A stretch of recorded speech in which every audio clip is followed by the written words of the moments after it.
hunter or the hunted. Better pay attention, they might come around the corner. Keep your eyes open, any second you could be a goner. It's a countdown. Hey, I got to remind you, if you wanna survive, better not let them find you. High beams on, all the lights they could blind you. Keep your head on a swivel, I'm airdropping behind you. Bow down to the boss, never taking a loss. If you ready, let's get involved. Make it happen like any day. Your crew cannot be saved. In the zone, I'm not afraid. Set the whole town in a blaze. Hey, I ain't scared of nothing, I'm going all in. It's my time, I know that it's my calling. Coming at 'em, they ain't even see it coming. Survival of the fittest, be the hunter or the hunted.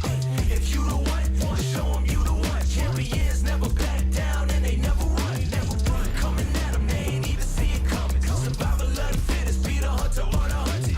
If you the one, show 'em you the one. Champions never back down and they never run. Where you squad at? Time to airdrop, going all out, and we don't stop. So where you squad at? Time to airdrop, going all out, and we don't stop, don't stop. Hit up in the game, I ain't running from nothing. Got 'em jumping, they ain't see it coming. Bang, 0 to 100 miles an hour. You my chicken dinner, watch how quick you get devoured. This is my domain, this is way more than a game. Check the stats, I'm the best, better stay up in your lane. Yes, I got the passion, got no time for distraction. Let's get into it, cause I'm ready for that action. Might have had the title, homie, that was in the past tense. After I attack 'em, I got 'em running backwards. Hey, fall back, I make 'em fall back. If I ain't the greatest, then what you call that? Number one, the champ, yes I am all that.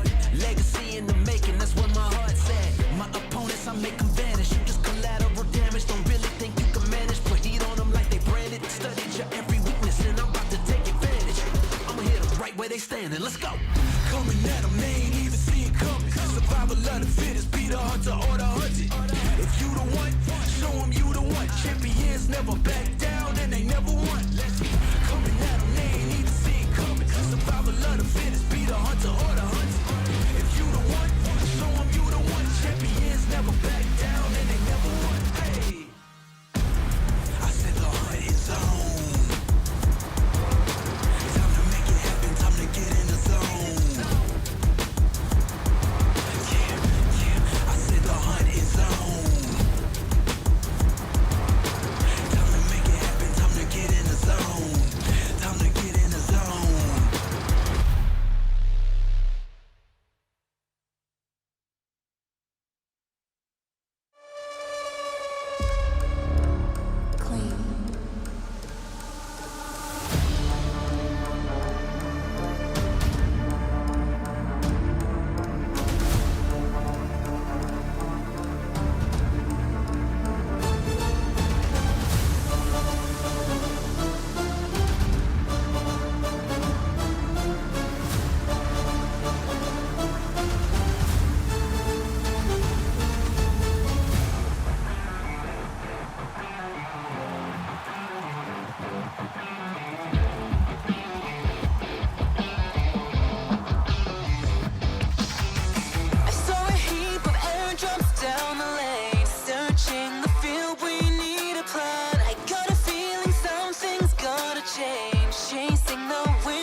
Warriors are meant to rise and shine again.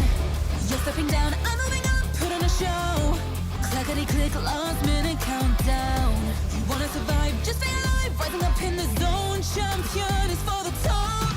With my crew strong, facing the storm. За сайн байцгаана уу? Намайг Алтан гэрлээ өгтөө бүрэн баяр гэдэг. За тэгээд топ нэрээр Alpha Gaming баг тоглодог. Анх ерөнхийдөө Astra Academy гэдэг багаас ерөнхийдөө мэрэгжлийн төвшин рүү одоо ингээд яг хөл тавьж ирсэн. South Asia Championship гэдэг тэмцээнд ерөнхийдөө авраг аваад яг мэрэгжлийн төвшөнд ингээд тоглож болох юм байна гэдгийг ойлгосон. За хуучин Star Wars тахад манай багт IGL гэдэг үсэн PK гэдэг манай IGL байсан. Ерөнхийдөө яг PK-г явснаас хойш ерөнхийдөө миний тоглолт бол амар унсан. Амар унаад тэгээ ерөнхийдөө аюул жоохон тийм шантрах маягтай байсан л. Тэгээд за PK-г явсан ч гэсэн одоо надад том зорилго байгаа гэж амар тийм бэлтгэлээ ерөнхийдөө амар ахиу хийгээд тэгэл ер нь гайгүй темпэндээ орсон да. За өмнөх хэдэн жилүүдэд ерөнхийдөө одоо ингээд харахад байн ингээд ам гарч ирсэн санагддаг. Одоо заавал авраг аваа ингэн тэгэн ингээд одоо л ерөөсөө тэгж бодохгүй. Яа тэгэхээр бүх багууд яг ингээд скейл ур чадвар одоо бүх юмараа ингээд дэлхийн бүх багууд яг адилхан түвшинд очсон учраас ерөнхийдөө яг нэг тийм амар улаарахгүй байгаа. Тэгээд яг хоо одоо өөрсдийнхээ бэлдсэн юм гаргаад үзнэ. За ерөнхийдөө яг өдийг хүртэл явхад намайг одоо ингээд хамтдэлсэн хүмүүс байгаа. Тэгээд аав ээж эхнэр одоо тэгээд хайртай дотны хүмүүс, найз нөхөд одоо биднийг дэмжиж байгаа фэнүүд тэгээд одоо бүгдэнд нь баярлалаа. Бүгдэнд нь маш их баярлж явдсан шүү л гэж одоо хэлье да. Тэгээд бидэд одоо энэ тэмцээнд ерөнхийдөө чадхаараа сайн хичээгээд орноо.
ngendok di tempat-tempat yang aneh. Nih.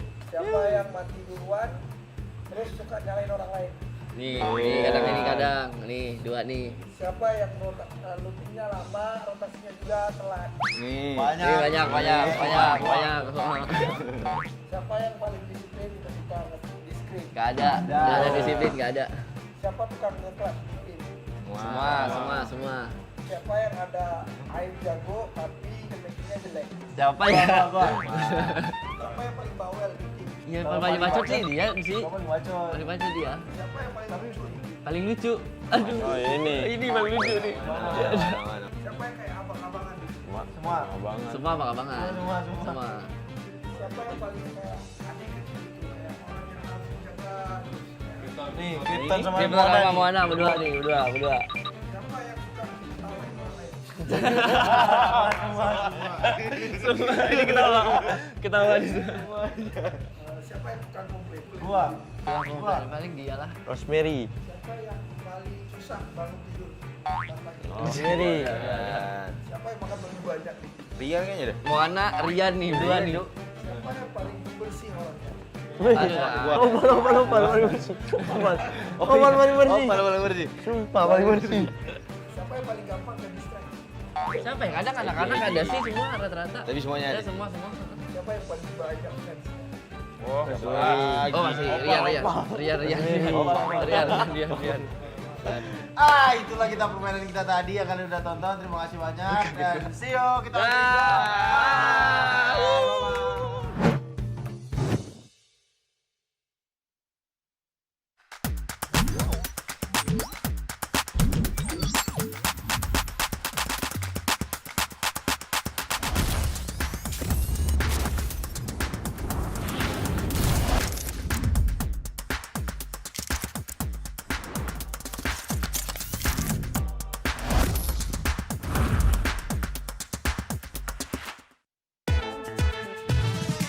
Takım içerisinde binada en beklenmedik pozisyonda kim oynuyor?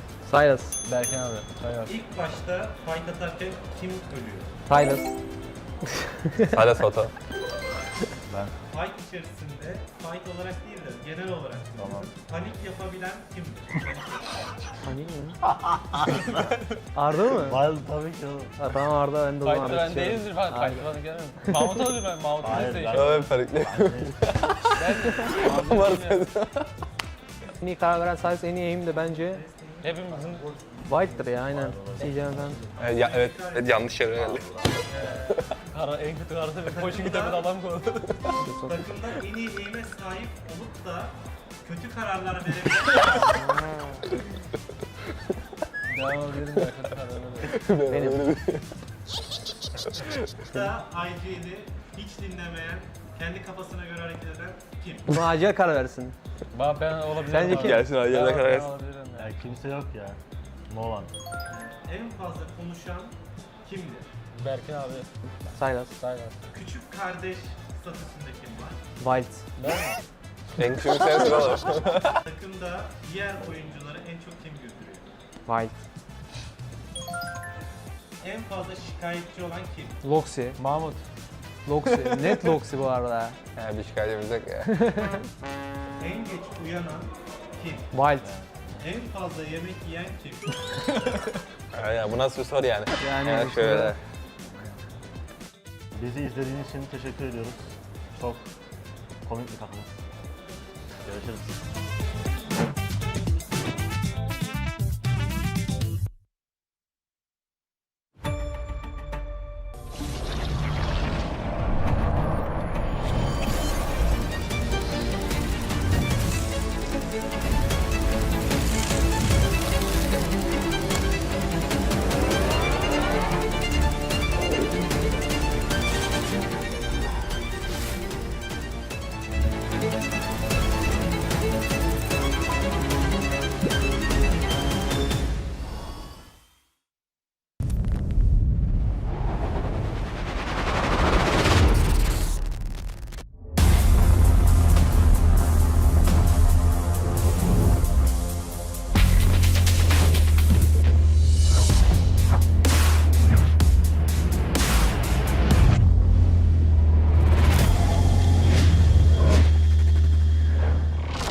сайн байцгаана уу? Намайг Алтан гэрлээ өгтөө бүрэн баяр гэдэг. За тэгээд топ нэрээр Alpha Gaming багт тоглодог. Анх ерөнхийдөө Astra Academy гэдэг багаас ерөнхийдөө мэрэгжлийн төвшин рүү одоо ингээд яг хүл тавьж ирсэн. So Dash Championship гэдэг тэмцээнд ерөнхийдөө авраг аваад яг мэрэгжлийн төвшөнд ингээд тоглож болох юм байна гэдгийг ойлгосон. За хуучин Stalwart хахад манай багт IGL гэдэг үсэн PK гэдэг манай IGL байсан.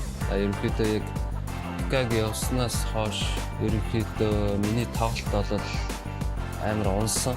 Амар унаад тэгээ ерөнхийдөө аюул жоохон тийм шантрах маягтай байсан л да. Тэгээд за PK-г явсан ч гэсэн одоо надад том зорилго байгаа гэж амар тийм бэлтгэлээ ерөнхийдөө амар ахиу хийгээд тэгэл ер нь гайгүй темпэндээ орсон да. За өмнөх хэдэн жилүүдэд ерөнхийдөө одоо ингээд харахад байн ингээд ам гарч ирсэн санагддаг. Одоо заавал авраг аваа ингэн тэгэн гээл одоо л ерөөсөө тэгж бодохгүй. Яа тэгэхээр бүх багууд яг ингээд скейл ур чадвар одоо бүх юмараа ингээд дэлхийн бүх багууд яг адилхан төвшөнд очсон учраас ерөнхийдөө яг нэг тийм амар улаарахгүй байгаа. Тэгээд яг хоо одоо өөрсдийнхээ бэлдсэн юм гаргаад үзнэ. За ерөнхийдөө яг өдийг хүртэл явхад намайг одоо ингээд хамт бүтээлсэн хүмүүс байгаа. Тэгээд аав ээж эхнэр одоо тэгээд хайртай дотны хүмүүс, найз нөхөд одоо биднийг дэмжиж байгаа фэнүүд тэгээд одоо бүгдэнд нь баярлалаа. Бүгдэнд нь маш их баярлж явдсан шүү л гэж одоо хэлээ да. Тэгээд бидэд одоо энэ тэмцээнд ерөнхийдөө чадхаараа сайн хичээгээд орноо.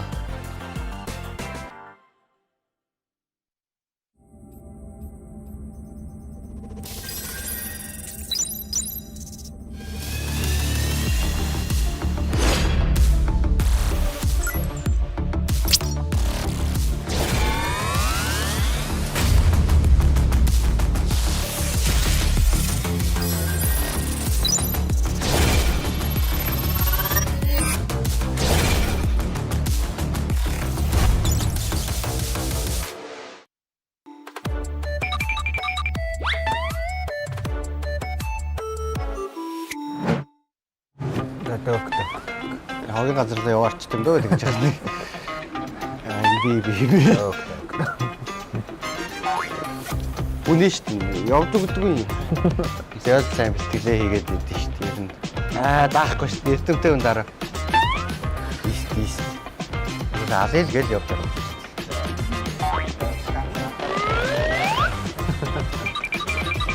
Юу дээр? Тоглолтын дээр. Тий, тоглолтын дээр. Амьдрал Авар амьдрал юм уу? Ийст. Түр. Ийст. амар заа. Ягараад юм. Ийст хаа тий бас. Гүнээ. Ноо.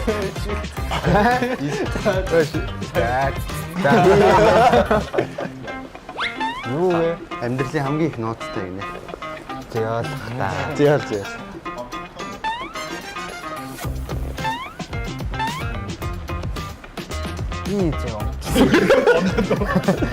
Шоу гомдсон үстэй. 이거 왕따고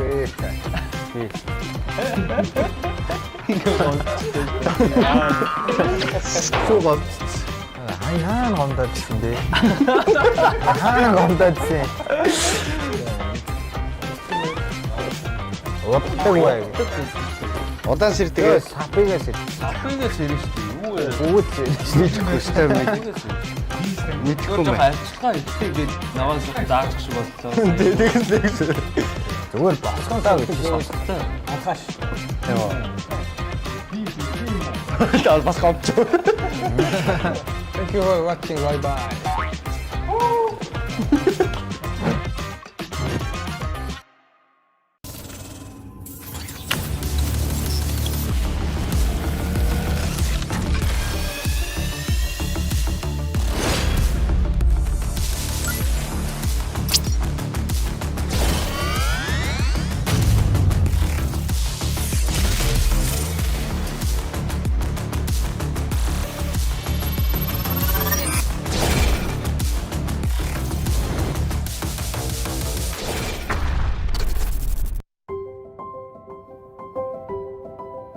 Merhabalar, ben Berke Saylas Çetin, Regnum KD Sports'ta ayrıca konumunda oynuyorum. PUBG'ye ilk çıktığı günden beri oynuyorum. Ailem o zamanlar izin vermiyordu. Gizli gizli oynuyordum. E-spor yoktu o zaman ama başka oyunların e-sporlarını takip ediyordum. Yani bir e-sporcu olmak istiyordum. PUBG Mobile'da buna açık. Whoever won the title, RCB picked to the post in South Korea. D plus Kia. Benim için geçmişe kaldı ama aklıma geliyor illaki tabii. Bazen geceleri özellikle turnuva bittikten sonraki ilk aylar böyle geceleri editleri açıp falan izlerdim yani, duygulanırdım. Ama ileriye bakmak lazım yani bir yerden sonra. O yüzden o turnuvaya dair herhangi bir şey hissetmiyorum. İkincilikte sonuçta güzel bir başarı.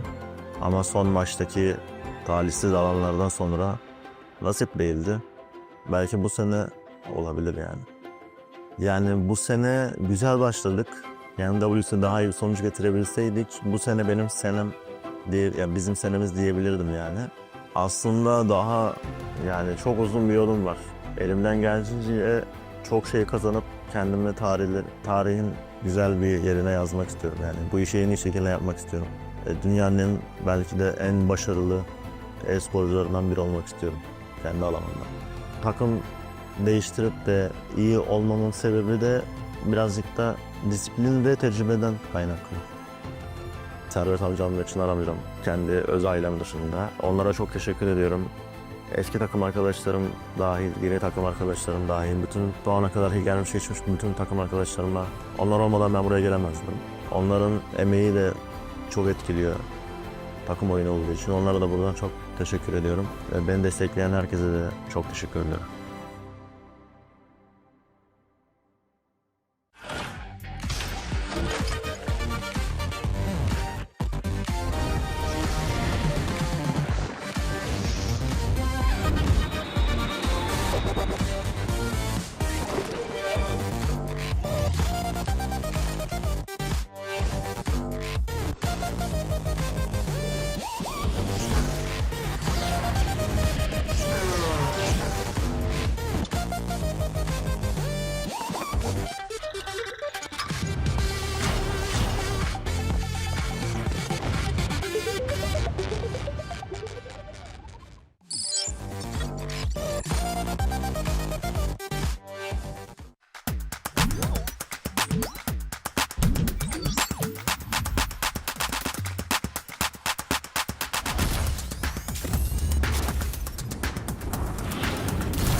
안녕하세요. 디플러스 기아 팀 놀부입니다.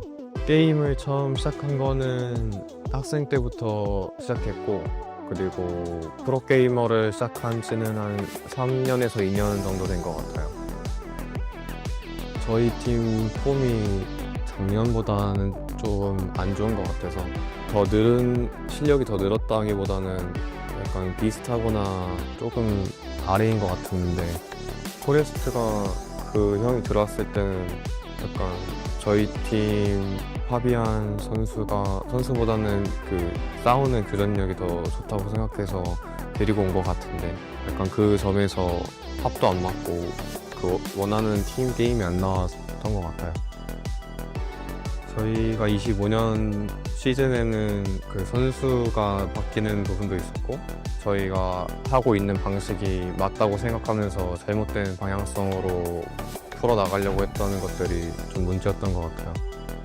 저희가 노력한 만큼 또 열심히 하면은 다른 팀들한테 밀리지 않고 잘할 수 있을 거라고 생각해서 PMGC 끝난 후에도 한국 팀이나 또 아시아 팀들이 잘할 수 있다고 생각할 수 있게끔 하는 게 좋을 것 같아요. 이번 연도 저희가 처음으로 저희 자력으로 세계대회에 왔는데, 이제 저희가 작년 세계대회에 우승했던 것만큼 압박도 있고 또 다른 사람들이 기대하는 것도 있을 텐데, 그에 못 미치지 않게 PMGC라는 무대에서 2연속 우승하기 위해 저희가 더 열심히 해서 꼭 우승하도록 하겠습니다.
又回到这个熟悉的舞台，灯光、呼声、心跳声，从2020到2021那一场场捧起冠军的瞬間，到現在依然歷歷在目。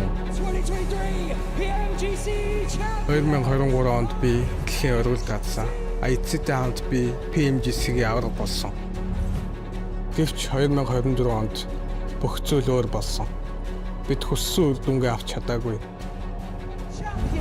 2024 PMGC 우승은 좋은 자기장, 좋은 운 덕분이었다고 많은 사람들이 말합니다. 하지만 분명히 말할게요. 그건 틀렸습니다. Geçen yıl PMGC başardıklarımızdan hayal kırıklığı duymuyorum. Çok savaştık, çok yaklaştık, gücümüzü gösterdik. Харин энэ жил бүх зүйл шинээр эхэлж байна. Шинэ бүрэлдэхүүн, шинэ зорилго, шинэ зам. Дөг, топ, рефус, 이스트. 우리가 해야 할 건 단 하나. 우리 게임에 집중하고 실수를 줄이는 것. 但命运绕了一圈，我又站回了这里。这一次，我只想带领 TT 拿下世界冠军的奖杯。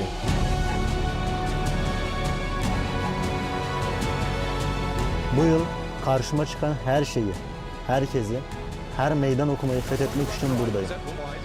En iyilerin en iyisi, tüm zamanların en büyüğü olabileceğimi kanıtlamak için buradayım. Энэ дэлхийн аваргыг авна гэж ам гарахгүй ч бид бэлэн болсон. Дэлхийн дахинд Монголын чадварыг дахин харуулахад бэлэн. 失去的荣耀我会夺回来，属于我的第3冠，我会靠实力赢下。 그리고 이번에는 당신들은 지금까지 본 적 없는 가장 강한 디펜딩 챔피언을 보게 될 것입니다. 우리는 다시 왕자를 노립니다. 우리는 2연속 우승, 백투백 챔피언을 위해 왔습니다.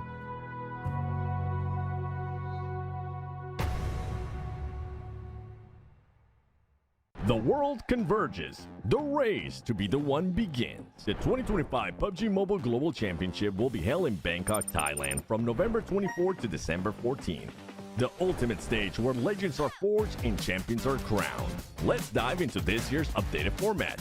The journey starts with the Gauntlet, a high-stakes 3-day stage where momentum and pressure peak from day one. The top 7 advance directly to the grand finals. Teams ranked 8 through 16 head to the group stage. Also new, Rondo replaces Sandhawk in the map rotation, starting each match day. After the Gauntlet, the PMGC continues with Group Green from November 28th to the 30th and Group Red from December 2nd to the 4th. 32 teams are split into 2 groups of 16. In the group stage, the mission is simple. Finish in the top 3 of your group to secure a spot in the grand finals. Place 4 through 11 and you get one last chance to stay in the fight. Land in the bottom 5 and you're eliminated. Once the groups are over, the final 2 grand final spots are determined in the last chance stage. 16 teams compete over 2 days on December 6th and 7th with no room for error. Only the top 2 keep their dream alive. After the PMGC League concludes, it's time for the final fight. The grand finals, the best of the best. 16 PUBG Mobile teams, including the host country, invite. Prove they are the one. The epic conclusion takes place from December 12th to the 14th. Who will rise on the road to glory, claim the crown, and take the lion's share of $3 million prize pool? Who will write their names in history? The journey to greatness begins here. Welcome to the 2025 PUBG Mobile Global Championship.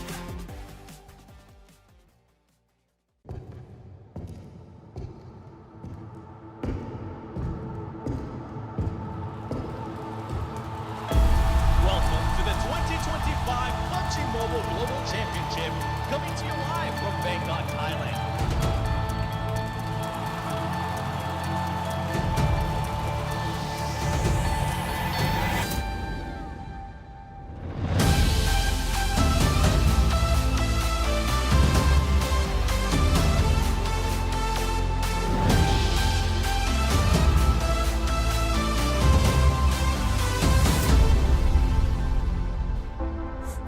Shout, it shatters the silence in the morning. Call your name, I see the doubt. We're falling too fast without a warning. But if you stay, you'll battle by my side. They'll never ever win the day. No matter what they say, this mission ain't broken, don't take what is spoken. Our path ahead is still unknown. This battle ain't over, let's walk through the fire. Wash out our fear, fight to the end.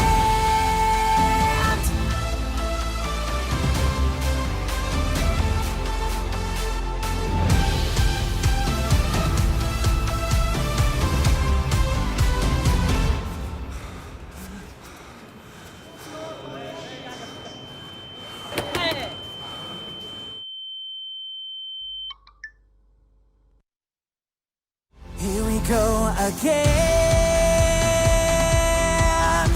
The scars are still fresh, but we will overcome the pain.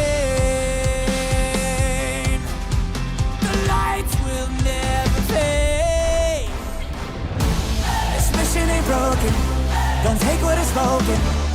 Our path ahead is still unknown.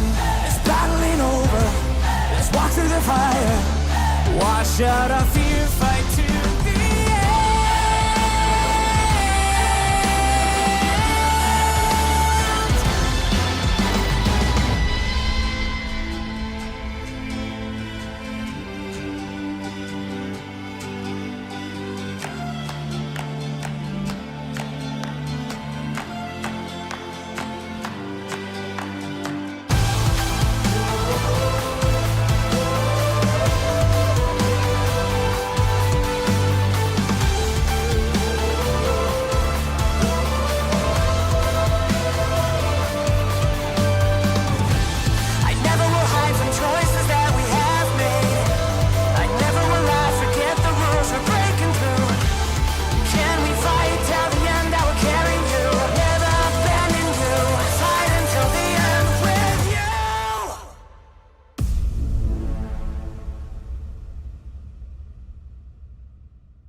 Lost in a dream, can't find nowhere to hide.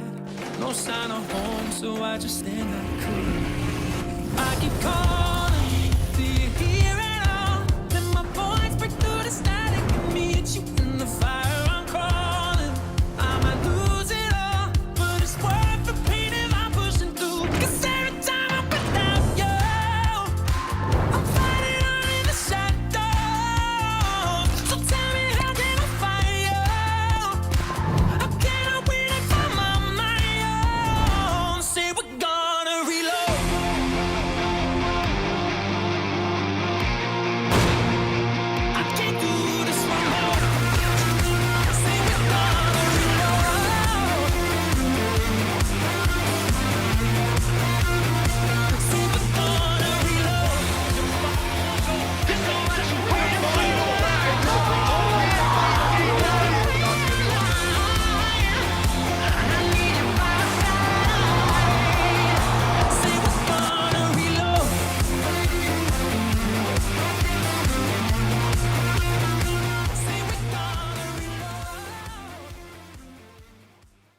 Of the year, countless teams from regions across the globe came together with one goal in mind, and that's to etch their name in PUBG Mobile esports history.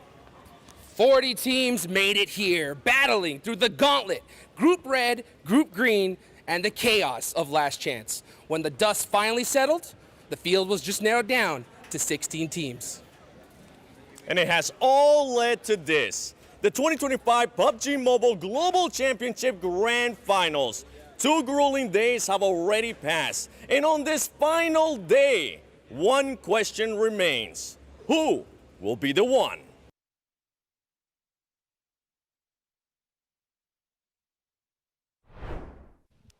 Now's the time to pull out all the stops because one champion will be crowned here at the end of the day. Welcome to the PUBG Mobile Global Championship Grand Finals live here in Bangkok, Thailand. I'm your host, Hot Jukes, here with Maxman and the 7 Worlds Gaming. We've been covering this for quite a while now, guys, right? And we got some serious squads that are ready to get a part of the action here today, 7. That's absolutely right. I mean, we have Alpha 7 in the lead. We have squads wanting to hunt them down, and it's going to come down to if anybody can stop Alpha 7 from winning via Smash Rule and delay it, Max. Of course you would open up with Alpha 7. And Of you know what? course! It's deserved, but of course they got hot contenders right behind them. Yes. You got DRX, you got the side of APG, maybe can make it happen. You got Alter Ego, so many teams trying to play catch up. Can they make happen before the end of the day? Well, you know, you see the schedule? This is it, guys. This is the last day. You know, we've gone through the Gauntlet. We've gone through Group Green, all the different stages here, Seven, you know, and it's so exciting to see just which team is going to be able to pull it out here today. The progression of some of the squads, I think that's the main thing that we have focused on. When we started at the Gauntlet, I mean, one team that comes to mind, APG, they ended up qualifying via group stage instead because that squad just completely different.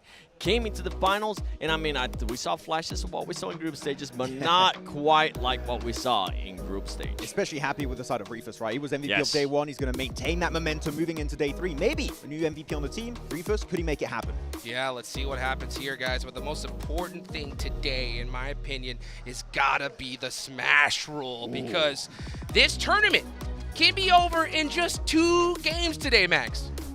It would be cool, but please, I want more PUBG Mobile esports. Okay, let's at least have 4 or 5 matches. I would really enjoy it. There you go. The Smash ruling, of course, is going to be added 10 more points on top of what Alpha 7 had after 2 days, which is currently 125. And we know here, especially with Rondo being the first game 7, the points are inflated. Many teams could at least try and close that gap between themselves and the point threshold to try and smash moving into a wrangle. Yeah, and just to refresh all the viewers' memory, I mean, Alpha 7 has been performing when it comes down to Rondo. The first day, 3rd place with 9 eliminations. That's already way more than 10 points. Yeah. And on the second day, they ended up with a 4th place finish and 6 elims, once again getting close to that 10-point mark.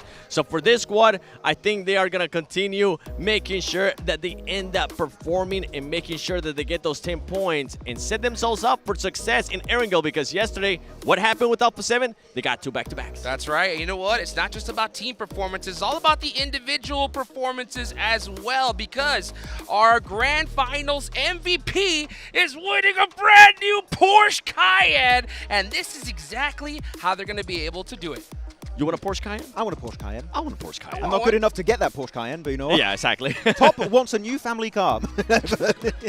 Maybe we'll get that nice talent discount. We'll have to talk to Porsche about it. Yeah. But for this squad, yeah, I mean, there's a lot of players that definitely won this Porsche Cayenne, have been performing like they need this in their lives, and one of them has to be top, one of them has to be Refis as well, but we've got to talk about some of the other teams too. I mean, Rosemary Yes. from Alter Ego, Yeah. right, making it happen for themselves into day 2. And of course, when you look at the evaluation criteria for the MVP, if you remember it last year, it changed significantly going into 2025. Eliminations 40% is massive, so all about getting that elimination, but also knockouts, which have been pretty important, Sure. added to the equation this time around.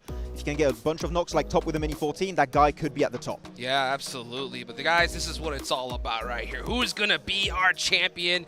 You can see Alpha 7 currently in the lead with 115 points, but you got that match point right there, 125, 7. That's going to come into play big time. It is going to come into play big time, because what is DRX, APG, Regnum of those squads there trying to chase them down going to be able to do? And one thing that we honestly have to keep in mind is the squads that aren't really chasing them down, the squads that got absolutely nothing to lose, because we know that they're going to be looking at target Alpha 7, looking to target some of those teams and play that role that I absolutely love in day 3, and that is the spoiler role. You okay there, buddy? He's having a bit of an issue there. Actually, I was talking to Silas recently, just before the show started, and he said they're going to play very aggressive going into Rondo, and I don't think they're going to be the only team. I think a lot of teams know this is going to be a time where you're going to be so desperate, because as you said on the pre-show, right? How long is the day going to be? How many matches are going to be happening today? If it's only 2, guess what? The amount of time for you to make that comeback happen is going to be extremely short. So every game, you've got to take with full potential of trying to get as many eliminations as humanly possible. Yeah, I mean, I know that you got a chance to talk to some of the teams as well, 7. D+ in particular, when it came to possibly even hunting down Alpha 7 as well.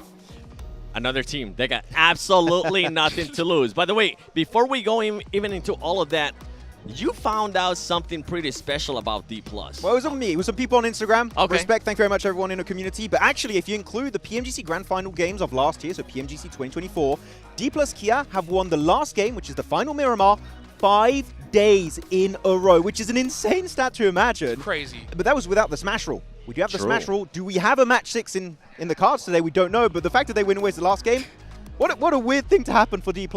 I don't think we're going to end up getting up to match 6. I'm pretty sure you're going to be hoping that I'm wrong. I'm going to be hoping that I'm not wrong. But going back to what you were saying in regards to some of those other squads, yeah, I mean, it has to come down to them just wanting to be aggressive and stopping Alpha 7 from getting enough points when we go into Rondo. And hoping that they can do enough to catch up to them. Because when you end up doing that, Max, when you end up maybe playing a little bit too aggressive, if you are chasing that first place squad, you're leaving yourself open to get eliminated. And that's what was happening yesterday. That's why Alpha 7 has such a nice lead coming into today, because the bottom teams, second place, fourth place, third place, all that stuff, they get eliminated early, and Alpha 7 takes full advantage of that. You don't want to get too tunnel visioned, right, on those eliminations and forget about, oh, well, guess what? You're going to get third-partied by another team that is looking to play even more aggressive in this lobby. Got to be very careful, which actually, talking about that, scares me for Ulf, which has been ramping up their aggression. They won themselves, thanks to Scarface, that Rondo game yesterday on day 2. I want to see that kind of same momentum here where they're playing full-on aggressive and learning everything from the league stage going into these finals. They've learned so much, and I feel like Ulf maybe could be the big comeback team on this third day. I agree. So, talking about aggressive, one team that automatically comes to mind, Alter Ego. Yesterday at the start of the day, if we go from their performance in Last Chance to what we were actually able to see here in the second day of Grand Finals, completely different. That team was a team that was targeting mostly the center of the circle. They were playing a little bit like DX was at the beginning of the Grand Finals, but yesterday, completely different. They wanted to take the action to everybody, and I think you might have mentioned it perfectly, Max. It might have been because of that roster change. Yeah, the roster change. Actually having Moan on a team, replacing Snape. I was a little bit judgmental, and you know what? The results did dip a little bit after that, right? And they have Moana playing instead of Snape, and Snape had amazing results during the league stage. I was like, there's no way we see a replacement for Snape, but that actually did end up happening. And the main issue I did see on day 2 is they go for these very quick rotations in the center, as you mentioned, but there's no scouting, and they send it so split trying to go to the center. They use 2 players almost the entirety of the last 3 matches of yesterday. Fix the rotations in the mid game. If they can do that, Alter Ego, man, if they have a 4-man team in the positions they had yesterday, oh my gosh, Indonesia could be looking strong. I didn't mention it, by the way. I gotta give credit to their to Alter Ego's extra analyst, which is none other than our amazing caster, Blank. Yes. I'm not taking the credit for that one. Yeah, I mean, it's so crazy. I think you're going to have to be able to adapt here today if you want to be able to be the champion. And I want to ask you this, Seven, right? Go for it. Let's say Alpha 7 does get the 10 points in Rondo. When it goes into Erangel, do you think they should possibly drop at a different location? They of course.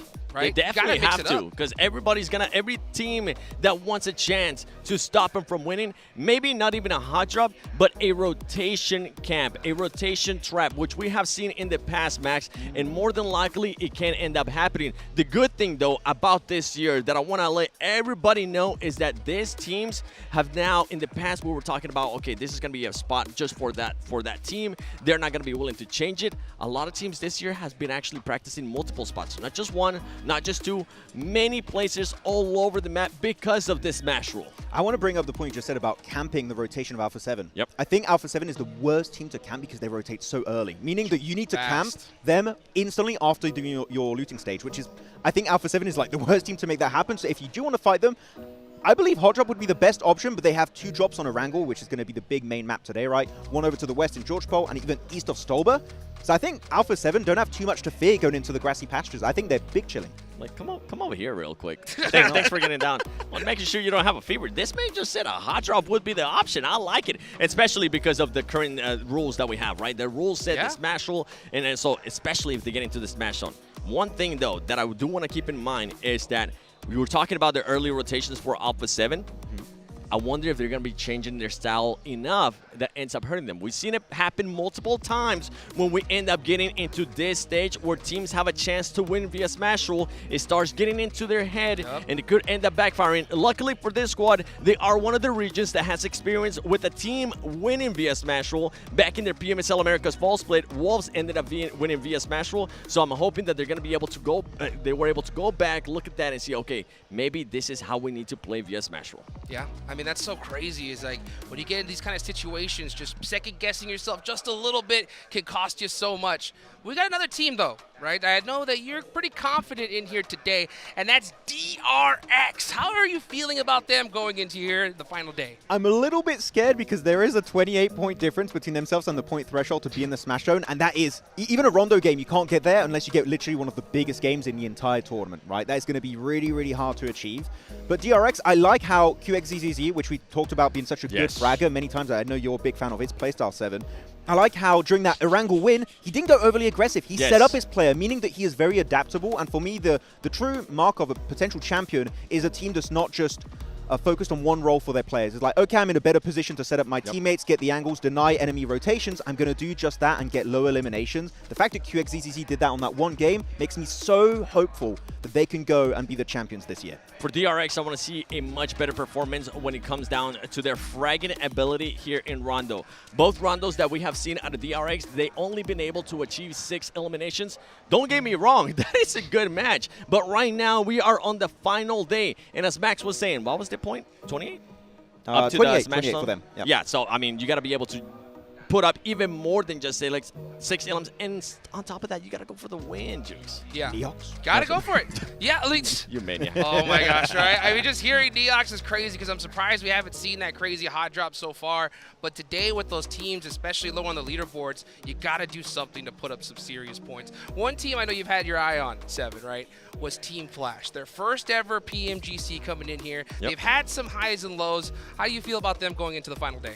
I feel much better, honestly. And day one, I think we saw the mistake over and over again of this team not being able to hold an area or just play defensive when a team decided to just push them and crash them or surprise them, whatever the case might have been. But yesterday, we saw a big turnaround. And given that it was the exact same area when we first noticed that issue, when teams were just saying, okay, we don't care if it's Flash in that compound, we're just going to get close and make sure we push them back. Yesterday, they were spreading out a little bit more. They were using that utility, and the utility use has been great throughout this PMGC Grand Finals, and I'm hoping for Team Flash that continues because more teams are going to be aggressive. It's the final day. A lot of those teams got nothing to lose. I want to pinpoint something you just mentioned, which is the utility usage. Not just for Team Flash, was good. Oh, yeah, Like the entire lobby. I am a very big critique of how Molotovs are used in competitive. And like they're underused. They're committing to grenades way more.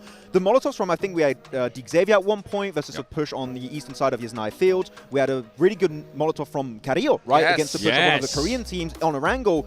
The Molotovs to block out pushes on entry points like windows, through doors, has been genuinely some of the best, in my opinion, ever in PUBG Mobile Esport. And I think it can get so much better if we give it even more time for this Molotov meta to evolve, if we can call it that. I don't know. You even go back to when DX in the first day, one thing that team was doing well whenever anybody tried to crash onto them, I think it was RA at one point, the Molotov usage completely stopping that squad from coming into their building, and then following it up with those nades. Perfect usage of the utilities. Yeah, and you know what, 7, I ask you this. When it comes to a team that you think that could possibly surprise us, just go crazy, right? What do you think would be one of those squads? I'm going to be a little bit, not biased, actually. This is not even a biased take. An actual team that has surprised me throughout this whole PMGC, and I've called it out during the Gauntlet too. And I'm wondering if you already know which team I'm going to say. All right. My boy. This is why we've been working so long together. That's right, RA. The aggressiveness out of this squad has been insane. We see them not being... And the reason why I say that, just before I continue on, is because MENA teams are usually not this aggressive at a global stage. In the region, yes, they flare out, they can be aggressive, but when we come to global, we usually don't end up seeing that from MENA teams. And this RA team is just starting to break the habit, and I absolutely love it. I'm hoping that we get one match where they maybe end up getting blessed by the circle, collect more points, and move up the leaderboard, because honestly, with the way this team has been performing, they were the champions of the Gauntlet. They've been able to just get a lot of eliminations here. Don't be scared of fights. I want them to be rewarded with the top 5. I'm actually going to be a little bit more critical on RA. I think that they're, and I don't know if you would agree or not, I think they're overly reliant on Amori. Yes. Every time we see him clutch up, we're not seeing the typical Ida clutches. Prestige, Damar, Skuton, have not been really playing so far. So I want to see the other players kind of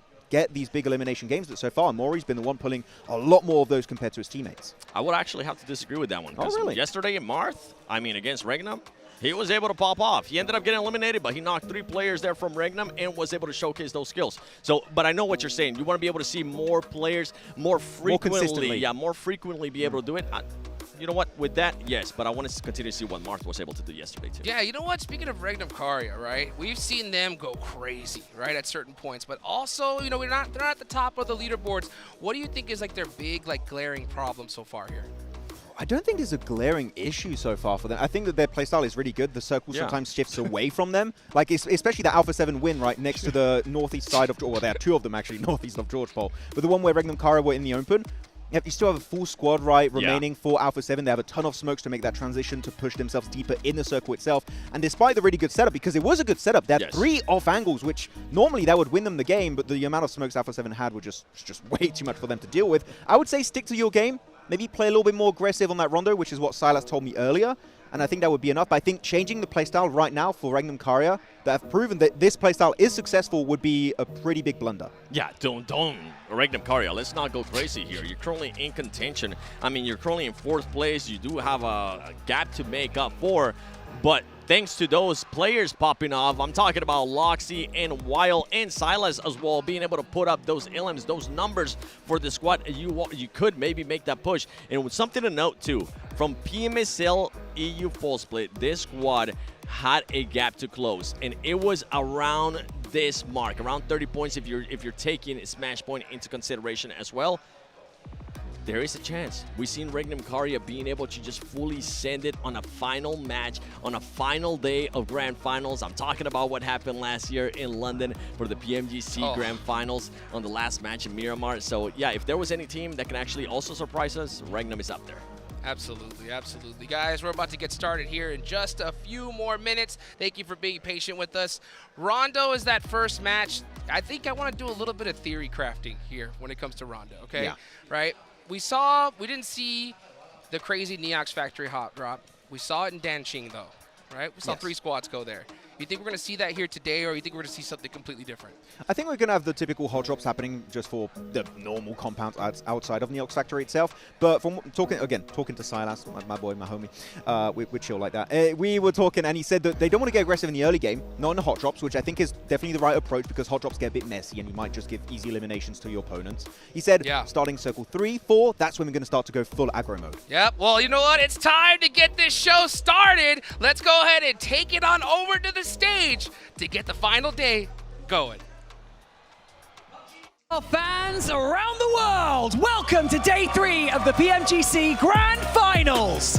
We are stepping into the final chapter of this incredible journey, and today, history is about to be made. The tension is higher than ever, and every team on this stage knows that by the end of today, one of them will walk away as the 2025 PMGC champions. สวัสดีแฟนๆ PUBG Mobile จากทั่วโลกด้วยนะคะและยินดีต้อนรับสู่วันสุดท้ายของ PMGC Grand Final ค่ะวันนี้คือบทสรุปของเส้นทางแห่งศักดิ์ศรีนะคะที่ความกดดันเนี่ยจะพุ่งถึงขีดสุดและทุกทีมบนเวทีนี้รู้ดีว่าเมื่อการแข่งในวันนี้จบลงค่ะจะมีเพียงหนึ่งเดียวเท่านั้นที่จะได้จารึกชื่อเป็นแชมป์ PMGC 2025 ค่ะ Now, before we dive into any of the action, we have something truly exciting for all of you watching here in the arena and around the world. Today marks the debut of the 2025 PUBG Mobile Ultimate Runway, the game's first ever global X-Suits runway show, happening live at the PMGC Grand Finals. 16 of the game's popular suits will be brought to life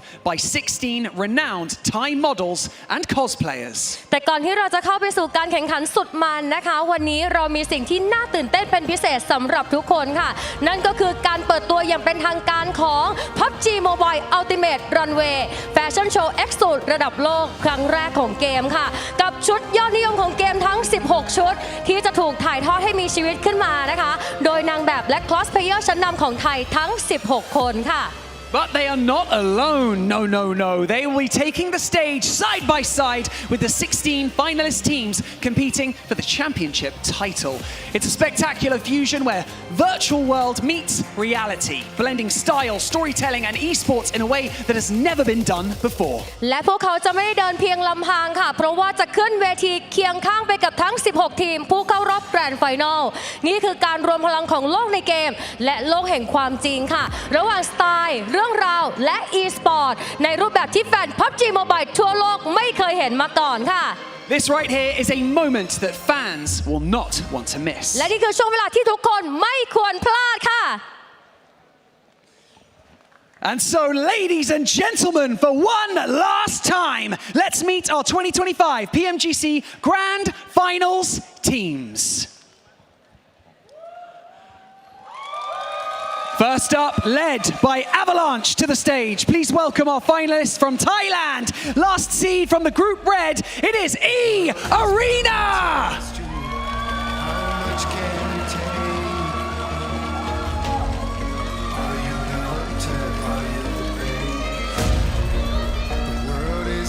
Test you, how much can you take? Are you the hunter? Are you the prey?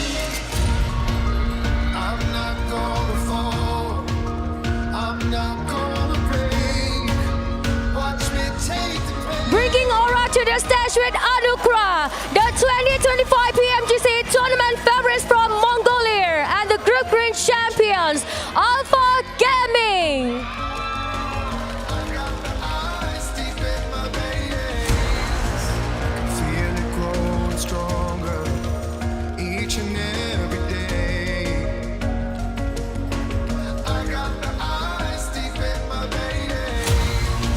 Following the glory of the Golden Pharaoh from Central Asia, put your hands together for the 4th seed Gauntlet team, Mad Bulls!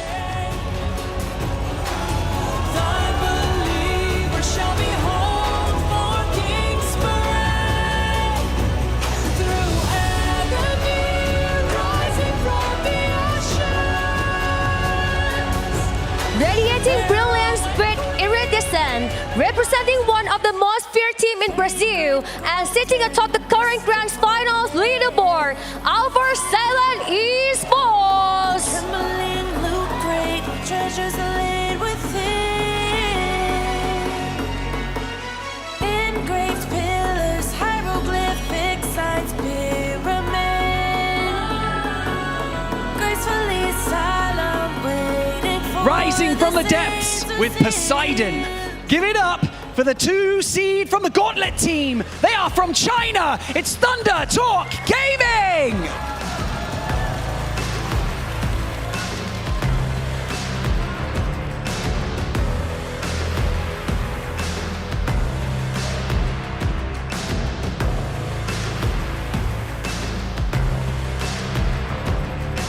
Marching in with Dravion, your PMGC defending champions from South Korea, D+ Kia.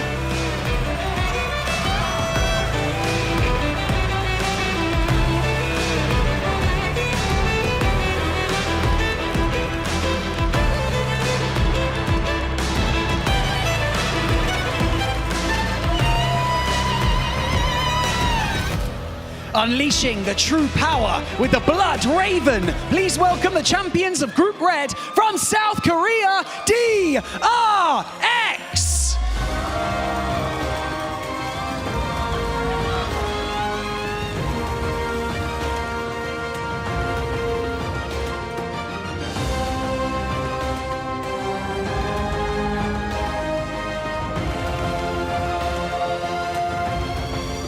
Summoning Chaos with Arcan Jester. Here comes the last seed of Group Green, representing Central Asia, God Team.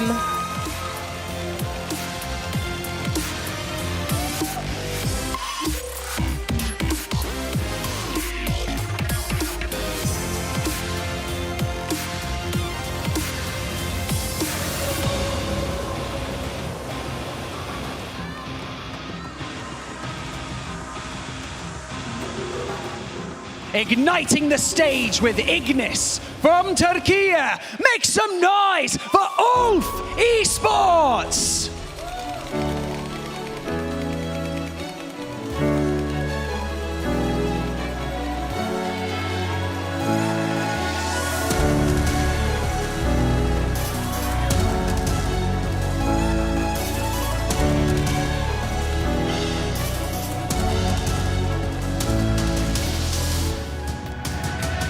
Standing tall as the Stigia lead, the pride of Turkey and their 2024 PMGC runner-up, Regnum Kaya Esports.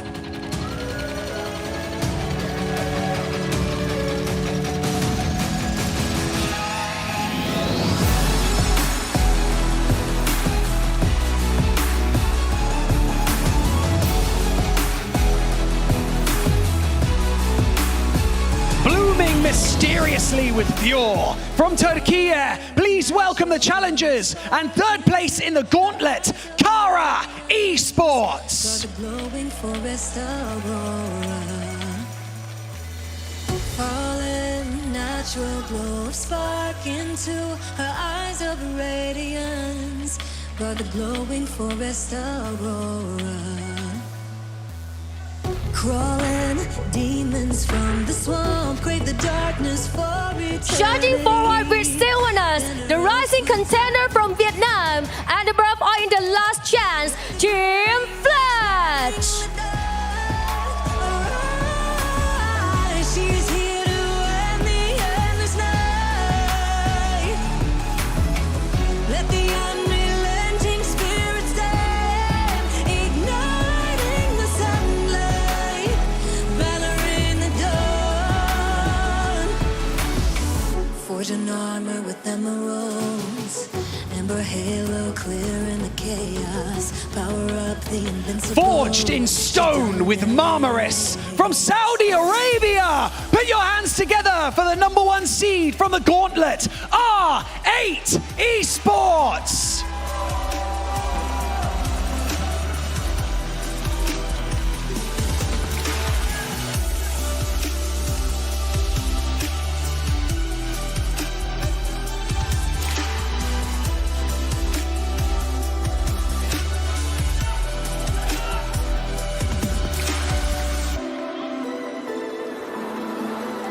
Marching in with Galadria, the pride of Vietnam and the poised leader of Grand Finals Day 1, De Sevilla.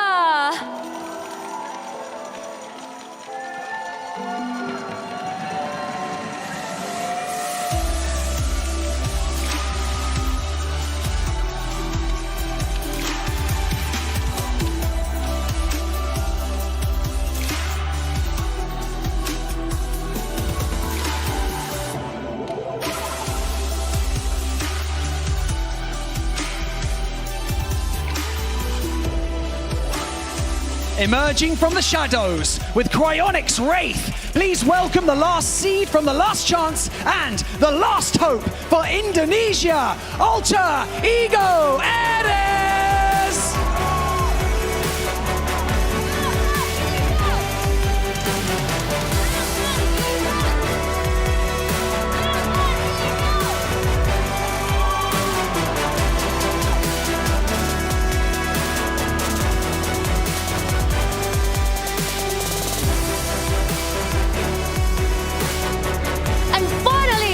Awakening with Hermit Chrysalis, closing out our finalists with our host country in white from Thailand, Vampire Esports!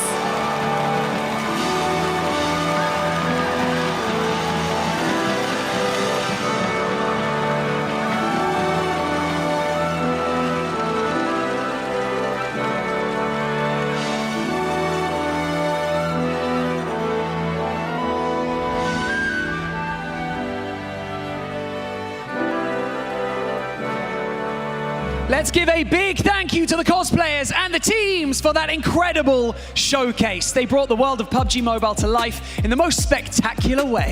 ขอเสียงปรบมือให้กับคอสเพลเยอร์และนักแข่งทุกทีมบนเวทีนี้ด้วยค่ะ ต้องบอกว่าโชว์เมื่อครู่นะคะก็คือการปลุกโลกของ PUBG Mobile ค่ะให้ลุกขึ้นมามีชีวิตจริงเป็นโมเมนต์ที่สะท้อนพลังของ e-sport ได้อย่างสมบูรณ์แบบเลยทีเดียวค่ะ Before we get into the official matches, as most of you know, the first time ever, this year's PMGC introduces the Egg Smashing, a brand new feature reserved exclusively for our champions. This adds a unique twist to the celebration, offering special rewards from Infinix and a memorable moment for the winning team. และก่อนที่จะเข้าสู่ถึงการแข่งขันอย่างเป็นทางการนะคะต้องบอกว่าปีนี้ค่ะ PMGC ได้เปิดตัว Egg Smashing นะคะเป็นครั้งแรกฟีเจอร์พิเศษที่สงวนไว้สำหรับทีมแชมป์เท่านั้นค่ะเป็นการเพิ่มมิติใหม่ให้กับการเฉลิมฉลองพร้อมรางวัลพิเศษจาก Infinix นะคะและช่วงเวลาประวัติศาสตร์สำหรับผู้ชนะค่ะ so let's watch the video together In the grand finals of the 2025 PMGC, 16 teams have fought their way to the ultimate honor. Each of them now stands as one of the world's best, and each is represented with the golden egg marked with their team logo. Inside every egg lies a special reward card provided by Infinix. A GT pad, a GT phone, or GT earphones, an exclusive gift waiting to be claimed. Before the grand finals begins, every team chooses 3 opponents whose eggs they would most like to smash. And now with the world watching, only one team has risen above the rest. One champion, one chance to get the ultimate bonus reward. If the champion wins by the smash roll, they may smash 3 eggs and take all the Infinix rewards hidden within. But if the victory comes by points, they may choose only one. One egg, one moment, one prize. This is the 2025 PMGC Egg Smashing Ceremony. This is the one you're looking for. Let the champion step forward and let the smashing begin.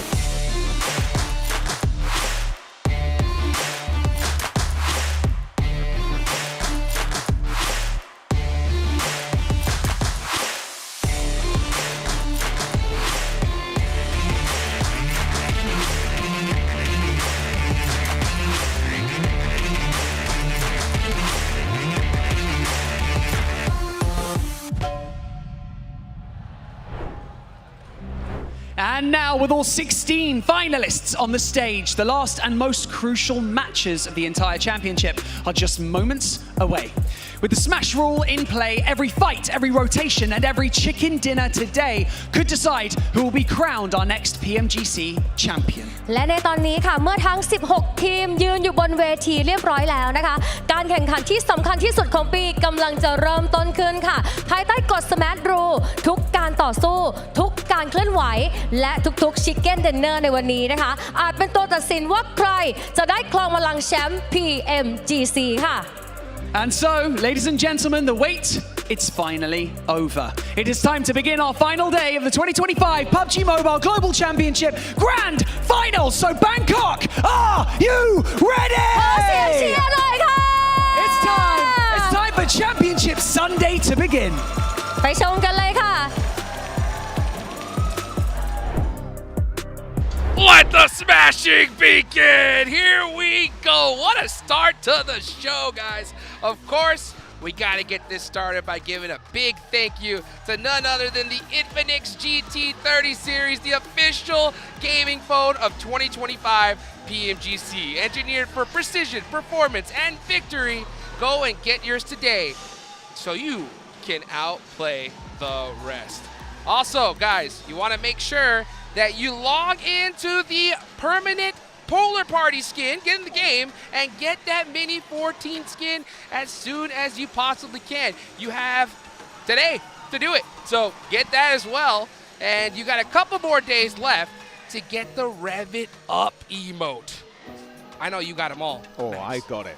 I got all the stuff PMGC related. I even got all the old skins I was missing. So I'm decked out, full esports mode. Let's go. Sorry, I was trying to get the rewards. But then he asked me to log into my account and I forgot my password. Stop that. It happens. It happens, guys. Well, you know what? We got to talk about these teams that we got going here into the final day. Now, 2 squads that we're going to be taking a good look at is going to be Xavier and Alpha 7, Max. Oh, like this head-to-head is like the best day 1 for Xavier, where they were gifted by the circle, and comparing the second day here for Alpha 7 on the right side, which was an insane day for these guys. Back-to-back chicken dinners on a angle up northeast of George Park area. You couldn't ask for a better setup for them. But the comparison is, despite being gifted circle in some scenarios right here, 7, Alpha 7 capitalize, are aggressive, zoning teams away, get involved in the conversation with these other squads. And here to get 34 eliminations on that day, what a banger performance from the Brazilian team. Yeah, the big question mark for DX is what would happen if you weren't able to get the zones, because the elims on that day were just 21. And I mean, we got an answer, especially yesterday for DX. And for Alpha 7, it would be, can they actually do what DX, but do it better? And boy, did they with more eliminations. And now we're having a head-to-head. Earlier, we were talking about that Porsche. Who's going to be the MVP? These 2 players are just performing lights out. You got Rosemary from Alter Ego and you got Revo from Alpha 7, Max. I mean, you're looking at that survival time of Rosemary. Crazy. You pump up those numbers, he's over the 2 average elimination threshold, which is a very big statement to make in a lobby like the PMGC Grand Finals, right? But then, of course, you've got Revo, which is just a trial and tested player throughout every single era of PUBG Mobile Esport, and he's still on top to this day. He's always been shy, so close to being an MVP. This might be the time for him to make it happen. An absolute legend in the making for sure. Already a legend, to be honest. As we take a look here at Alpha Gaming 7, their day 1 performance versus day 2. Yeah, I mean, we're going to be looking at the placements. I feel like that's definitely the biggest one. We know that this team can definitely frag out. You can see it right there on your screen. Day 1, 37 eliminations. Day 2, they were able to get 35. But the placement points, Max, I kept talking about it yesterday. Yep. I felt like I sounded like a broken record. They were only able to achieve just 3 placement points. If this team wants to challenge to become the champion, if they want to improve and pass Alpha 7, those placement points need to be there. And they need to be keep playing like how they've been playing, compact and working supportive, with Doc being supportive as well. Actually, it makes sense. They have Zyol, past IHG player. We know what they did, a few years ago back in PMGC. They hated the placement points, only focused on elimination. He's going to do it once more, but I would agree with 7. Placement points is it's not too bad to have. You definitely want to get as many as you possibly can. Yeah, absolutely. Speaking of placement points, Max, Xavier, right? They got a whole bunch of them in day 1. Coming into day 2, they didn't get those circles. Do you think they're going to make some big adjustments coming into the final day? I mean, hopefully. I hope they were looking back at their day 2 performance. Like, we're not gifted circle and we're not making anything happen. It's time to prove us wrong that even when a circle is not going your way, you can get some eliminations. You can get in these fights. Get involved. Try something, Xavier. It's not impossible. You can make happen today here for Vietnam on day 3. Eliminations, Xavier. That's all I want to see out of you. Eliminations. We know that you can definitely get in the center of that circle, but we actually went back and looked at the overall leaderboard. That is the squad with the least amount of elims out of almost all the teams except for 14th place, 15th place, and 16th place. Which makes sense. So just to put that into perspective, we need to see you be able to frag out. Gotta get it done. Gotta get those points the hard way for sure. And we know Alpha Gaming is one that could definitely make it happen, 7. I know that is one of the teams that you predict to end up winning this thing here today. Yeah, I definitely did. And I mean, that's what we were talking about in regards to them earlier just now. This team just needs to make sure they find a way to get those rotations down, early too, because they do end up landing military. Now we're on the final day too. What happened in Last Chance last week? Guess what? JNG ended up just camping inner circle. Those 2 squads are currently not here. And right now, we're just looking for first place. And I don't think it's going to happen. Well, it's time to get this thing started. Let's go ahead and take it on over to our casters, Blank and John Allen, for game number 1. It all comes down to this. Today is where you need to make your mark if you want to take Alpha 7 off that top spot and deny them something they've been on the hunt for so long. Time's now. Let's get things going. Today, not tomorrow. Today. Obviously, for Alpha 7, this is a crazy turn-up for them, but we've seen them in this position before. Quite a few times, in fact, over multiple years. 2nd place, coming into 1st place on that day 2. And falling out of favour with the lobby. And I think that this is the moment they're waiting for. I'm looking over. Okay. It seems a little serious. I want to say a little serious. There is some smiles, and Revo smiling, which worries me. But it's Guizhou and Obscure. They're in now. And I think that these guys can do enough on their own to kind of drive forward the rest of the team. And it was nice to hear from Barney yesterday. I mean, we didn't really talk about it all that much, but they were saying that we're going to be together forever, which sounds like a Disney story to me, personally. But with the amount of times Alpha 7 has just kicked that player that doesn't make sense, even though they did so well in their tournaments off the team, that's a promising statement to me.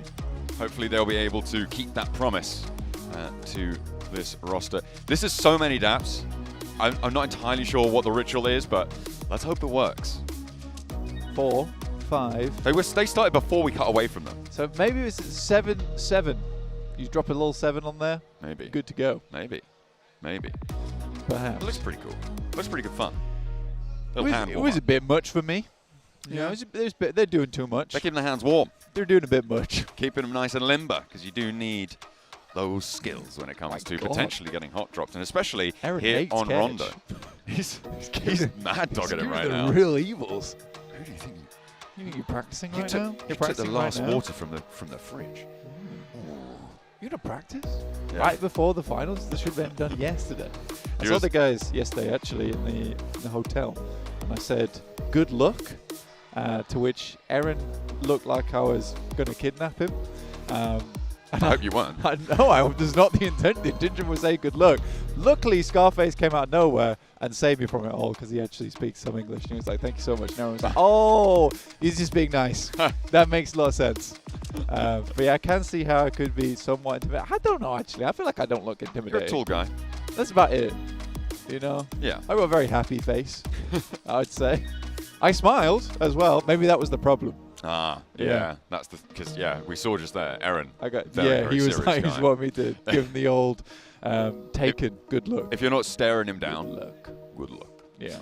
If you're not staring him down, or alternatively, probably could have said it to him in Turkish. yeah, that would probably be an easy way to communicate. If only I spoke Turkish, or if you spoke Turkish. Yeah, I Do should you have. speak Turkish? No, but I could have pre-prepared. Maybe. Wow. I knew they were on the same floor as us. That is true. Yeah. That is true. Giving the game away. I know. What's the game? Oh no. What's the game? Oh dear. Ulf had a lot of burgies outside their door. You're really dishing the dirt out now. I am, yeah. Well, I mean, to be fair, you gotta eat. You gotta eat. But that was a big order. That was a big order. Keep those boys fed. That's all I'm saying. Well, hopefully they're going to feed themselves some chicken dinners today. They want to jump up towards the podium, towards those top spots. Keep themselves nice and full. Because we may only have 2 matches. Not too many opportunities. Although if there are 2 matches, they won't be getting any. Yeah, this is your last chance to really show what you're made of here on the main stage. Rondo to start things off. Very, very curious because Smash ruling, especially in the PMGC format, John, it is quite important that we do talk about Rondo right now, where it's way, way more possible than in the past on Sandhawks to pick up those initial 10 points on your first game, enabling Smash ruling to take effect on game 2. In this case, we started calling it match point. You know, we're switching things up. That's okay with me. I'm all right to change the lingo. That's what I'm here for. We're on top of it, don't worry. We will be hopefully seeing some teams surpass that. It may only be Alpha 7 though, right? With that buffer that they built up yesterday, they are definitely streets ahead. Do have a major opportunity here. So on Rondo, as we've said, possibilities do expand themselves. A lot of chance to get a lot of points very early in these games. We are just waiting for the games to start up. And it looks like we are having, I think that's D+ over there. Yeah, D+. Their banner is being reattached. Ah, yeah. Got to make sure that they can't see behind them. There's a big old screen with stuff on. Keep them nice and cozy inside the booths. Nice and warm.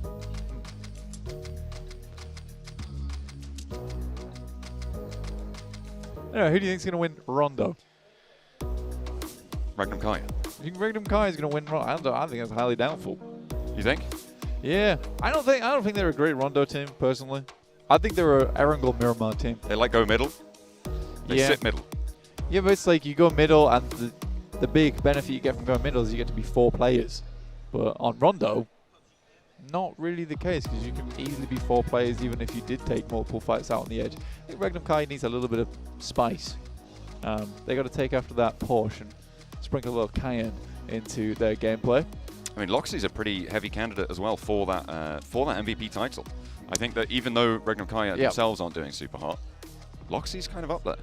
But when we get into Rondo, you're going to have to ignore that Wild does have one of the highest scorings on that map, okay? You got to trust me that I don't think they're great at Rondo. Which in my mind is true. I think Wild was getting the majority of the damage done, but that was because of certain situations arising.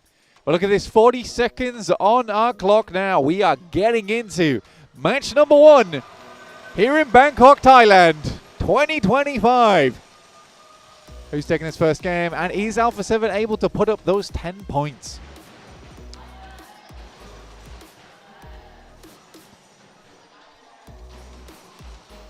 Hello?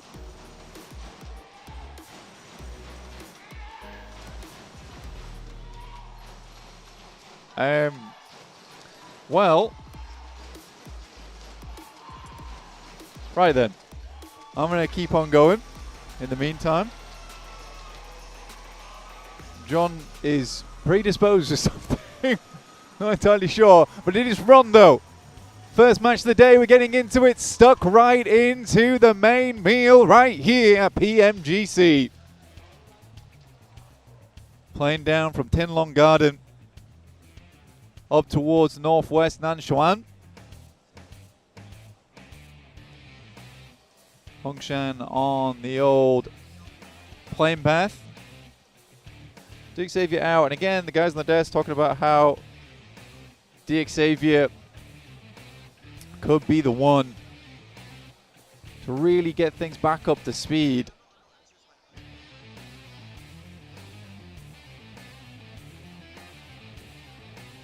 E-Arena over on the east side dropping out, but not really the team that we are looking out for. DRX as well doing fantastically for South Korea.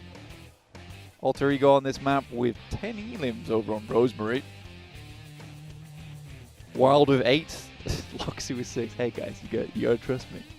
I don't think Regnum Kai is the Rondo team. The stats may say something else. We have to ignore the stats.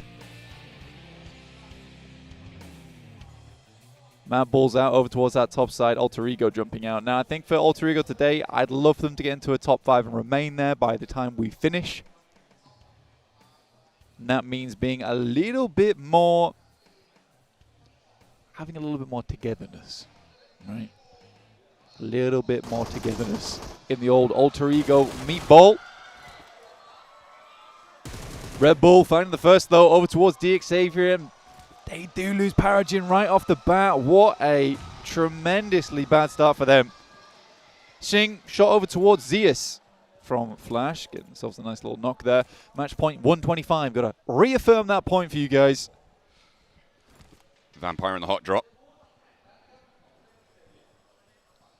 Looking to try and keep the points on side. 1 point already. DXavier bumped a little bit further away. Ooh, Team Flash, though, in a tough spot up here.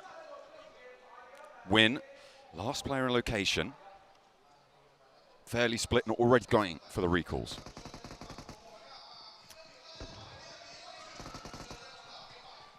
Thunder Talk. VJ. Onside.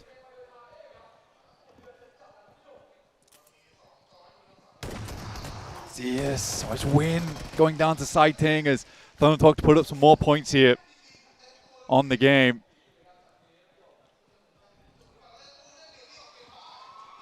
Sighting looking for a little bit more. His Vampire's getting a little bit of points right now. It's DXavier losing even more right here. They have one player still going, but it's Levi's probably the fall here versus Miaola. A good shot, and there is some chance from the crowd. Extremely pleased how this one's going down. The arena, though, it's a bit on tie action there.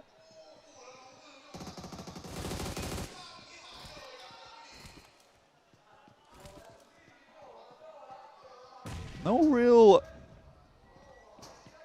words or moves.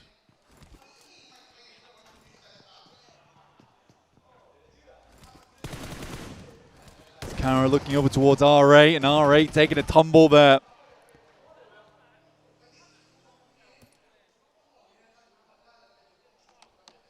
Recall beacon coming through.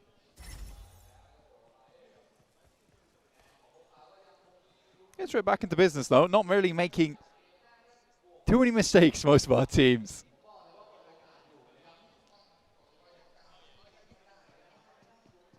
Alpha 7. On our screens right now. You get that PMGC code redemption there. PUBG United 2025.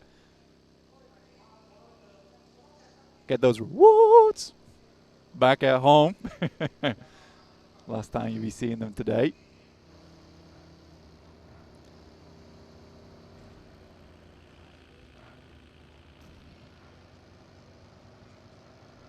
And D Plus here again. And I think we can be pretty confident that D Plus is likely not going to grab themselves another chicken dinner here on Rondo. It's outside of them usual behavior, right? Which is the last game that we get into. And I have my boy Hot Jukes. My boy Hot Jukes on the cast right now. Let's go, dude. Hey, stepping in the mix. I Hey, am so hey, excited. hey. We're in this, baby. Let's get it. Rondo action. Oh, man. You know what? This is so exciting to see. I'm shocked. I'm shocked that we're not seeing that crazy, like, Neox Factory hot drop here. So this is what I was saying by myself over here, obviously. You know, just talking it's all to good. myself, It's all talking to the guys at home. It's been quiet. It's been real quiet so far. And I think most teams are just looking to get those points pumped up a little bit more. Honestly, if you are any team inside this lobby, you're looking to stop Alpha 7 dead in their tracks, though. That's sure. really important. Yeah. So you sort of coming to this agreement early on in the game is like, we kind of don't want to give away points early. Yeah, I mean, if you're every other team, you got to have a serious eye when it comes to A7. If you even hear shots and you notice them in the feed, like, you need to be heading that direction, to be honest. Yeah, because, I mean, even if you're a team that, let's look at GOAT, 9th place, 69 points, all right? They're going to need some serious points here to step themselves up in the prize pool. They don't want this tournament to end any earlier. You know, trying to get first place is going to be tough. But if you could stop them, I think you got it. Let's see what E-Arena could do here as Joker with the run over. Man. Gets a nice little elimination here off the rip. I think he crunched the car in. Sort of served him up on a plate on the underside of the vehicle. A little bit of the hot plate there, to be honest with you. Sunny side up. It's very much sunny side up. And the arena's still going. Lewis here with nade in hand, looks to pop it over towards Tony K, but we'll pop the pin back in for the time being, but there is shots from across the way too, so a little bit of a side angle. Not sure what Joker thought he was doing there. He did just play right into their hands. Yes, he did. Let's see what Lewis can do here. He's got that nade locked and loaded. This should be a pretty easy one to hit. Yeah, Turney knows. I got to go ahead and push up, but it's a little bit too late. Lewis getting the flush, and that's E-Arena in big trouble with only one lap left. Yeah, one player left alive there. We'll just get the res beacon on. He's it's already fine. there. You know, we need more men in here, and more man's the one to do it. Getting it locked and loaded here. And this is the squad everyone's got their eyes on. Alpha 7 playing it very careful all the way up in the north side. Thunder Talk is mighty close, though. We'll see if they happen to get into some action here in a second. Yeah, I think for Alpha 7, you're trying to play it as safe as possible. Currently, they're right on that north side. And it is worrying them being around Thunder Talk. This team sort of is a little bit topsy-turvy in terms of their gameplay. So at any moment, they could just swing to the side like that shark, the Flint shark. Yeah. You know, it's always like, those are always the biggest threats to these teams that really got nothing to lose here. The local squad showing out for their hometown. The crowd going crazy. 5 eliminations here off the rip. They got to be feeling pretty good. Absolutely. They got to be feeling real good right now. Oh, yeah. Back in business. Back in business. Back in business. R8, the Saudi team. Honestly, I've been very impressed with R8 throughout the entirety of this tournament. Throughout the entirety of PMGC, in fact. Very, very good stuff coming through from R8. I can only hope that they continue. I'm very excited to see what this team can put up in future years as well. I mean, there's still a chance to day 4. They're not exactly too far behind. But you're right. The circle shifting over towards the west side and shifting on top of D+ is a bit weird. Yeah. D+ get a win on their first game of the day. They're like, hey, there might not be a last game. Yeah. So we got to do it first. We can't mess around here. You know, it's so crazy. I was talking a little bit on the desk. We got a chance to talk to them. And you could just see the frustration on their faces because I was like, you know, why is it? What makes the last game so different for you guys? And they all just looked at me just stone-faced. They were just like, we don't know. We don't get it. Like, why is it that we win the last match? I don't know, but I'll take it. And you know what? Hopefully we see them make an adjustment. That last game, though, yesterday, it put them in the show. That's for sure, right? They're at 62 points right now. If they win this Ronda, we've seen them put up a 30-point game in the past. They just got the circle here. Who knows? Who knows what could happen? Who knows? Who knows? We'll know in 10 minutes or so. That's a fact. That's all fact. But yeah, I think for D+, people were very, very surprised with that performance yesterday. 18 elims was pretty monumental for that squad. Regnum Kai here, spotting a team sidling on pass. I mean, Flash getting a little bit close for comfort. They are quite literally brawling in the vehicles. And Flash just does not give a damn. Yeah, out of there. Out of there. Man, it's so interesting. Honestly, I'm sensing nerves. I'm sensing some tension in the air here on the final day. Yeah. Yeah. It's very obvious here in Rondo. I think even on that Miramar we had Impala, yeah, really not a lot happens on Impala usually anyway. Yeah. When you get a circle like that. But there was even less happening here at PMGC. Teams are like, hey, we're going to sit still. We're not going to make too many mistakes. Vampire, though, on the other hand, you're right. Nothing to lose here. This team has everything to gain. And they are being the one team, I think, that's starting the most fights in the lobby. Yeah. And it happens to be against DRX, right? DRX are already down one player. They're in second place right now. They cannot afford to lose this. And Hyunbin gets a huge nade.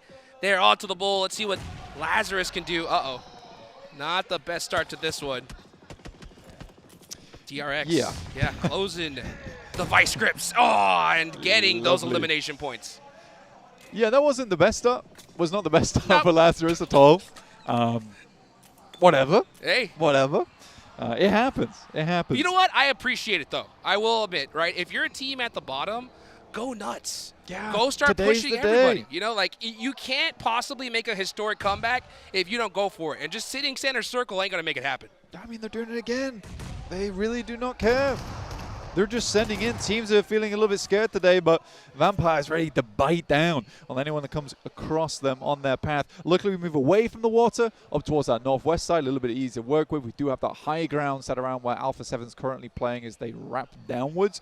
We also have Alter Ego making that same approach. It's a worrying one for Alter Ego being so close towards Alpha 7. This is a big spray down coming through from the Mad Bulls, and Alpha 7 might just be pinched here, Hot Jukes. They're in big trouble. Let's see how they're going to be able to get out of this one here. One thing that's always so good is out for Alpha 7 is they're so good at that edge-style play. But I totally get it right here. They got a good beeline right towards the center. In this position, honestly, Alpha 7 would want to kind of have a little bit of a handshake agreement with Mad Bulls. Just say, hey, you know what? Y'all stay on this side. We'll stay on this one. And just finish this out top two. But if you're Mad Bulls and you realize it's A7, you got to go for this fight. Yeah, you do. I mean, they've already got that first knock, right? So they know. They've got a good, clear idea of who this is. For the Mad Bulls, you know, they are down in 10th place. But the thing for them is that for a 10th place team, it means all the more to stop Alpha 7 in their tracks. Because that gives you so much more opportunity throughout the day to climb those ranks. You're probably not getting first place, Jukes. Yeah. But at the end of the day, you might be getting 5th, 4th, 6th. And that's a big jump up in cash. That's a fact. I mean, even Mad Bulls, I mean, it's so crazy because you can put a 20-point game up here, and you're at 65. Dude, you put 20, you're in 5th place. You know what I'm saying? Yeah. So it's like, man, Hello. I guess I get why teams are playing this so passive because it's still all possible. But at the same time, like, you know that Alpha 7, DRX, Alpha, they're gonna get a good game under their belt. Yeah, they looked at D+ yesterday like, this is one game, is it? Just one game? Is that all you need? 18 eliminations. You tell me that's all you need? That's it? That's it? Hey, well, you know what? Tony K ends up getting his whole squad back up for the most part.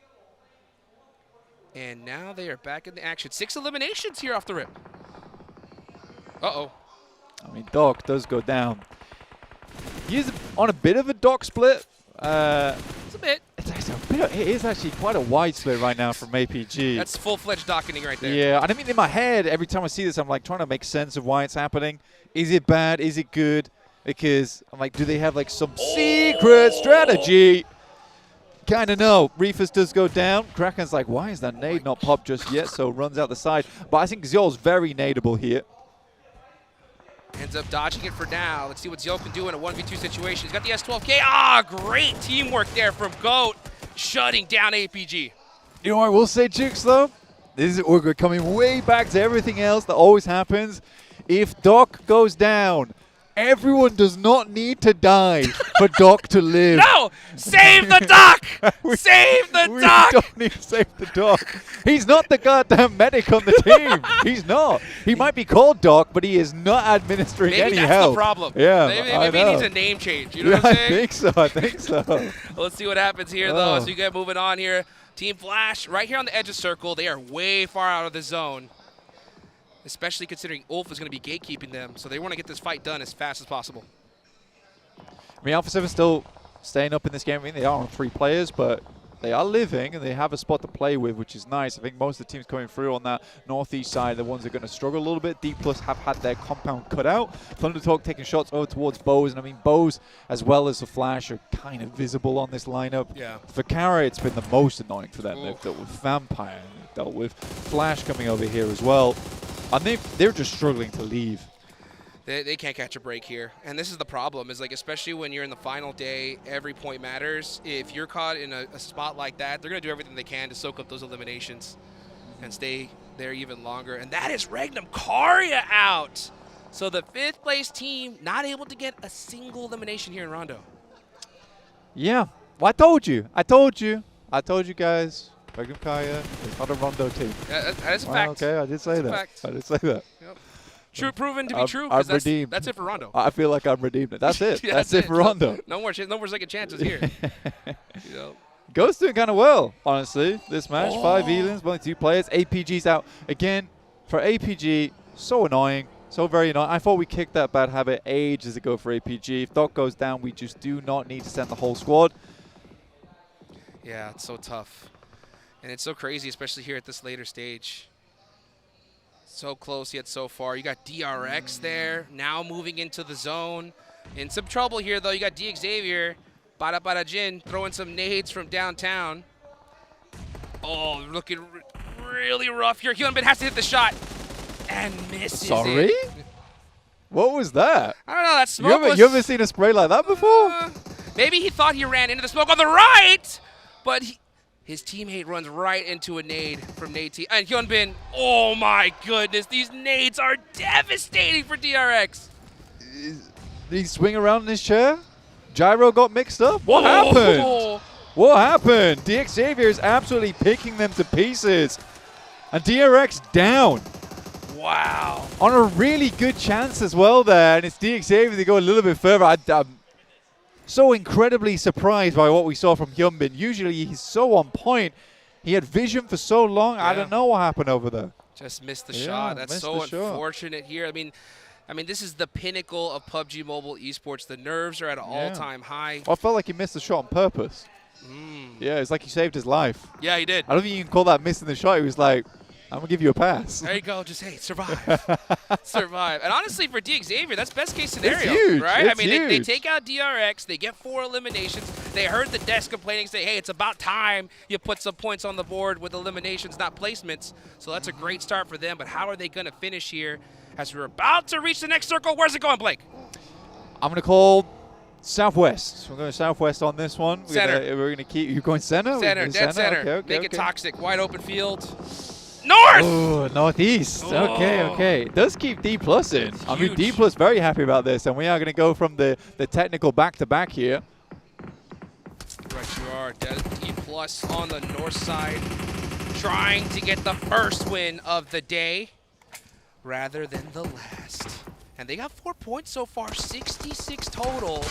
This could be the craziest, it will be the craziest comeback in esports history. If D+ were to do something they're crazy. just like, yeah, I don't feel comfortable losing. Yeah, you know what? The death said it was impossible for them to come back. Maybe we just make it possible. Yeah. I think that's the thing. They're playing a mental warfare with us right now. They're saying, hey, we can only win on the last game on Miramar. No one's afraid of them. They're like, then they bring out the special, day 3. The zone even goes their way. Everything's lining up perfectly for it. A7 got into the circle. No elimination so far. They're playing it very careful. Oh, my God. Amori with the stiff arm. Crazy stuff coming through from Amori there. I mean, the way he just stepped out as well, that's confidence. Dude. That's confidence. He's one of those players. He's just one of those clutch factor players that's going to make that big play. Let's see if he can do it again, though. Sitting. Uh-oh. Oh, my gosh, he does! The heat-seeking missile from Amori keeps his team alive a little longer. Now Sitting is out with Barajin coming in for the third party. Damn. He wants that Porsche Cayenne. He does want that Porsche Cayenne. He wants it real bad. Bad. Well, okay. I mean, Amori not willing to give up just yet. Alpha 7 looking to make the cross now. This is the most important thing happening in the circle right now. And this is a good ramp down towards the south side. But it's not far enough. They've got to go further than this. And Xavier wrapping around in the wings there, down to 3 players. Weezao lines up the nade, knows he's on the tree. That's nasty. Oh. Alpha 7, the teamwork coming in here clutch with the run over. Xavier having to drive away from this one. They are in the zone though. Now going to have to switch focus and trying to gatekeep A7. But A7 should be able to make a wide wrap to the south. Xavier getting peppered though, trying to find a spot in the inner circle here. Yeah, I think they could easily make a wide wrap down towards that south side, over towards Amari. I think that's 100% possible. But also it's Amari, so I don't know. We'll see if he goes for the 1v3. It's very hard. If he gets this 1v3, oh my goodness. It will be legendary. Will actually be legendary. He needs to get that Porsche Cayenne, and what do you think the first song he plays? Yeah. It's got to be That's Amori, right? Yeah. That makes sense. Let's take a look at Alter Ego, though, here. Finally, all 4 players up in the end. Let's see if you were saying a big chicken dinner pie in the sky? Is that what we're going for? That's Amori? Yes! Okay. I get it now. I get it. I get it. It seems on brand. Yeah. I think it is. I mean, we made it on brand. That's right. Great nades from D+, though. Ulrigo pretty tightly knit at the moment. That's a lovely circle again for D+, but they got to win this fight. And the fact that Ulrigo was able to get here is pretty nuts to me. Finally, though. Finally, all 4 up. Can they hold on, though? D+, look at that. You got Chips way far in that back line there. Holding off the angles.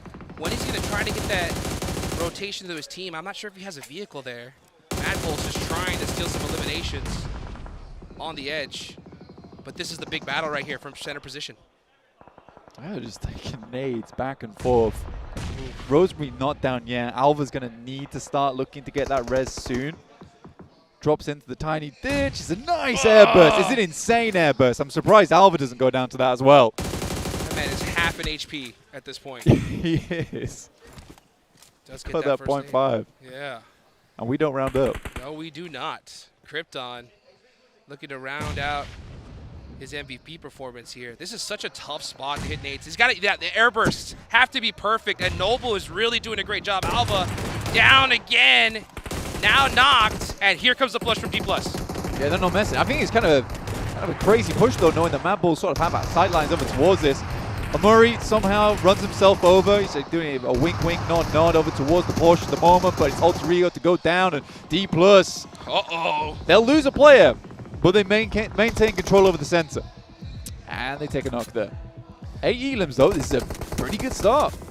This is a really good start. The big thing though that I'm looking at though is Alpha 7. They're still alive. Remember guys, the smash rule. The smash rule comes into effect. If they win this game, that's 10 placement points. They are officially in that smash zone. Yeah, I mean, Amuri eliminated himself. So they didn't even have to worry about wrapping down towards that south side. It's fine. He didn't want Alpha 7 to get the point. That's true. That's what he sensed Alpha 7 nearby. And it was like, oh, we cannot let this happen. I'm out of here. I can feel that spiritual presence. That's right. The pressure. The spiritual pressure. Alpha 7's reality is pretty high right now. It is true. It is true. Oh, boy. The calm before the storm here. Stage 6. Everyone's just waiting for this next zone. This is that planning phase. Right now, all the IGLs telling their teammates, hey, zone goes this way. We're going that way. Zone goes on us. Shoot at everything that moves. I mean, for Madbulls getting themselves up towards that point on the side, or at least having an anchor there with Lemon is big. Weezao goes down, and he is absolutely unresable. But it's second place for Elims. That's the 10 points. That's them on match point, right? Yep. Do you know what? For them, they don't even care about this chicken dinner right now. They just care about hitting 10 points. That's the goal. That's the goal. If they can do it here in match 1, they have 5 more matches where all they got to do is the same thing. Even if it's a 0 elimination chicken dinner, they're champs instantly. Yeah. And hey, I mean, America is one of the few regions where we actually did see Smash happen. Sure. So that's a big experience that they have amongst everybody else. They saw how the Wolves were able to get it done. They're like, they just play passive? Survive? Cowards? Yeah, look, we can do that. I'll do that for some free, a bit of the free dude, meal. I'll wipe my cowardly tears with $100 bills. Yeah, You know what so I'm saying? Right, so right. Absolutely right, all day long. Revel, he's looking for that MVP. I remember the last time I talked to him at the World Cup when they won.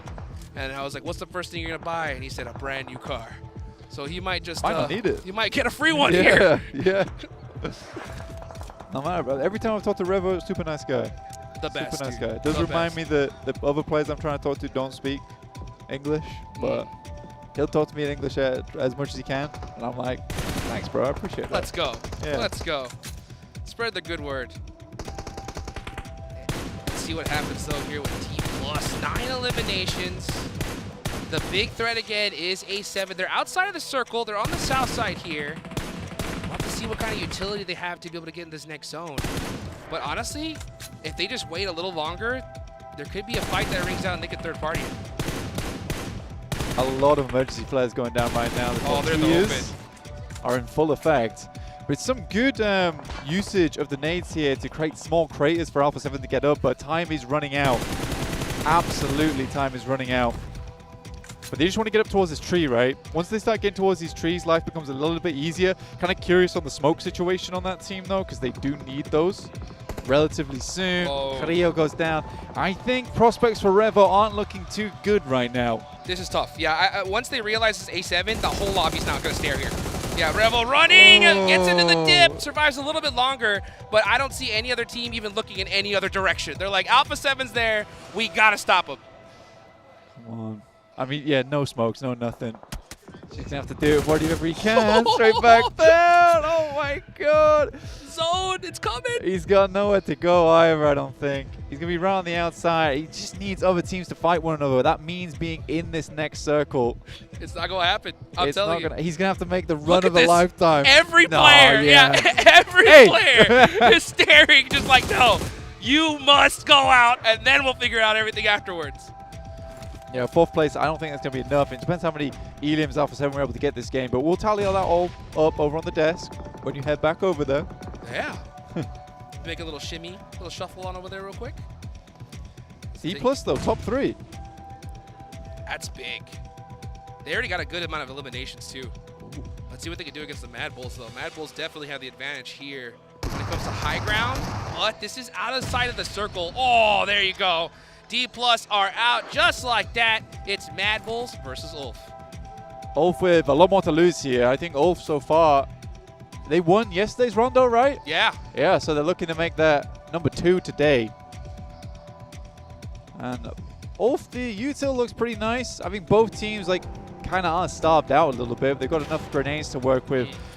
I think with that circle moving over towards the east side, though, it's feeling like the Wolves going to be eating good again at the start of the day. It's possible. The thing is that they have the positioning, they got the cover. The problem is they're so separated. If one gets knocked, there's just no res coming out, especially for Solus there on that off angle. So Solus just needs to play this very quietly, wait for the zone to push Mad Bulls, and just not get knocked. That's the big key for Solus here. He's got good coverage here with his dip. Really does. Pusher's making a hell of a move out to the side. Catch catches it. He's not letting that happen. Not one bit. For Mad Bulls, that drops us down to a 3 versus 3, which is infinitely easier to handle. That is a long lob on the net. Oh my goodness me. What a barker. You can see his player cam. He smiled after that one, hitting a nice little headshot. Oh, almost runs right into the nade, though. Catch on the drive up, hits the headshot, and now it's just Tulika all by himself. Tulika on the sidelines. Catch this. As Catch will find himself an unreal finish. Some insane bravado towards the end there. Coming through from Ulf. They didn't want to play that one out slow. They just wanted to go. And they find an incredible win over at the start of the day. That's going to push them up by quite a bit, guys, as well. I think we got to take into consideration a little bit of that. For Alpha 7, I don't think they got enough points there to make sure that they got over towards match point, but who knows? I was kind of focusing on a lot of other things happening in that lobby with D+, get a few points on board, they're pushing things up. Mad Bulls not able to make that push. I feel like Mad Bulls had some decent rotations during the majority of that. Unfortunately, it does just all go to pot in the end with kind of an aggressive push from, I mean, no less than Pusher on their squad. But yeah, I think that did look infinitely better for Mad Bulls than recently. Let's take a look at what the desk has to say about that last match.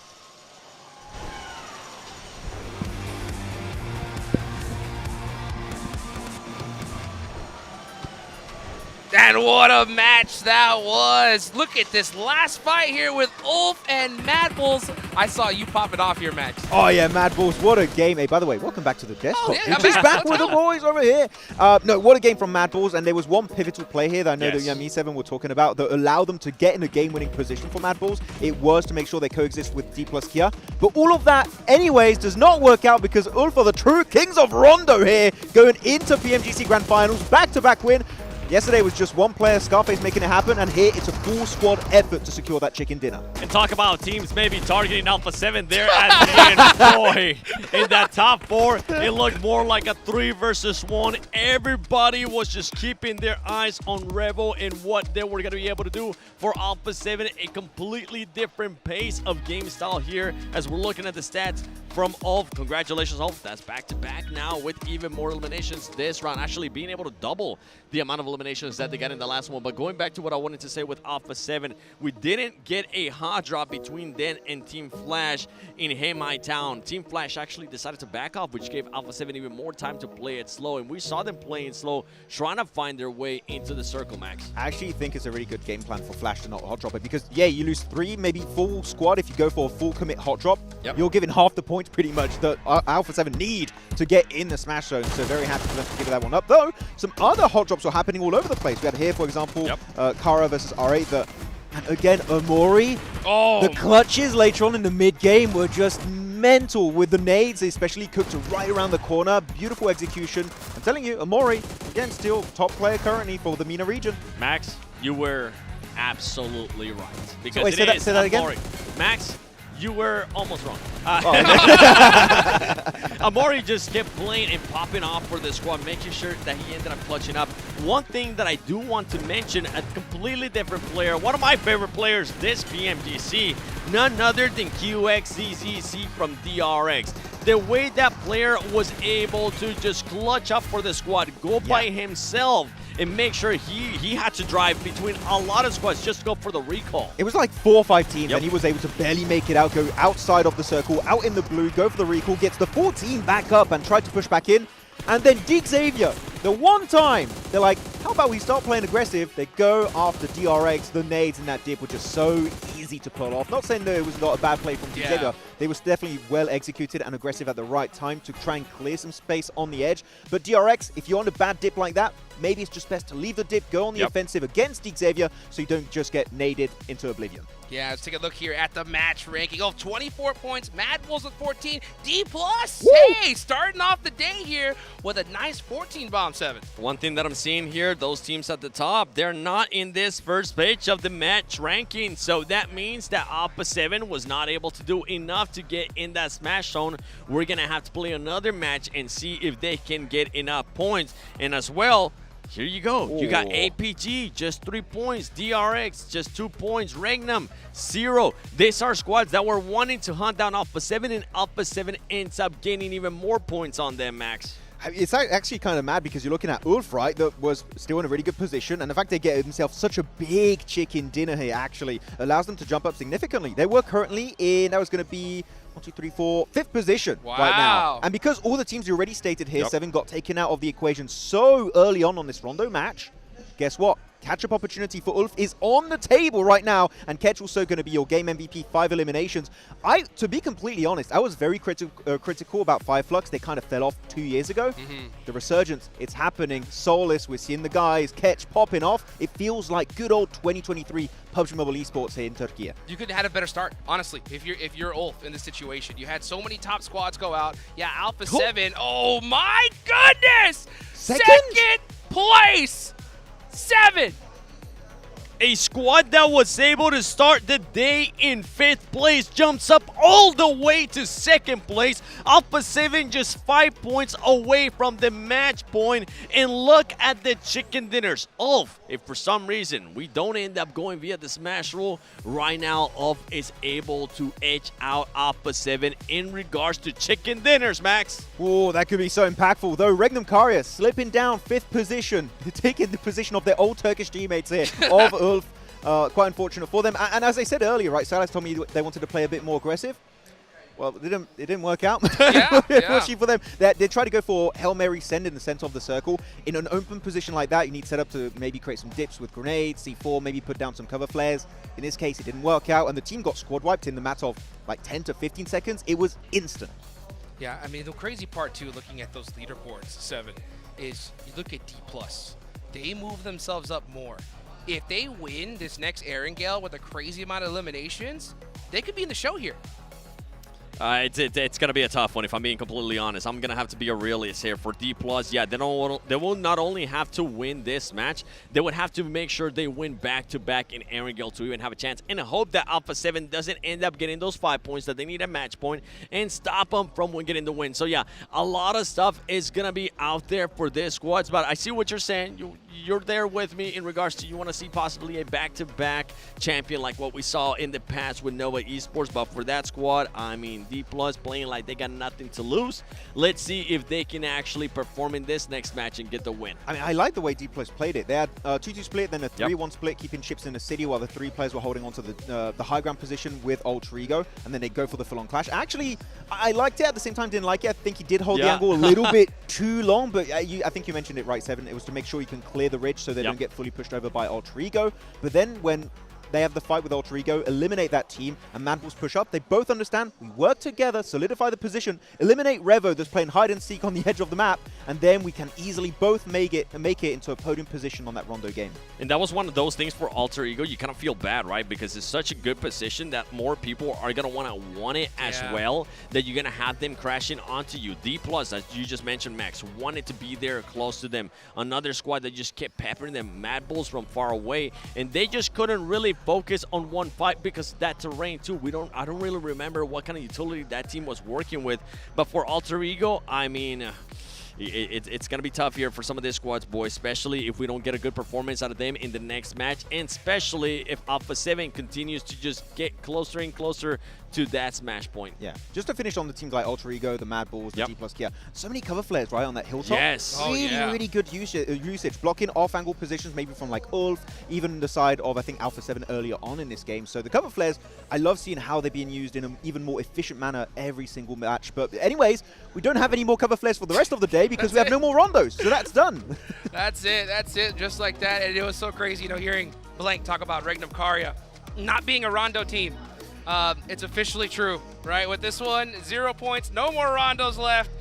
Regnum Karya are going to have to make it happen in Erangel, Max. Yeah, definitely. I mean, they are looking like a good team. They drop center. They drop Rozok when it comes to Erangel, which is, rotationally speaking, just like Dig Xavier, very good because you're dead center of the map. And if there's any map they're going to do well for me, it has to be that one. They don't strike me as an amazing Miramar team, unfortunately, for Regnum Karya, so you better make them count. 3 matches, and then I think Regnum Karya are going to have a really hard time to make that climb towards the top. Yeah, for Regnum Karya, I mean, I felt like they tried to do a little bit too much with zero scouting for that squad. They tried to split 4 teams in the previous rondo. It wasn't going to end up happening, especially when you try to send it towards the center of the circle too. I would have loved to see Regnum Karya play a bit more of that edge and see what you could do with the amazing fragging power that this squad has been able to showcase, but that wasn't the case. Now we switch focus over to Erangel. Just 5 points for Alpha 7. Can they do it? I personally believe they can. I'm just hoping they become a little bit more aggressive. You're not going for the win on this one, Alpha 7. Definitely get as many points as you want and as you can. But remember, you just need 5 points. So in that third match, you can end it via Smash. Well, we're seeing adaptations in the lobby here, right? We saw Vampire all the way at the bottom. They got nothing to lose, pushing everybody, which we like to see, right? Because why not at this point? And then not to mention, when the team saw that Alpha 7 were there, there was not a single shot rang out on anybody. It was just all eyes locked on them. Yeah, actually, that reminds me of the Sertani pep talk we had back in the PMGC finals back in Jakarta in Indonesia. And he had with his team one of the biggest comebacks on that day 3 despite a really poor performance until then. Is that going to allow them to get in the middle pack? Winning is out of the question anyways for Vampire, right? But you know what? Maybe a middle pack position, extra prize pool that, again, could win a big portion of that $3 million prize pool in PMGC. Hey, a big push up in that last day is still a very nice thing to see from Vampire if they can keep it going. Well, guys, let's get going into the first Aaron Gale of the day. Alpha 7 only need 5 more points to reach that smash zone. Will they get it? We are about to find out as we take it on over to our casters, Blake and me. Well, thank you very much, Jukes. And I'll see you in approximately 5 seconds, indeed, as we head over towards Erangel now, our second match of the day. No smash ruling in effect just yet. Just yet. Not yet. Not yet, indeed, but it could happen right here, right now. 5 points. Honestly, shouldn't be a real sweat for Alpha 7 to get here, but they are playing a little bit differently, right? We heard 7. He was talking about how Alpha 7 kind of went full passive mode, which we get. Hey, right? Yeah. It's not them though, is it? It's not them. No. And that's the thing is that when you adapt your playstyle here at such a big stage, man, you can get in your head so easily, second guess yourself on pushes, and that little hesitation at this high level, I mean, that could make or break you. For Alpha 7, I mean, they're a team that loves to just play their own game, right? They want to take that position in the circle. They're going to go for it. I don't think they really suit that passive play style. I think once you hit that, I think you just got to play, get out of your head right now. Yeah. Once you're on that match point, sure, you got time. You do absolutely have a little bit of time to work with. We're going down from the southwest over towards the northeast. Yaz is in play. We're going to straight back down towards the southwest on this one. So it's going to be a little bit of a late drop for teams over on that northeast side and a late rotate down. But for squads getting out early like Vampire, oh god, it's Vampire who's out early, isn't it? Okay, so they're going to get looted and start getting shooting over towards some of our other squads. That's rough. It's rough at best. See Alpha 7, you know, not going to their North George drop. It was a little bit too far from the plane path, so they go on that east side. You can see them looking to possibly even wrap into Yasnaya here, try to get some loot, and then head on into this next circle. DRX, dead center in the zone. D Xavier as well. One thing that's so crazy to me, though, Blank. Oh, wait. Prison? I don't get this. Prison? Yeah, I'm also confused. And it had to be Rosemary, right? It had to be Rosemary. Always. Oh, Rosemary always getting caught in crazy situations. Man, Alter Ego is that one team that I look at, and it's so hard for me to get a good grasp on them because they have these crazy pop-off performances from single players, great opportunities, but then you just see these weird tiny mistakes that just make them fall apart. It's funny because, you know, we've been talking about this on the cast quite a bit where for Alter Ego, they're a team that is fantastic, so much potential, but like you say, they're clumsy. They're kind of like, they're a bit of a Velma. That's kind of a good way to put it. You know, they're a bit of a Velma team. You know, it's like somebody lost their glasses, or there's some kind of communication issue, or something that's causing it. I've tripped. Yeah, I've tripped. I fell, or like, oh hey, oh wait, I fell in Alpha 7. Was that? Oh my gosh, the turn. Oh, he has he has a pistol. Rebel with a pistol. Can he do it? No way. Can't! And that's Alpha 7 down 2 off the rip. There's no way you whip out the Mini 14. The swap. Yo, it makes no sense. Max looks so surprised. You got the Uzi in your hand. That's not the close range weapon, dude. The Mini 14 is not the close range weapon. It's literally doing tricks. I'll tell you one thing, right? Alpha 7 may have the fact that they have Alpha in their name, right? But with those players down, they ain't saving them. Unlike when it comes to Doc, you know? That's true. Yeah, for Alpha Gaming, they would have absolutely just sent it towards that gas station. But yeah, we ain't sending it now. Amori with the highest C-limbs in the lobby. Followed close behind by Loxy, actually. You know, I think Loxy has had a step up of the year.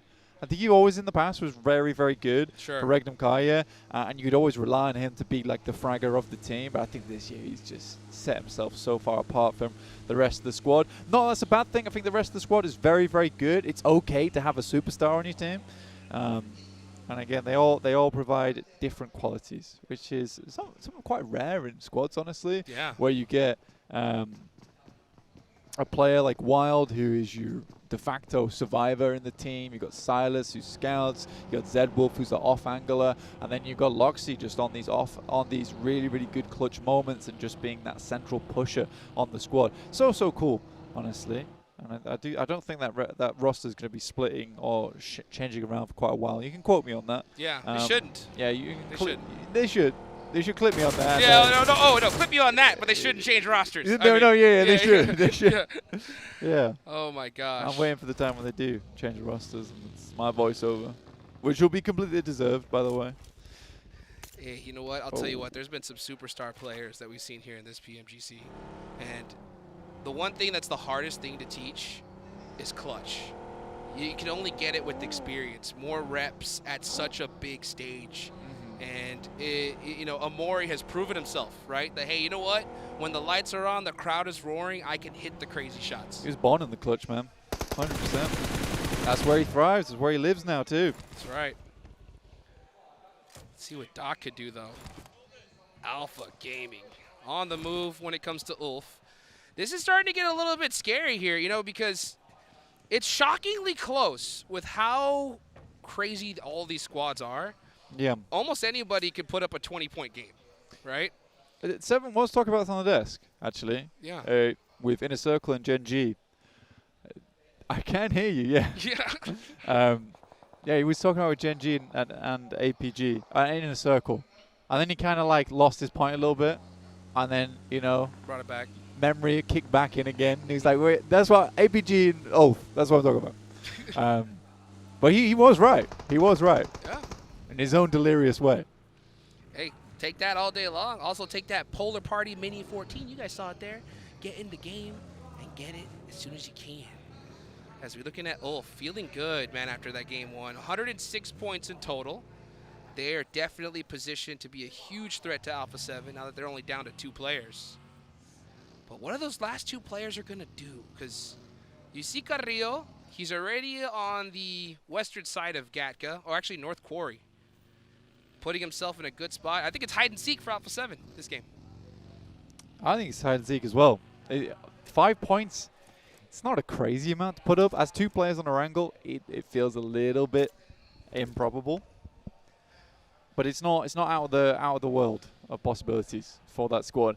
And I think between Carrillo as well as Obscure, they got this. It's just you can't really be going down to Flash like that. That's a rough one over in gas station. Oh man, they didn't see that coming. That's for sure. They were so undiluted as well by the time they got there. I think that was the most stressful part for them. Because they had made that straight shot from Northeast Isnaya. I thought that they would. I thought they'd wrap over towards North George, honestly. I mean, it made but they sense. didn't go for it. And I think they're playing scared. Yeah, that's what it looks like. It really does. It looks like they're in their heads big time here. I mean, you got Revel with a pistol going up against an Uzi and a Mini. But the Mini was the main problem. The Mini was the big threat. That's for sure. My Uzi may be small, but my Mini is smaller and deadlier. That's right. Mighty. That's how you do it. Mad Bull's taking this spot. This is one of my favorite locations when it comes to these zones in Erangel. If you take these buildings, you have such a huge lay of the land when it comes to the south side. It's very difficult to push on. So I like the fact that Mad Bulls are taking the spot early. Yeah, it's a great spot. Honestly, I've seen multiple times on the kind of circles where they go north on this one, which I'm hoping it is now because that will prove my point in a second. Please, please, please. No, never mind. We won't talk about Everest anymore, I guess. Yep. Now it's not as good. Well, yeah, we're heading back down towards the swamps, though, which is kind of annoying for Alpha 7 because I think Brazilian teams typically actually play quarry swamps really well, multiple times. And I think that it is frustrating for Alpha 7 now not having all 4 players because this could have been a really, really strong approach for them. Take a look here as the rotations are starting to ring out here. You got Alpha 7 just hanging out inside a quarry. Definitely a lot of nooks and crannies they can hide in there. hopefully try to steal some of the eliminations. They only need 5 to put themselves into that smash zone. But everybody right now, the calm before the storm, just trying to find a spot in this next location. E-Arena, all the way still in North George blue. They're rotating in super late here.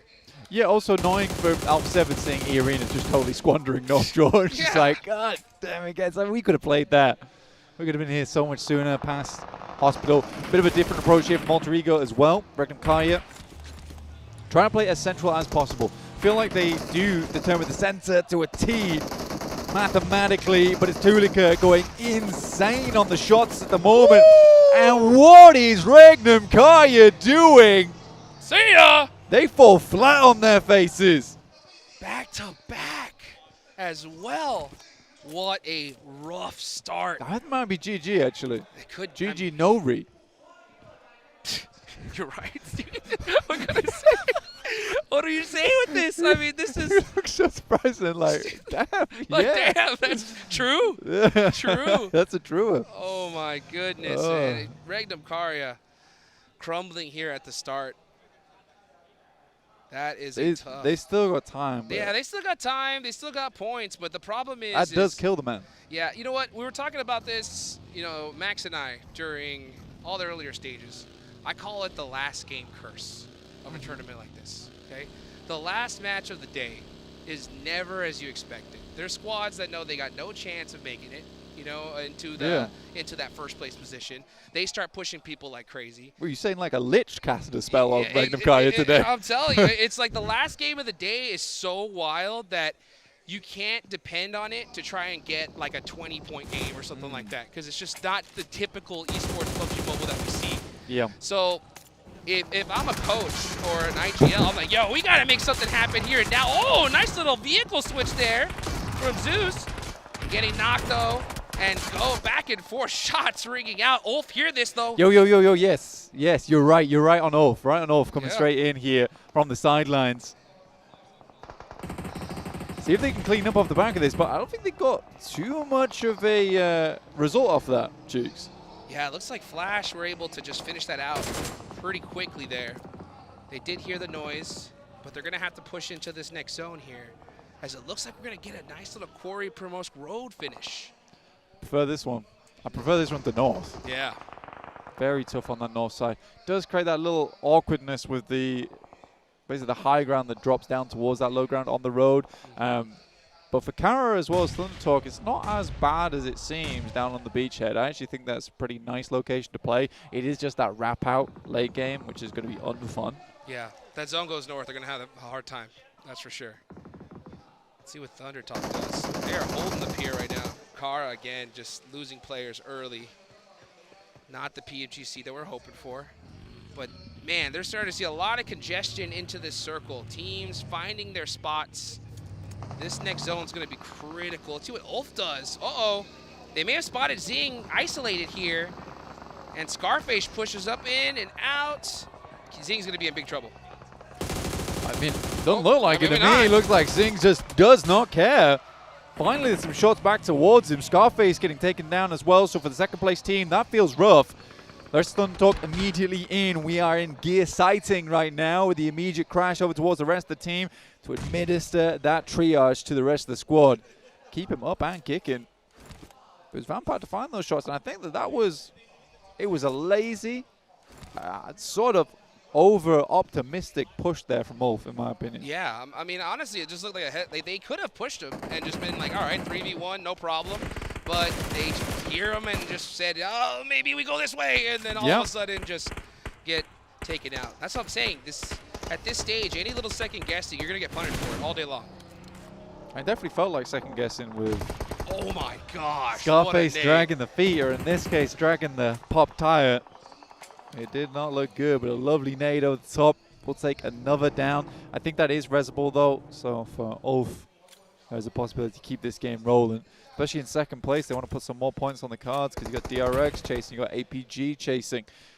This is sort of the perfect lineup over towards the top side of the lobby. Honestly, Alpha 7, Ulf, DRX, APG, Regnum Kaya, Alter Ego. What an amazing top 6 we have right now. Yes, we do. Top 6 ready to go. Alter Ego all 4 up here, getting towards that mid-game.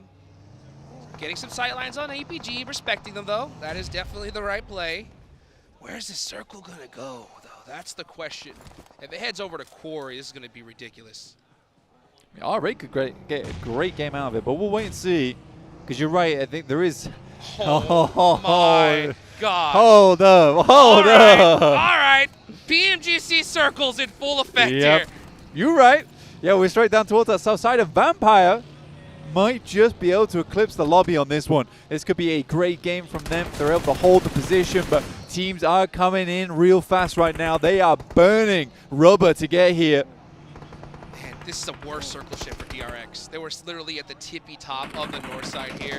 They're going to have to go through so many squads to try and push on in. Oh my gosh, DXavier are pushing right through the middle of everybody, but it's Alpha Gaming going up against Alter Ego.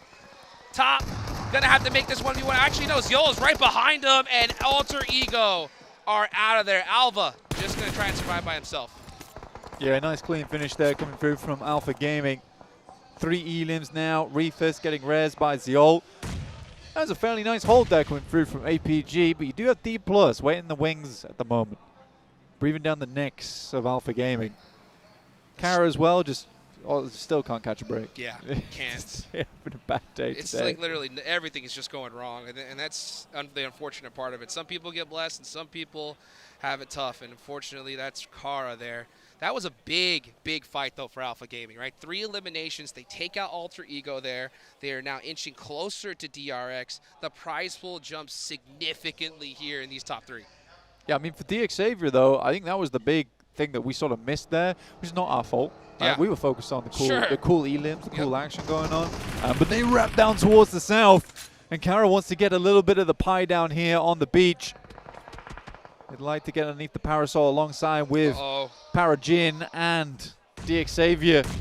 But nades are spooky here. It's basically whoever can throw more first.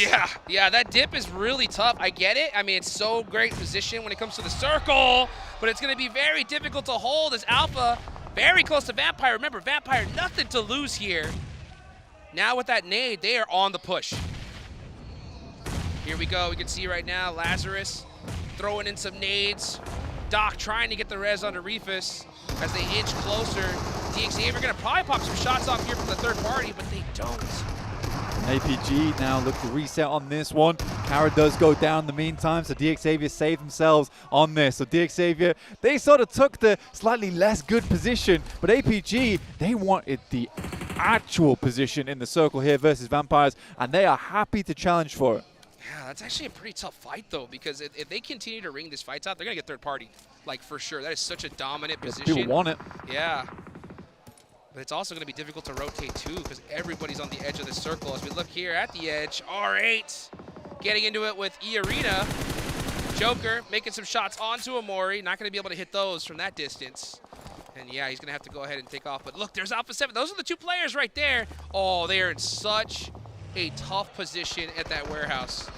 If the zone goes south, which it most likely will, it's going to be very difficult for them to put those 5 points up. Yeah, people are going to be wanting it. For APG, though, I think they're kind of okay to just coexist with Vampires at the moment, which is probably the best play to go for right now because you don't want to get third-partied. So as long as you can help each other out, you know, help a brother out in the middle of the circle. Yeah. We get like second or first. You know, but that's okay. We can change that about. That's the right play, 100%. You know, I think the reason why we saw that fight even start ringing out is because Vampire at the bottom, and they're just like, we don't want you here. Like, we don't have to share. We don't want to have to share, but we will. We will. Oh, here we go. Alpha 7 trying to get those 5 eliminations. Oh, and they didn't. A 0-point game. And that is going to be one more match we're going to see guaranteed here, Blank.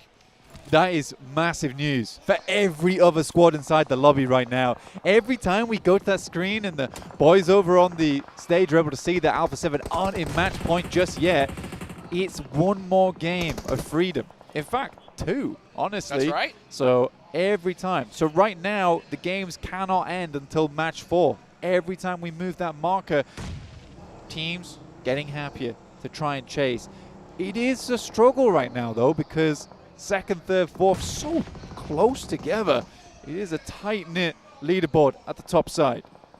I'll tell you what, though, this is huge for Alpha Game, right? The fact that we had Alpha 7 go out there in a centralized position. They have the warehouse, 3 eliminations so far. With a win here, that could put them easily into second place, very close to first. Let's see how this is all going to play out, though. You got Mad Bulls going into it with E-Arena. Dead pack middle squad right now. 82 points with 6. Mad Bulls need to win this. Flip getting naded. That is not how you want to start this one off. And now you got Turney K on the push. This fight, though, just getting extended, taking so much time. Oh, but that looks like it. E-Arena putting Mad Bulls on the back foot. 600 damage right now for Turney K. Looks awesome. Honestly, another nade goes through. Won't be quite the air burst and catches Mormon. But nade inside his hand. Lemon's going to try and push forward, but won't even be able to get the knock there. The Thai team is up to 8 elims on this match. Their run not done just yet. 13th place on the leaderboards, but you know, between 78 in 10th place and 5th on 84 is nuts, right? It's really not that bad until you really get down towards Vampire in 15th with 48 points, but this is such a close lobby. Really Everyone's putting up points. Everyone's putting up points. So if we get to the end of this, if your favorite team went out in 12th, I don't think you can be too unhappy. It was basically 4th. Absolutely. I mean, we heard as soon as that fight rang out, the crowd going crazy for E-Arena because they realized, like, yeah, 68 points so far. They win this game, another good one. They're in the show for some big money here. Yeah. It's an amusing one. And they get the entirety of the Northern Circle to themselves after basically being the lone winners of all of that engagement in the woods that sweep across that area. Take a look here where this next circle is going to go. Will it head on over to the beach? Will it head on over to that long road? Either way, I think no matter where the zone goes, Vampire and APG are going to be good, at least for the next circle. Let's see how they decide to play. Oh my gosh, they are locked dead center of this position. So Vampire, APG, all they got to do is just look at it each other direction, handle everybody else, and that could be an easy first, second place finish from these two squads, but they're going to have to stop the pushes as all teams have their eyes locked on that compound. Yeah, I reckon teams probably wish that they'd crashed this a little bit sooner. Yeah. But this is the thing, I think, for Alpha Gaming. Oh, my God! Bye-bye!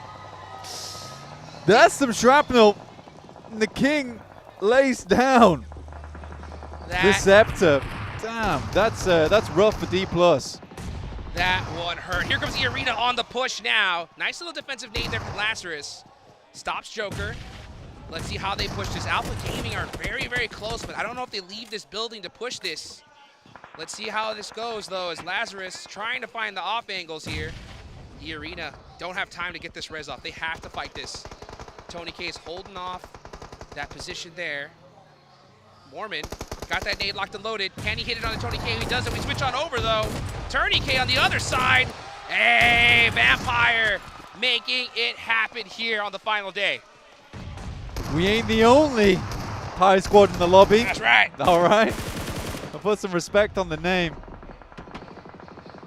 Good shots, but for APG, they're starting to sweep right now. Jukes, they're moving through it. Alpha Gaming looking to get something done. Miaulak is down. Lazarus, Tony K looking to hold out. A long nade into the building. Doesn't find anything of the sort, though. Alpha Gaming just had that itch. They could not stay still. Said, you know what, we got to start making the moves. But it's E-Arena that finish out Vampire. 11 eliminations on the match. What a great game it has been here for E-Arena. Marcel makes his way in, but pretty sure NC2 knows, no? Yes, he does. He has to know. Yep. Uh-oh. Just missed that nade there. NC2 playing it very quiet. Oh, and not going to be able to get that one. As now, look, DRX on the push.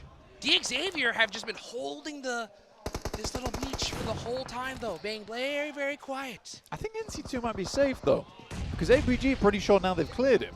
That's fact. They thought he was the last player. Marcel's the one who kind of creeps in, plays body double right there for NC2. Works out for him here, and now APG are just battling it out with DRX. There's still so many top squads in this one, Blink. You got 2nd through 4th still alive, Xavier in 6th, big threats. And then, man, it's still so crazy to me looking at these numbers. 12th and 13th place are not that far away. 71-72 at the moment. Thunder Talk, after all the good they did over in their PMGC, clearing away one of the most dominant teams throughout the league stage, just have not been able to truly transition that through over towards the grand finals. Can we even say that with how close this lobby is? I think we just have such strong teams here. Alpha Gaming, though, I was going to talk about this earlier before we started getting some fighting on board, is that they were the only team with the balls to make this move. That's right. All right? Yep. They had the gusto to go for it, and I think that that's what a lot of other teams are missing at the moment. I don't think they would have gone for that, but Alpha Gaming is like, this is the winning play. I love that about Alpha Gaming. You know, like some teams and some players, when everything just starts getting so hectic, they default to a certain play style. And it looks like Alpha Gaming just prefer aggression, right? Let's go and get it the hard way. Just push and see what happens. And this time, it pays off big time. Alpha 7, shockingly, right, decided to go on the passive side of things, and they're getting punished for it. Or they did get punished for it, big time. Yeah, big time. I mean, APG, likely they'll set themselves up with chicken dinner here and a couple more eliminations for a next game match point. Same with Ulf, they can keep pushing through, but they're down to one player now, so it's a little bit more difficult. DRX, I don't really see them doing it with just the two players they have in the 0 Elim game. Maybe if they get up to a top 3, potentially they've set themselves up for the next match, but probably will have to be a pretty large game off the back of that one. But looking at this circle, likely that DX Xavier, Ulf, as well as Thunder Talk go down in the next shift, which should be coming through soon. You just got a Southeast hard shift. It's not very likely you're going to get another one, in my opinion. It's going to be really tough for DX Xavier here. I mean, they still have a path on into this next zone with a crash. But the problem is you got Thunder Talk on the other side that are looking at them. Yeah, they're both looking at each other. And that's making it difficult for both squads. Honestly, this is one of those times where, like, if you're Thunder Talk and DX Xavier, you should kind of look at each other and be like, hey, let's just push together. Because if we don't fight this out, we're both going out right here, right now. But Alpha Gaming are like, nah, we're not going to risk that. Let's start putting on these shots and get some points on the board. DRX definitely trying to pick something up where they can over towards DX Xavier. And I think DRX understands that, hey, we are center right now. We do need to sort of capitalize off the back of that. And DX Xavier is the team we have angles on towards. Aaron? Okay. Sneaky. Makes it up. Oh, Thunder Talk are so much in trouble right now. As Marajin gets knocked in return, but they'll still have plenty of time to get him back up. That's 5 eliminations from DX Xavier. Next circle goes on over to APG. King still has it, but you're right. It does center up over towards APG, and it ain't easy being the king as he does go down in the circle on that southeast side. DX Xavier slowly mending themselves inside of this circle right now. 86 points. A lot of those points came through from day 1. Day 2 was a complete wash, in my opinion. But this is a big APG game. Huge game. Huge game for APG. They just broke that 100-point mark. Currently sitting in 3rd place. Oof is still alive, though. They're going to be able to sneak away some placement points here. Aaron's actually in a really good spot on that ridgeline. I definitely think he's actually going to get some pretty serious placements. But this fight's going to ring out at any moment. And honestly, it's going to be deciding on who fights first. Like, if you're DX Xavier, what do you do in this position? I think you just kind of wait it out, hope for a fight, and then finally make that push. I mean, to be honest with you, they sort of control center right now. Stage 9 is where it's all at, and there's not an unlikely possibility that DX Xavier could win this game if they play it slow enough and they set it up well enough. But I think this team is battered and bruised, right? The vests are shredded on this squad. That's the X factor right there, though. Doc pushing on out, gets knocked top, though, really quick on the res. I'll tell you what, man, if Doc gets knocked, the whole team goes crazy. No. Aaron! Oh, yo! Aaron takes the shots, gets the double! Oh, my God, I felt it. I felt that. I felt that. I just got quiet because I was like, I know, this dude. is crazy. I know. I know. I actually saw that happening. I mean, with Eren, you kind of really can't count him out from making that happen. But for APG, this is terrible news. Now this makes their next game that they play, because getting the chicken dinner now, it's not certain. They haven't had the time to set up going into this Zone 9. They've had to get themselves back up to 70% HP, and they haven't had those stims rolling. So none of them are 100% right now. Yeah, good thing for them, though. They have that side cleared out now that Eren's gone. So I mean, look at that, though. Like, that's a lineup, right? That is. You're about to get gunned down. Xavier, oh my goodness. So set up here with this ridge line. So easy. This is definitely not an easy rotation. He's going to go out, and Top's actually going to take that point. Yeah, nice steal indeed. Top. 11 elims is great. I mean, even if they go down now, it's a 17-point game for them, but I think they would love the chicken dinner as well as all of these elims. Because yes, you lose out on the 4 points from not getting the chicken dinner, but you also lose out on the 4 points right here as well on those players. This is a cheeky angle, a very cheeky angle with a nade on top as well. Paragin's very low, and suddenly Xavier running scared. Another nade sent through, and it is perfect and on point. They're stuck. They're completely stuck out. Reefus with this off angle is looking too good. That nade locks and loads it. It's all up to Levis by himself, and that is it. Alpha Gaming get the chicken dinner right when they needed it. It's a massive win for APG. It looked deadly. The two solos almost ruined it for them. Eren able to find a double and then almost find top of the window. That guy's on target, top on top. Such good work from them. And again, that is a huge game. 4+ points off the back of the win, 4+ points off the back of the Xavier players. That is a big jump up in the amount of points they're able to get. They're in the same boat as Alpha 7 now. Yeah. Alpha on alpha action. Alpha on alpha I'm telling action, you, this right? is crazy. There can only be one. The battle of the alphas right here. I mean, and you know what? They showed their alphaness by making that push onto Vampires. We take it on over to the desk. So much, Jukes, a battle.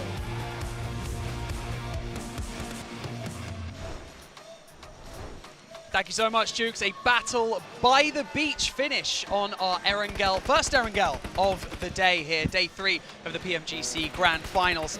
And it's getting spicy. Battle of the Alphas, as Jukes said, Max. It's maybe not Alpha 7, but I know that here's 7. He's hyped. The Alpha Gaming win you've been waiting for. It finally happened, and in a very interesting fashion here for Alpha Gaming. The team that I ended up picking to be my champions for 2025 PMGC finally waking up, and to be fair, I gotta give them props because this team was able to adjust. I even mentioned at the beginning of the day, I was scared that some teams were going to bridge camping. That ends up happening with Ulf ends up backing up, they delay it, and then Alpha Gaming. We finally see the aggressiveness. We finally see the fragging power max from all these players, even with Dogs. 603 damage, he's still able to perform for the team, but there was something that happened at the end that we were a bit of scratching our heads. The docketing came back for one game, and Eren almost got himself a double onto not only Doc, which he did end up flushing, but almost got also the knock and the flush onto Zjol, trying to go for the final res and saving Soldier Doc, but it did not work out, luckily enough for APG. They keep 3 players alive,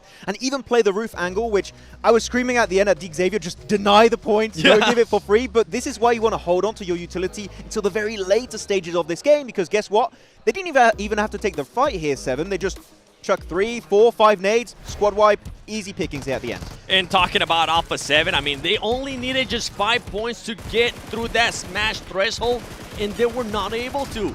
At Circle, I mean, the playing path actually is what kind of set them off wrong. We thought that they were going to go Lipovka. Some other teams ended up overtaking Lipovka. We thought they were going to maybe go on a wider wrap north all the way to Georgia. That was not the case, and they get caught by E-Arena. I think they tried to change their rotation path, and they just don't know which team is going to be where, and they get caught off guard. They lose 2 players. I mean, who would expect that to happen with Team Flash, right? They got the mini 14 Flash at the end, swapping from the Uzi. He got his backup from his teammate Zeus in the back. Very odd playstyle from Alpha 7. I feel like they are feeling the pressure currently in this game, and they are starting to fumble a little bit. The day 3 throw is going on. It seems to be that a lot of these teams that have high expectations are starting to kind of fumble, right? Alpha 7, Regnum Carrier Esports, another donut. Like, what is going on here, guys? For Alpha 7, the big question mark, I was even mentioning it yesterday, this squad has gone into the final day of a PMGC in the past, in the first place, and they end up choking. right now, what we're starting to see is I feel like the pressure is starting to get to them. Even though I got a chance to talk to Rebel, even though I got a chance to talk to some of the players and they were looking confident, they were sounding confident, now they're going to start thinking about it. And right there on your screen is going to be a perfect example of what I was talking about with Ulf, just holding off APG for a long time, just making sure you delay the rotation. Ultimately, though, APG gets placed by the circle and plays it out so well. And I want to give props to Xavier. We've been so critical on Xavier going into day 2 because they didn't have the circle going their way and they just didn't do much with those decent situations. But here the circle keeps shifting away time and time again, and they keep leapfrogging it until they find that amazing dip on the beaches. And they zone teams away like Kara Esport, Thundertalk, pushing them away onto the eastern side. This is the Xavier we wanted to see going into day 2. We didn't quite have it, but you know what? They're still really well placed in the rankings. These type of games could be the launching point for Xavier heading in this 3rd day.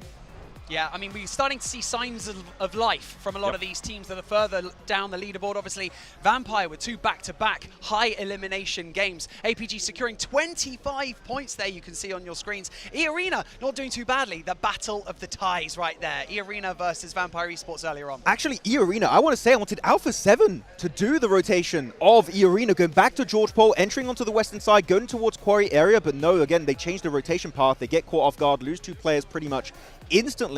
I think E-Arena, they made it so far, it could have been A7 in another universe. I mean, A7 right there with those 0 points. The pressure is definitely going to get even higher when we end up seeing this overall, because I want to know who has now pushed up what in that. I think it was an 18-point gap that they had to that 2nd place team. Yeah. That's pretty much going to be gone, Max. And the pressure is going to start getting to them. And I'm hoping that these players don't end up getting into their head, which has happened in the past for Alpha 7.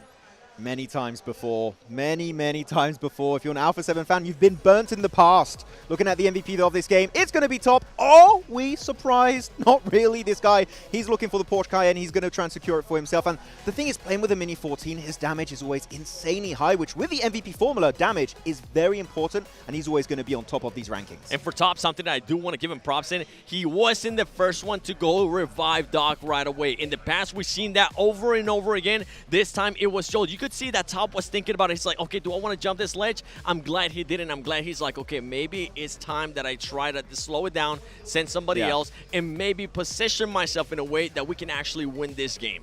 Possible good communication skills as well from Top. Watching over, but look at that. 120 for Alpha 7 and 117 for APG. We talk about teams that have that potential to climb that leaderboard super quickly. Those high point potential teams, and it's always going to be Alpha Gaming that comes out of your mouth first, right, I mean, Max? exactly. It's so tight towards the top right now. First game, they dropped from 3rd position down to 5th, and now this game, they go from 5th position back up to 2nd place. It's all over the place right now, and now we have only 7, a 3-point difference. That lead you were talking about, it's gone. Alpha 7, you don't have a free start anymore. You don't have a free push into the smash zone. Right now, APG hot on their heels. You got any of those wipes to clean my glasses? Am I seeing that right? Only 3 points separating Alpha 7 and Alpha Gaming, and especially going now into more Erangel matches. Top, we saw it earlier, he was that match MVP popping off. Refis as well. Remember, Refis was crucial for this squad. Crucial for them to be able to have such a great performance to put him in contention. But now, going for the rest of the day, I do want to see APG being able to get placement points outside of just wins. If we take away their 2 wins that we saw earlier on the overall leaderboard, that squad on all the other matches that we have played have only gotten 7 points. That's just not going to be good enough. Well, didn't they already just get more placement points than the entirety of day 2? Exactly.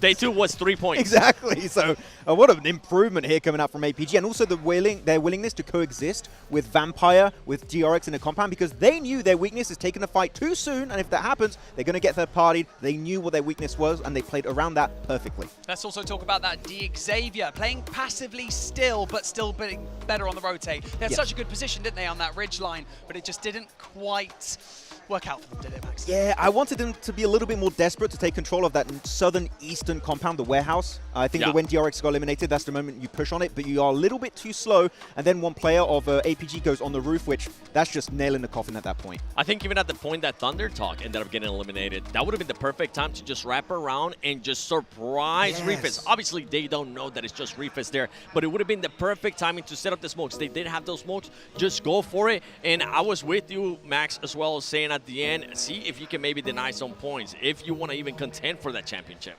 We've also got Ulf sitting at 3rd place right now, only 4 points behind Alpha Gaming, and then another, so that's what, 6 points behind Alpha 7 as well. 3 teams that are on that potential to get past that 125-point mark. And for those of you at home who have been watching and listening in the last 2 minutes, 3 minutes, you're probably wondering, what is that voice that I'm hearing? My name's Barney Banks. I'm joined by Seven and Max on here on the desk. A little bit late, right? It was like you looked a bit different. Yeah, you're not hot, dude. Hold on a second. Went for a run and I came back. You know how it is. But yeah, Ulf, I think, the surprise team of the day so far. Really impressive. Obviously, they have had good day 1 and day 2, but right now, this is the time to make it happen, right? Yeah, exactly. I mean, the Kings of Rondo, we want to see what they can bring to the table going into a wrangle. They make it happen this time around with Eren, like playing it slow, in the wings with that slight little dirt pile on the northeastern edge of the circle, and that's the docketing that got completely punished by Eren. If he got a double, I think we see a Xavier win, even maybe a DRX win at the end, and they got a little bit too willing to go for the res. But Eren, never count this guy out. He's the rising star of Turkey. He's grown up here, Eren, and he's been putting up really big numbers the entirety of this PMGC season. Yeah, now I'm going to be a bit of a doubter here. I'm going to be a bit of a downer because for this squad yesterday, this is when they started slowing down. This is when they ended up with just awful performances, getting at 15 plays with 0 illims, 8 plays with 0 illims. Right now, you are contending to be the champion. You cannot allow yourself to just have that big of a slowdown. And for Alpha 7, we need to see some reaction out of you. We need to see you playing the way you were playing yesterday, and even when you weren't blessed by the circle, because we know that they can get the eliminations, we know that they can win fights, and hopefully they don't start doubting themselves too much in their heads. I don't know if you would agree or not, but looking at Ulf, right? Looking at how they improved during the entirety of the Gauntlet stage. Day 1, very passive. Day 2, trying to ramp things up a little bit more. Day 3, going complete aggro mode on all of these teams. I love their playstyle. And they've brought all of these teachings into the Grand Finals. If they end up winning this, I would say that's one of the biggest improvements in a PMGC for a champion we've ever seen in PUBG Mobile Esports history. So Ulf could be trying to make that happen today. But again, as you said, they've been shaky in the past at this kind of stage. They can't afford to fumble now. I mean, just keep an eye out on those top 5 teams. Who's going to be staying alive? I mean, in Circle 7 of the last match, we had 4 teams being alive. And those 4 teams, guess what? They were hunting down that first place. So in this one, who else are going to be targeting Alpha 7? Are we going to be maybe seeing more of that because they want to stop them from getting to that match point threshold? And you mentioned it earlier too, Barney, and I'm glad that you brought this up. Vampire Esports, they have been fragging out more. That team has absolutely nothing to lose, and I think it's because of something that you mentioned, Max. Yeah, the Sir Tanny pep talk in the hotel room. Like, guys, we kind of sucked. Let's initiate the comeback here. Vampire trying to get to the middle pack. They can make it happen, maybe, on this Erangel match. It's those teams that are showing that signs of life that are dangerous for the teams that are sitting at the top of the table. Vampire Esports, they could spoil it for some of the teams that are sitting right at the top. Alpha 7 really need to watch out because they are the demons on Erangel. But speaking of Erangel, it's time for our second one of the day. Over to Jukes and Blake. There we go. Second match of the day. We're going back to Erangel. Second Erangel match of the day. That's a big one right there. And will it be a big one for Alpha 7? Will they finally wake up and get those 5 points, Blake? I mean, we've been asking it every game. Come on! They've been like a bad supermarket because it's never in stock so far. And hey, it's not a lot of elims need to get. Not a lot of points need to get. This is the same playing path that we saw. Yeah. Yeah, it's pretty rough. It's pretty rough for quite a few other squads. Vampire being starting Primos once again. And I think the Vampire really is kind of like the Grim Reaper of the lobby at the moment. Yes. They are just wandering around knocking on teams' doors, which is not fun. For APG, though, their holdout over towards Very Pier, those teams kind of left a little bit earlier than expected. I thought that they would gatekeep for a little bit longer, but I think because those two teams come together quite soon, it's like Ulf doesn't really want to deal with Xavier doesn't really want to deal with Ulf. Both teams don't really want to deal with APG at the same time.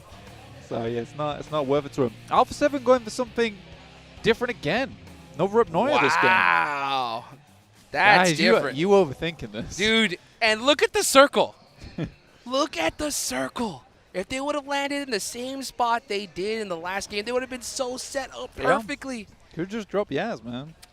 Man, this is going to be a big challenge for Alpha 7. You know, the good thing that they have for them is that, you know, for the longest time, they have been an edge-style team. Yeah. And they thrive on the edge, right? Being able to get those eliminations. So Great this rotates in the end game, yeah, 100%. It's playing into their strengths here a little bit. At the same time, though, center zone would have been nice. It would have been nice. It's tough getting across that bridge versus Kara and Thunder Talk. Oh. Wow. Damn. And wild, too, nonetheless. Guys really are GG no read.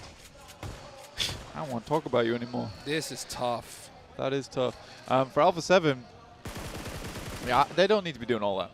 Yeah. You don't need to be doing all that. That's the best way to put it at this point. Like, just honestly, I'd be so much happier just to see them play their old game.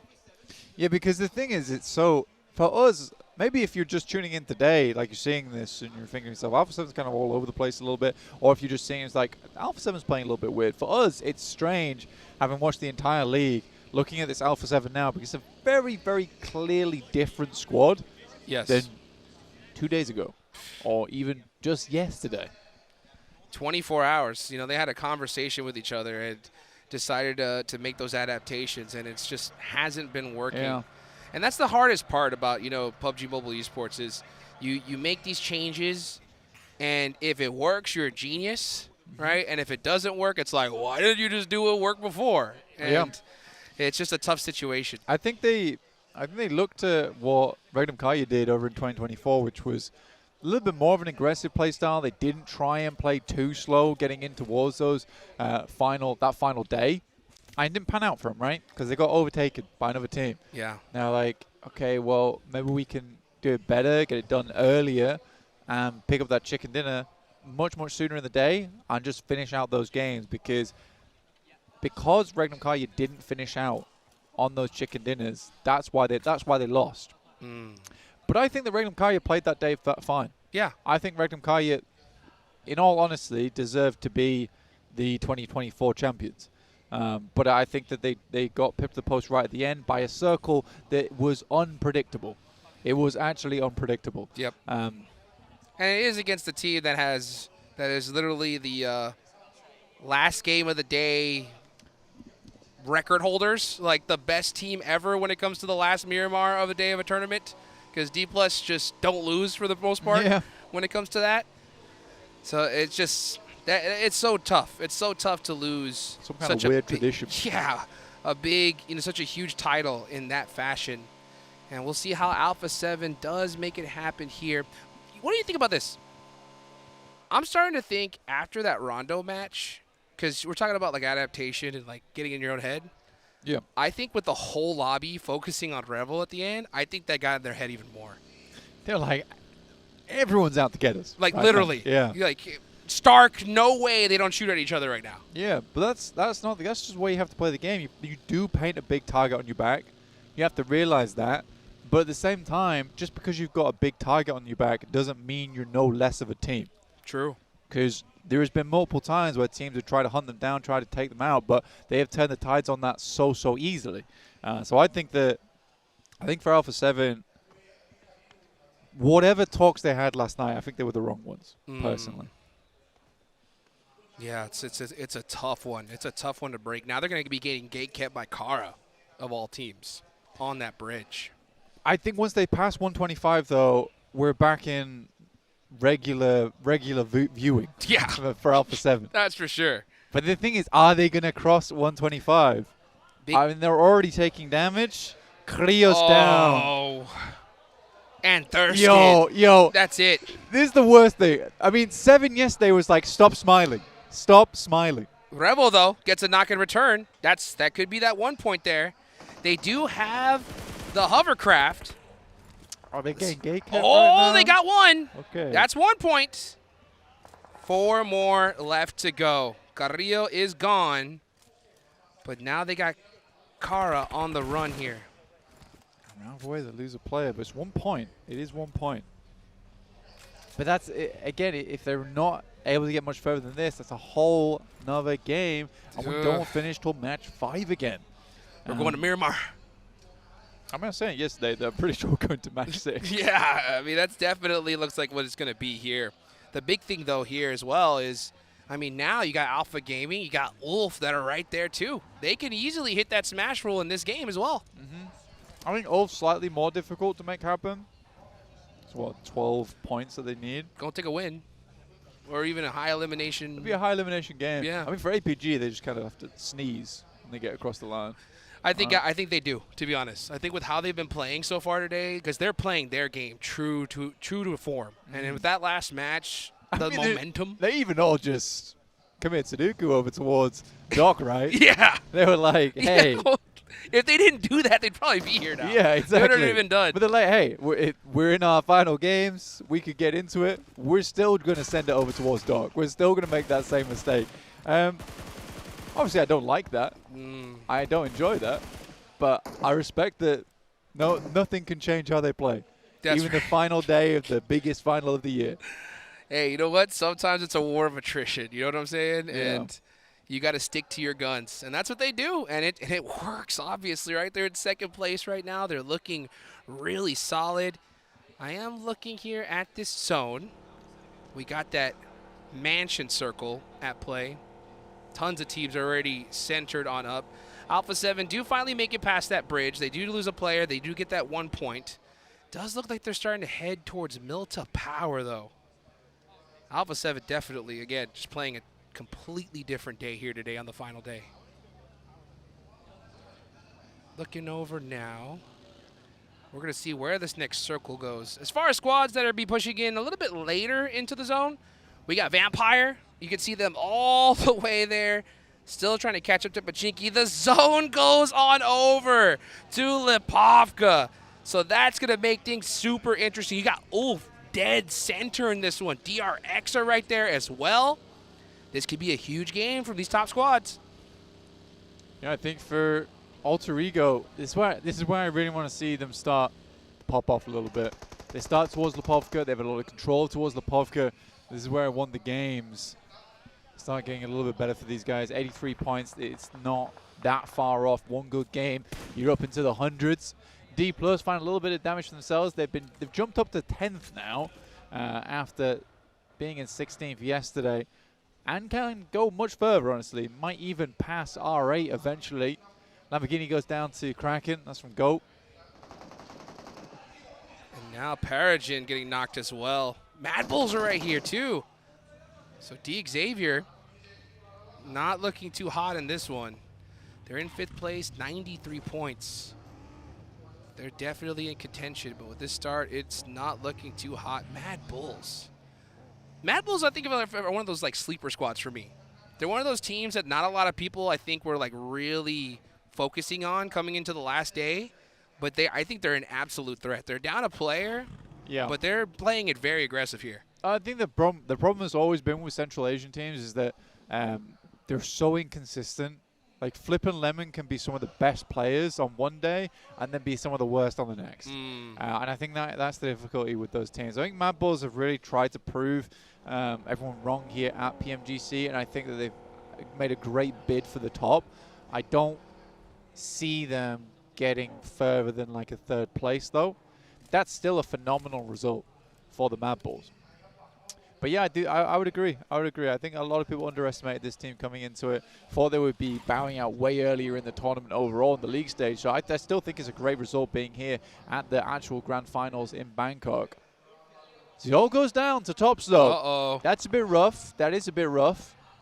Is he far ahead? He's way far ahead than anyone else. So at least they have the backstab. But look at that. He's bleeding out so fast here. I think APG likely to go down to 3. Yeah, let's see what ZL. Yeah, Zol completely out of this one. So APG are going to be down to 3 here as this zone is starting to close. They do end up getting away from it, though. Sometimes you got to make that little rotational sacrifice. Unfortunately, it was Zol for APG. I mean, losing Zol's not the worst thing in the world. I think they can play on a 3 at least from this stage of the game. It's going to get pretty hectic anyway. Alter Ego's compound is nutty. A really good spot. If they get a Northern Shift on this, I think that Alter Ego can play a massively strong game off the back of it, but it does move down towards Prison once again. We're getting flashbacks to Z7 7Z Globen. Yeah. 7ZG. Dang. That's a throwback right there. Yeah, front themselves off from the top of Prison. Let's see right now. Are we going to get that Prison finish here? That'd be wild. We saw one before. At least Prison-esque area. Prison-esque. Yeah, Prison-esque. Yeah, Prison-esque. Yeah. We saw some jump downs. That was pretty wild. Let's take a look, though, here at R8. 80 points on the board. You know, that's what's crazy. You were talking about Mad Bulls earlier, like that inconsistent team, right? They have those crazy moments, and then they have those moments where they fall off. The crazy part about this is that there's so close on the leaderboards, and so many teams here have that potential where I just think they get a good zone, and they're going to put up 20 points. And I think that's the biggest threat in this lobby. Because I think it's dependent on the team, realistically. Yeah. I think right now, if you said to me, Regnum Car, you get a strong spot in the lobby, this is zone 5, yeah, they're going to have a great game off the back of that. Am I thinking they're going to get a 20-pointer? Probably not. I think if you gave Alpha 7 a great spot, stage 5, and then, you know, a really good spot in the zone, I think that's a 20-point easy, yeah. Same for APG, same for DRX, and same for Alter Ego. For all 4 of those teams, though, it's so hard for them sometimes to get towards that late game. So difficult. Whereas Regnum sort of has the opposite problem, being center zone, strong spot from zone 1. Let's see if Regnum could put some points on the board, because they haven't been able to do it at all today so far. Let's see right now. Everybody just kind of getting set up in this circle. Alpha 7 did get another elimination, so they have 2. Here comes a push, though, from Flash onto APG. They have the numbers. Let's see what Doc could do here. He gets 1. That's a huge knockout. Gets knocked in return, though. Top goes down as well. Reefus is way too far away, and that is Alpha Gaming crumbling here in this match. Well, they certainly sneezed, but it wasn't pretty. So they'll go down to 117 points here with just 1 player remaining. Win is trying to keep himself up. Reefus will find Bose now, looking to make this the 1v3 now versus Flash. Heads on in, spraying through the smoke. Cannot find it, though. And that's APG down to the rookie squad of the year in Flash. And Alpha 7, they find themselves another point, inching themselves closer and closer to match point. I do like that push, though, for Reefus. I think that was the right. I think that was the right play. I mean, he had a couple down. You just had to win that fight. He would have gotten some sick eliminations for his team. Because trying to survive and get placement points here, that's one of the most frustrating things for me. You see a player like, oh, down to 1, let's just go and try to figure out something. Nah, make that push. Try to make it happen. Unfortunately, it just didn't. And at a pretty tough time, too, because they had 117 points. They could have broken into that smash zone in this game, but just weren't able to do it. Yeah, sorry, I punched my mic.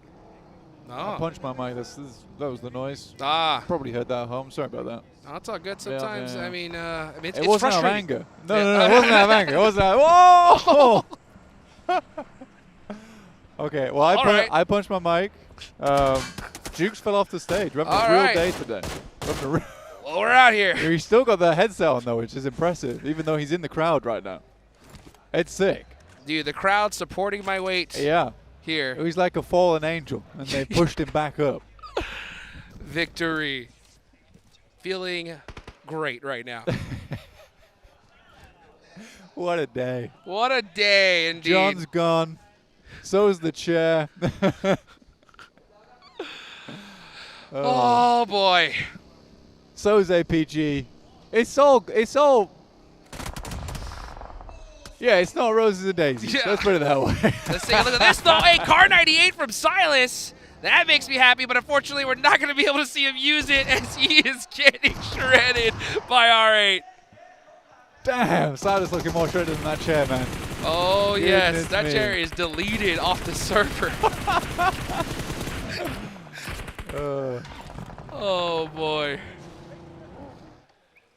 All right, Ulf looking over towards Vampire at the moment. 4 players still up, 51 points, looking to push that a little bit more here at this stage of the game. It's definitely possible to go for, but I think for Ulf this means a lot to them. Tony K is taking a heck of a lot of damage here. Bullets are whizzing past him. Mialag with the hovercraft though, and it is covered by smoke, so I don't really think Ulf sees it to take the sprays. Loxy inside the smoke goes down to the better clutch maestro in Murray. And what a day it's been for Regnum Karya. What a terrible day it's been for Regnum Karya. Gosh, I think 3 in a row, dude. Yeah. That's 7. crazy. 0 points. Yeah. Regnum Karya 0 points. 2. Oh, okay. Wow. Yeah, so Regnum Karya 0 points on the day. Unreal. That's rough. Let's see what Vampire can do, though. Just trying to disrupt this lobby. Oof! Had a crazy game. The crowd is going crazy. As now you got Lazarus, got that nade locked and loaded on a Scarface, and it hits a target. Now it's just all up to Catch by himself. 1v2 situation. He's down pretty low in HP. Oh, that molly looks so good. Lazarus making it happen here. Just a little bit too far from Catch. But that nade, oh, the car just saving him by the inch of his teeth right there. Yeah, that's the mighty tire made of something bulletproof. Not quite Not sure my yet. chair. Trying to bounce off the back of the tree. It's a good maneuver, but Ketch is just going to keep bandaging up. Doesn't really have too much. Go on, take the shots. Take the shots here, Ketch. Hey, getting a lot of help there from Kara, and that is Vampire eliminated. Catch uses that opportunity to get out of dodge here. He's going to be sending it, though. That's going to be a very tough rotation. Yeah, I mean, Alpha 7 right on this southeast side. This is probably the fight that we need to take a look at going forward here, because E-Arena do back it off, and Alpha 7 looking just to push a little bit further now. They're only 3 points out. I believe they're only 3 points out. No, oh, 1 point. They're 1 point out. They're 1 point out. Okay, cool. We're almost there. It's not that hard. Let's just get that one last point. I think Alpha 7 can do this. They're on the edge, too. Back against the wall. This is where they play their best. You do not want to repeat. You do not want to repeat of all the times that we have hit up towards second place, even though they started day 2 in such a phenomenal position multiple times. This is getting intense, folks. Alpha 7 looking really good in this match. They have a great position in this circle. 1 more point. They reach that smash zone. APG is out. Ulf pretty much down and out as well. DRX down to 1, and that is D+ out of this one. As far as teams that could possibly really make this comeback, make something happen, gotta look at Alter Ego. They got all 4 up here, but they've been pretty missed so far here today. Yeah, I think Alter Ego has a real good chance. You are right, it has been hit and miss, but this is more hits than miss from Go. An immediate removal of the Mad Bulls. Well, no stampeding for them. They were basically cut down in the tracks right there. For APG, if they win a PMGC championship, it will be Zol's second. That's right. It'll be another player that does the multiple, at least, not the back-to-back, but has multiple wins in PMGC under his belt. One of the few other players, in fact, that's able to do it. Because Regnum Karya with Silas wasn't quite able to get it done last year. And then right here towards the end, man, first 3 games, 0 points for Regnum Karya. I know he's got to be super frustrated. Let's take a look, though, here. Alpha 7, they do have a hovercraft here towards the end. That could pay dividends. Obscure with a big off angle right now, just trying to cover his squad. Let's see E-Arena driving on up, getting mighty close. And they are having that hovercraft to just get some more information, kind of bully squads away from them. Because yeah, Alpha 7, they don't want to get engagement right now. They kind of want to just wait it out, see where this next circle goes. But if they have the opportunity to outnumber players, I think they take the fight. With 3 players, it is hard to find someone that outnumber at the moment, other than towards the center of the lobby, where a lot of those solos have sent. For Alpha 7, it's basically just a case of trying to make sure you keep tabs on E-Arena. Nade's going downwind, over towards Paragin. Dick Xavier, Vic up and alive, but Killer Joe did go down for GOAT. So they are at limited players now. Yeah, you can see GOAT there. 79 points on the board, 5 eliminations. Getting a little active here towards the end. Yeah, man, I mean, man, like the problem I find with match point is it makes the game so slow. Yeah. It sure does. And this zone is brutal. Oh my gosh, pretty open range here. Smash? Let's see what happens is... Smash. Smash. Smash? Smash by placement smash. Oh, that's right. Yeah, Alpha 7. Yeah, that's 8th place team. I think they just got to out-survive one squad, and that should do it. Yeah, I mean, they're in 8th now. This is where you get the first placement point. That's you right. get 1. Everyone's looking at me in They locked it elation in. right now. They're like, wow, you figured that out. You're a smart cookie, you. Well, Alpha 7 have done it. They are going to be officially in that smash zone. We could have, if they win the next game, this is all over. Yeah, but they still got to. It's one more game to win. That's right. We're currently in match 3, so we can do it in match 4 at least, which is nice. Gives them a couple more times to do it. And again, even Barney, who is now on our desk, was saying yesterday that for Alpha 7 it was a masterclass over on Arundel. They have one last time to show us who's Gordon and get it done. The arena. A lot of nades. Alpha 7 look to pincer now as well, Hot Jukes. They're getting active. Here they go. They sense the third party. They are on that hill right now. Joker with a nice nade on to win. Yeah, they're going to definitely push this one here. And Alpha 7 should be hungry for this third party. Are they going to make that push, though? Yeah, look at this. Flash just on the drive, trying to survive this, running through so many squads. And now E-Arena are getting into it with Alter Ego. Oh, no. I mean, Thunder Talk and DRX taking shots over towards Alpha 7. Again, why are we pushing into the circle here? That's like such a free fight to take over towards E-Arena. They could have pushed so much earlier. Created some real issues. Instead, man, the coaches have got to stop talking to these players. Yeah. before the next day. This is unbelievable. Well, you saw it there, folks. They didn't have to wait for that placement point to be put on the board. They hit match point. AJ gets a knock onto Obscure, though. They realize it's Alpha 7 here. All eyes are on them, and that's Alpha 7 out. I don't understand it. I don't think it's good. But I mean, Regnum Kai has obviously been affected by whatever pep talk they had, and that's in quotation marks. We didn't quite grab that. I know I'm not on camera, but you could. I feel like you could feel them. Yeah. Feel those quotation marks. So. Yeah, I don't know. And those are bold quotation marks. They really were. They really were. So yeah, I think for Alpha 7 as well, the Alpha 7 I know would not do that. They would have pushed that. For sure. For 100%, without a doubt. Because usually they would just clear space, take E-Arena out. Yeah, they might lose that fight, but the benefits far outweigh the negatives of just going for a push towards the center of the circle. You know you're going down, dude. Yeah, and it makes total sense, too, especially if we do end up going the full 6 matches yes, here. Because, you know, that could have been the play that decides first or second when it comes to points total, you know, so. Yeah, I mean, if someone's on your team being like, oh, we've hit 5 points, we've done it. Like, you have not done it yet. You have not done it. Exactly right. Like, yeah. you need all the points you can grab. Towards the end of this game, you should have been looking to get more on board. And they could have. How did RCB lose last year? To points. Oh, boy. Will this be that mistake that cost them later on? They have reached the smash zone, though, so it looks like their playstyle is towards that strategy of making it happen here. Oh, look at that. Krypton switching the seats, trying to put Turney K in the blender. Does not work out, though. And now he's going to go ahead and get these flushes. E-Arena putting some more points on the board. Nice shot, though, from GOAT with the third party. A lot of teams looking to make a big jump here. Look at the point difference from 6th all the way down to 13th. It's so close. Very, very close. And D Plus actually was able to jump up to 8th after this game with 5 elims they're able to find. Ghost looking for some more shots here, but it will be Snape to find that one. You know, I would have preferred that Krypton, instead of jumping in and out of the vehicle, just shot the guy. It looked cool. It was ineffective. Snape's down as well there. It's taken out. Slight substitution going on there then for Alter Ego, with Snake being in. So I'm curious to see who exactly they did switch out on that team.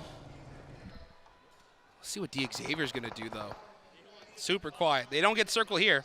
Zone hard shifts off them. They're going to be wrapping on that north side, possibly looking to catch a third party on the GOAT. They do got an angle here. Here they go. Out the vehicle. They do catch this player. Now Xavier finally starting to get in the mix of things. And they do need to. They're only on 2 points this game, but they can get up towards 100. The Xavier, Vietnam looking to get something done, but equally it's E-Arena. And the crowd is definitely loving this. Thai team looking to put a chicken dinner under the belt for PUBG Mobile here at the Grand Finals in Thailand. Crowd is making some noise. They are excited. They sense one of the local squads about to get a chicken dinner here. Joker throwing over those meds on a tourniquet. So let's make it happen for the hometown team. It's going to be a difficult one, though. You got Thunder Talk full squad up right now, rocking a little 3-1 split. Xavier been pretty quiet, now starting to get some eliminations. But E-Arena do have the high ground here, Blake. And the circle cuts down towards that south side, so it is between a few teams here. For Thunder Talk, I mean, personally, if we were a week ago, I'd probably say that this team would win this as the foreman. Oh! And I probably would be right. But it's hard to predict this team. They've had such a horrible grand finals. It really has not felt like the same team. But 8 elims here. A good game so far. Good game indeed. They had 80, well, now they're up to 82 points. That's a big jump for them. They need this chicken dinner here. They really, really do. They're on the south side position, and this could end up paying off for them, especially if Xavier start to get some eyes on the EA, but it looks like DX is just looking to kind of snake their way into the circle, playing it very quiet, while Thunder Talk, they're not leaving anything to chance. Yeah, those nades are close. Those nades were hella close. Joker, though, looks over towards Xavier, making the cross. It's great shots from Tourniquet. 2 players going extremely low here. Parajin pulls the pin on the grenade. His team is falling around, and now we're going to see a big nade come on out, and look at that. Joker getting knocked. Parajin keeping himself alive here, and now Thunder Talk are on the push. They know these teams are down and out. They're getting that chicken dinner. They are not wasting any time. They need every elimination they can get, and that is it. Thunder Talk pull out the chicken dinner with some serious eliminations. And with how close the lobby is right now, Thunder Talk are back in the Thunder conversations on the leaderboard. A really nice finish there. And again, it felt questionable for me to predict that team towards the end there of that game, just because of how they played. But I'm telling you, about a week ago, they were an insane team. Oh, without a doubt. Without a doubt. And you know what? They're showing up right on time. Couldn't have picked a better moment to get such a big game here. Man, they only need a little bit more. They only need a little bit more. But Alpha 7, they're in that smash zone, Blank. So right now, they are still the biggest threat in this lobby. Yeah, that's probably the biggest point that we didn't really bring up there, but we were very focused on the game towards the end. Look at that. Thunder Talk with the cats as well. I mean, that's my kind of team. But yeah, Alpha 7 back in the running. They're at the top, 127 points. They're on match point.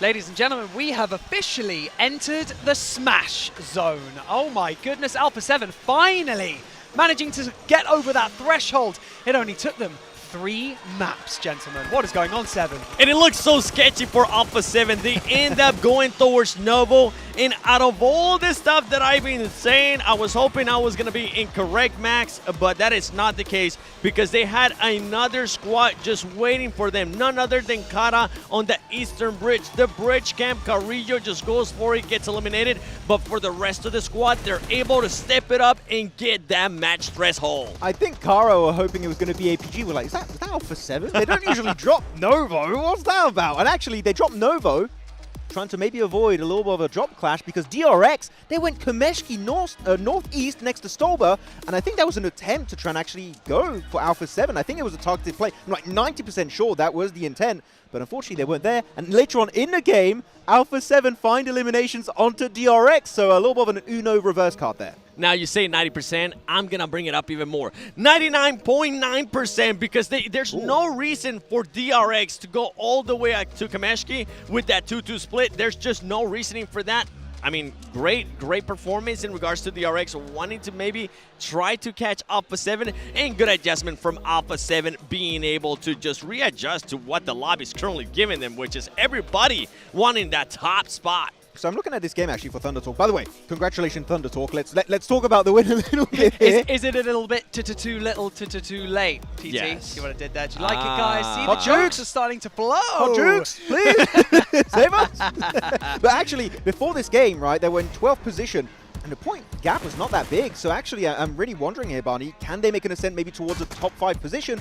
Winning it all is going to be tough, but top 5 is in the cards for Thunder Talk. Almost top 5. Also, we've got to mention a little bit about Alter Ego at the moment. Yes. Not exactly having the most amazing day, but still managing to stay within that kind of top 6 right now. And you're looking angrily at Max, and Max is looking scared. I'm just looking at Max because Max was pointing out something to me that I didn't even notice before this match or at the start of this match, and that is Alter Ego once again has done a roster change, and it's maybe a roster change that Max might not be the biggest fan of. Look, I don't have an issue with Moana in particular, okay? You know what, maybe a little bit. I want Alva to play. Sorry, ever since PMWC, Alva has been an amazing setup player. I wanted Snape to come back in, which he did. I think the getting rid of Alva here in priority of Moana is definitely a big misplay, team rotation-wise. I think the core should not have Moana on. That's my personal opinion. They at least had 4 players alive at the end, and I'm digging a hole right now. I'm just going deeper and deeper and deeper. I think that the rotation, it keeps changing. Maybe they should stick to a core 4 and just go for it the entire tournament. I would definitely have to agree with that. Hopefully they end up staying with the core 4 because some stuff was working out for that squad. One thing we got to talk about out of all this top 4 squads has to be DX, because DX has not been favored by any of the circles. On day 1, that was the main storyline. This team just keeps getting those fed circles. That's not the case now. Just keep looking at what DX has to do. The circle keeps going away from them. And something else that I want to point out from DX is I love the 2-1 split that they did when they wanted to get the last player from GOAT Gaming later into the match, with Parajin being the active player, the off-angle player. Great plays from DX, completely different than what we saw in day 1. By the way, I just want to say on this rotation, Thunder Talk barely moved since Circle 2. That compound locked down the entirety of that match. But no, really good point on Dig Xavier. And let's not forget, they were in first place going into day 1. Day 2, they dropped down to 7th position. Are we going to see a little bit of a yo-yo effect here, going back towards the top of the rankings? Definitely a possibility, getting 10 points on board. But what really matters here, of course, is Alpha 7 getting the 7 points here. They needed 5. They got even more than that, 7 points to make sure they enter the Smash Zone. But now, we talked about it a little bit earlier, they're going to have to maybe change their playstyle. Alpha 7, everyone's going to be looking at you to make sure you don't end the tournament early. Keeping it on brand there with the points. Very much so. I think that a lot of people, if you need to be reminded as well, of course, about the Smash Ball, you have to get into the Smash Zone before you can then secure the Smash win in that next map. So it's looking a bit spicy for a lot of these teams that, like you said earlier, Seven, the teams that don't have anything to lose, like TT Gaming, like E-Arena as well. They're just absolutely smashing out these games, climbing the leaderboard really quickly, and essentially they're not looking to, they're of course wanting to win the tournament, but it's probably not looking likely. However, they're climbing the leaderboard thick and fast. Yeah, it's a bit of a reverse leaderboard in regards to some of these squads. They are starting to perform well. Thunder Talk, congratulations on that win. But then we saw there on the match ranking, APG really not able to do much. Then you have Regnum, which, I mean, Regnum, I think Blank and you, Max, pointed out too. They have gotten a total of 0 points today. This is not the Regnum that we were expecting to see. But now we go here to the overall ranking. Alpha 7, 127 points. And what are you saying? What? Thunder Talk from 12th position up to 6th rank in one singular chicken dinner. It was so close in the middle pack of the leaderboards. I didn't expect that big of a jump up. 95 points. Actually, I think it was Jukes. I think it was Jukes that was saying earlier, from 6th to 13th was only something like 10 points. So there you have it. And it came into effect, right? And actually, right now, that's not a big gap between himself and the top 3. Podium position, maybe not even just top 5 here. Top 3 is going to be a possibility for Thunder Talk if they keep this momentum going. I'm going to be looking at those squads that are currently 2 to 5th place, because, I mean, even if you go all the way down to DX, that is just 22 points away from the Smash threshold, which could be doable with the way that this squad is currently playing as well. And you just mentioned it, Thunder Talk. I mean, the crowd is getting lively. Everybody's starting to back them up. We have seen China being able to back up, and I know you're currently looking at Regnum. What happened with Regnum? They were Thank you so much, gentlemen. We are going to now head over to a very quick break. We'll be right back. Don't go anywhere.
PUBG Mobile Global Championship, coming to you live from Bangkok, Thailand.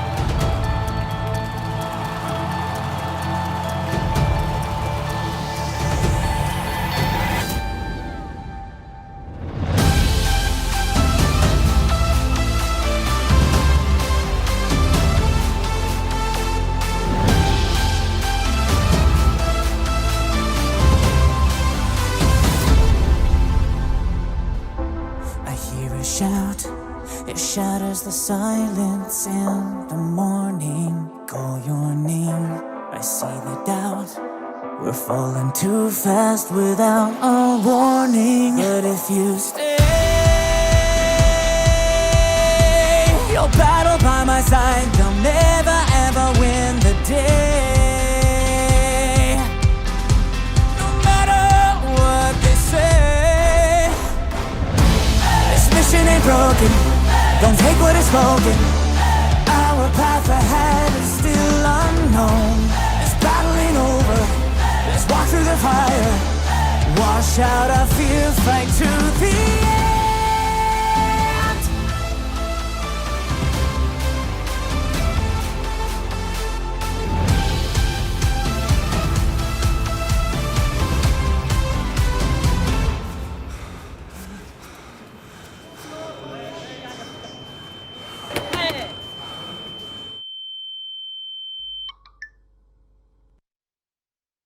Here we go again.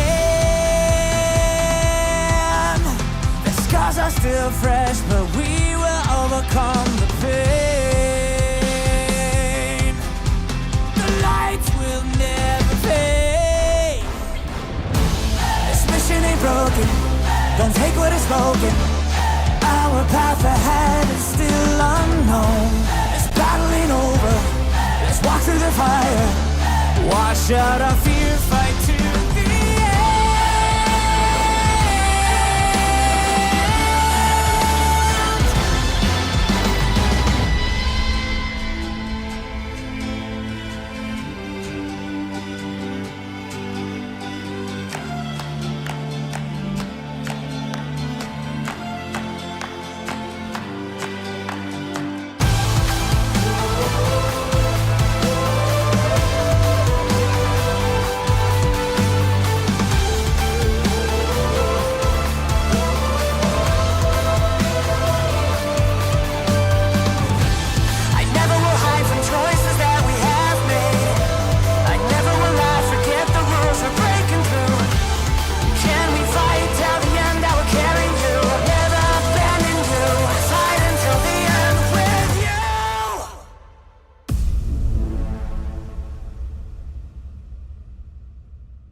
Welcome back to the PMGC 2025. It's day 3, and if you're only just joining us, we are halfway through our final day. And of course, only one team right now has crossed the Smash Zone threshold, and that is Alpha 7, who are not having the greatest day, are they, Max? Really, let's be honest. I mean, they're in the Smash Zone, right?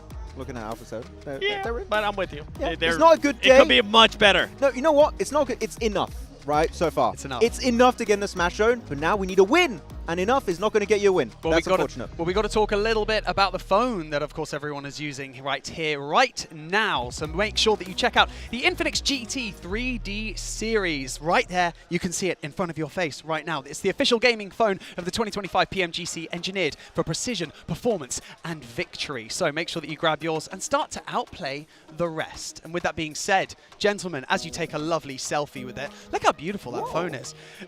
We've got to talk a little bit about what we've just seen in that match. We discussed it a bit. DRX managing to try and crash the party of Alpha 7. Alpha 7 still managing to cross that threshold, but is there a little bit of beef starting to form here, or are they just trying to eliminate them and then Karma bit them, didn't it, afterwards? I think it's just a team trying to stop them from getting into the threshold. There's no beef. It's just we want to also be the champions. That's what DRX is currently saying and wanting to happen. But Alpha 7, yeah, I'm with you. I don't think they're currently having one of the best days. Yes. But I am glad that this team was able to bounce back and stop that downtrend momentum, because usually for this squad and for these players, and I'm talking about specifically for Carrillo and Rebel, they've been in this position before, and if it keeps going down, then they start doubting stuff, and whether you want to believe it or not, even the best athletes in the world do end up getting into their heads. Hey, Alpha 7, listen to your coach over here. Don't smile on day 2.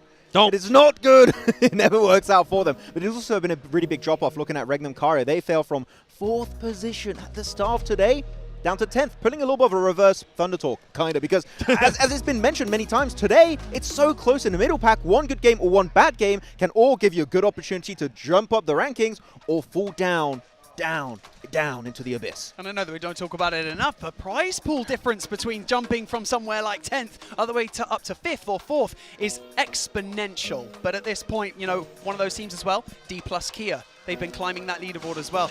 A horrendous day 1.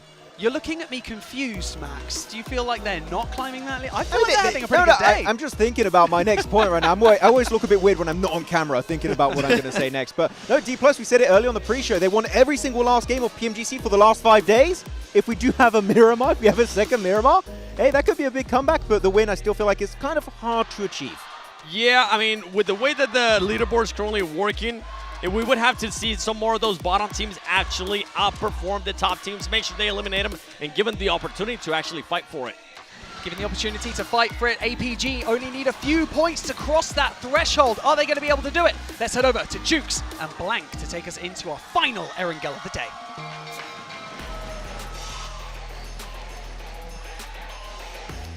Last day, last Erangel. Yes, last Erangel of the PUBG Mobile Global Championship Grand Finals. Alpha 7 in the Smash Zone. If they win this game, it is all over, folks. And it's a very big possibility. From yesterday, they had some insane games over on Erangel. It was lovely to see. Here's our most assists, and lo and behold, it is top from APG, which makes sense because he has been assisting the team a lot more than just in the elims category. He's been keeping this team locked and loaded, ready to go towards that late game. Even on that previous Erangel where we saw him take down Eren, where it could have gone tremendously badly. Yeah. Badly indeed. And one thing that's crazy, though, here is this playing path is going in the exact opposite direction of what we've seen so far in Erangel. So we're definitely getting a mix-up in this one. Alpha 7 are going to have their North George drop. So that is their house. They're going to be set up in this match here. Let's see if they're going to be able to use it to its full ability. The fact that this is a North George circle and, right, it's in the first zone, everybody's going to know where they're at. I'm kind of glad, though. Alpha 7's like, well, this seems like a regular circle. Let's just go to our regular spot. Yeah. Okay. This feels like a win to me. I'm calling it now. This is Alpha 7 win on Erangel. They're getting it done. Up towards that north side. It's a perfect start. And this is where they just need to play how they played for the past couple of days, right? What they did yesterday was phenomenal. Nothing needed to change. But I think Smash ruling really does make final day so weird. Teams play so much slower. Teams are afraid to fight. Teams down towards the bottom are suddenly the ones that are taking all the risks. And teams towards that top side just don't want to anymore. And again, I joke when I say we need to stop listening to the coaches the day before the final day. Obviously I don't really mean that. Yeah. But at the same time, there is that small part of me that thinks that it is due to the Smash ruling, where you kind of want to switch things up. You kind of want to play a little bit slower. You just want to confirm over towards match point and then get it done from there. I don't think teams have figured it out yet, though. I really don't think they've figured it out. There's definitely something missing, because I think you made an excellent point in the last game. Like, there's a big possibility we're going all 6 matches here, right? And if Alpha 7 in the prior matches were just playing just to reach match point and didn't capitalize on those extra points, that could have cost them the tournament. Yeah. So, I mean, it's a totally valid point here. You got to play your game, especially when you have an opportunity to put some big points on the board. You can't just kind of stop yourself, because getting a chicken dinner in this lobby is still not going to be easy. Yeah, well, if we look at the past 2 days for Alpha 7, 115 points is where they ended, right? We're looking roughly around about 57 points a day. Today, over 3 matches, they've put up 12. Like, there's obviously something very wrong here. Big drop-off. There's a big drop-off. So, yeah. Again, I just don't want to see them lose now due to points, because I think it will be those first 3 games where they'd almost lost themselves in the PUBG Mobile source. Weren't able to get it done. They have a split over towards that north side, currently with Carrillo, just south of Zaki. Dude, that sauce is getting spicy. I'll tell you that right now, because looking at this is another X factor here, right? Just looking at the leaderboards, it is so close. It's ridiculous. You got 13th place R8 with 83, right? For some reason, 10 elimination, chicken dinner, they're in 5th place. So almost the whole entire lobby at this point are hunting down that big game. So if they are all playing towards that goal, how much does that disrupt this entire lobby? I think it does big time. Massively. And teams are going to be searching for them, which is why they're not playing towards their usual drop spots. And you sort of understand that, because they don't want to make it obvious of where they are. I think you're overestimating it, though. I do think you're overestimating teams' wants and capabilities of finding you and hunting you down the early game. The amount of times that we've asked the silly question, like, are you going to hunt down this team? Our team goes, yeah, absolutely. They never do. Never do. They never do. It's literally the most frustrating thing for me when it comes to this, is because why not? You've worked your entire year to get here. Why not just put it all out on the field and make it happen? Grab your destiny, instead of just kind of hoping fate decides it for you. Xavier going to move to south of Gatka, looking for that central position. Xavier definitely been erring on the side of fate. They want that circle to come to them nice and early. They have 103 points so far. Not in a terrible position, but they're going to have to work for it. I mean, honestly, I think that the team that plays their game aggressive is going to be the team that win this tournament. And honestly, with what I've seen so far today, that's Alpha Gaming. I think out of all the squads I've really seen at the top, Alpha Gaming seemed to be that team that just sort of like fearless. Like, we're going to push no matter what the situation is. Sometimes it didn't pay off. You know what I'm saying? But they did it. They'll lose all flaws. They'll lose or they'll win, all flaws included. And I'm okay with that. I think it's nice to have such personality on a team. I think for Mongolian fans all around the world, they'd be super pleased to see APG as the winners there. Because although IHC was a great win for them, that was just in the early days of elims becoming more and more important for those squads. And I think a lot of teams were kind of caught off guard. Still a fantastic win there. But to do it on a main stage now, playing alongside everyone else and still bettering them, yeah, I think that would be a really big deal for Mongolia. We'll see how APG does here. DRX waiting in the wings as well. I think you were mentioning this earlier, Jukes. Are going to get those points on board, 105. But I do think Thunder Talk at 95 is probably the most surprising to me at the moment. That's scary for the yeah. lobby, honestly, because Thunder Talk, they're literally one of those teams, right? That they'll put up nothing or they'll pull up a whole lot of something. That's for sure.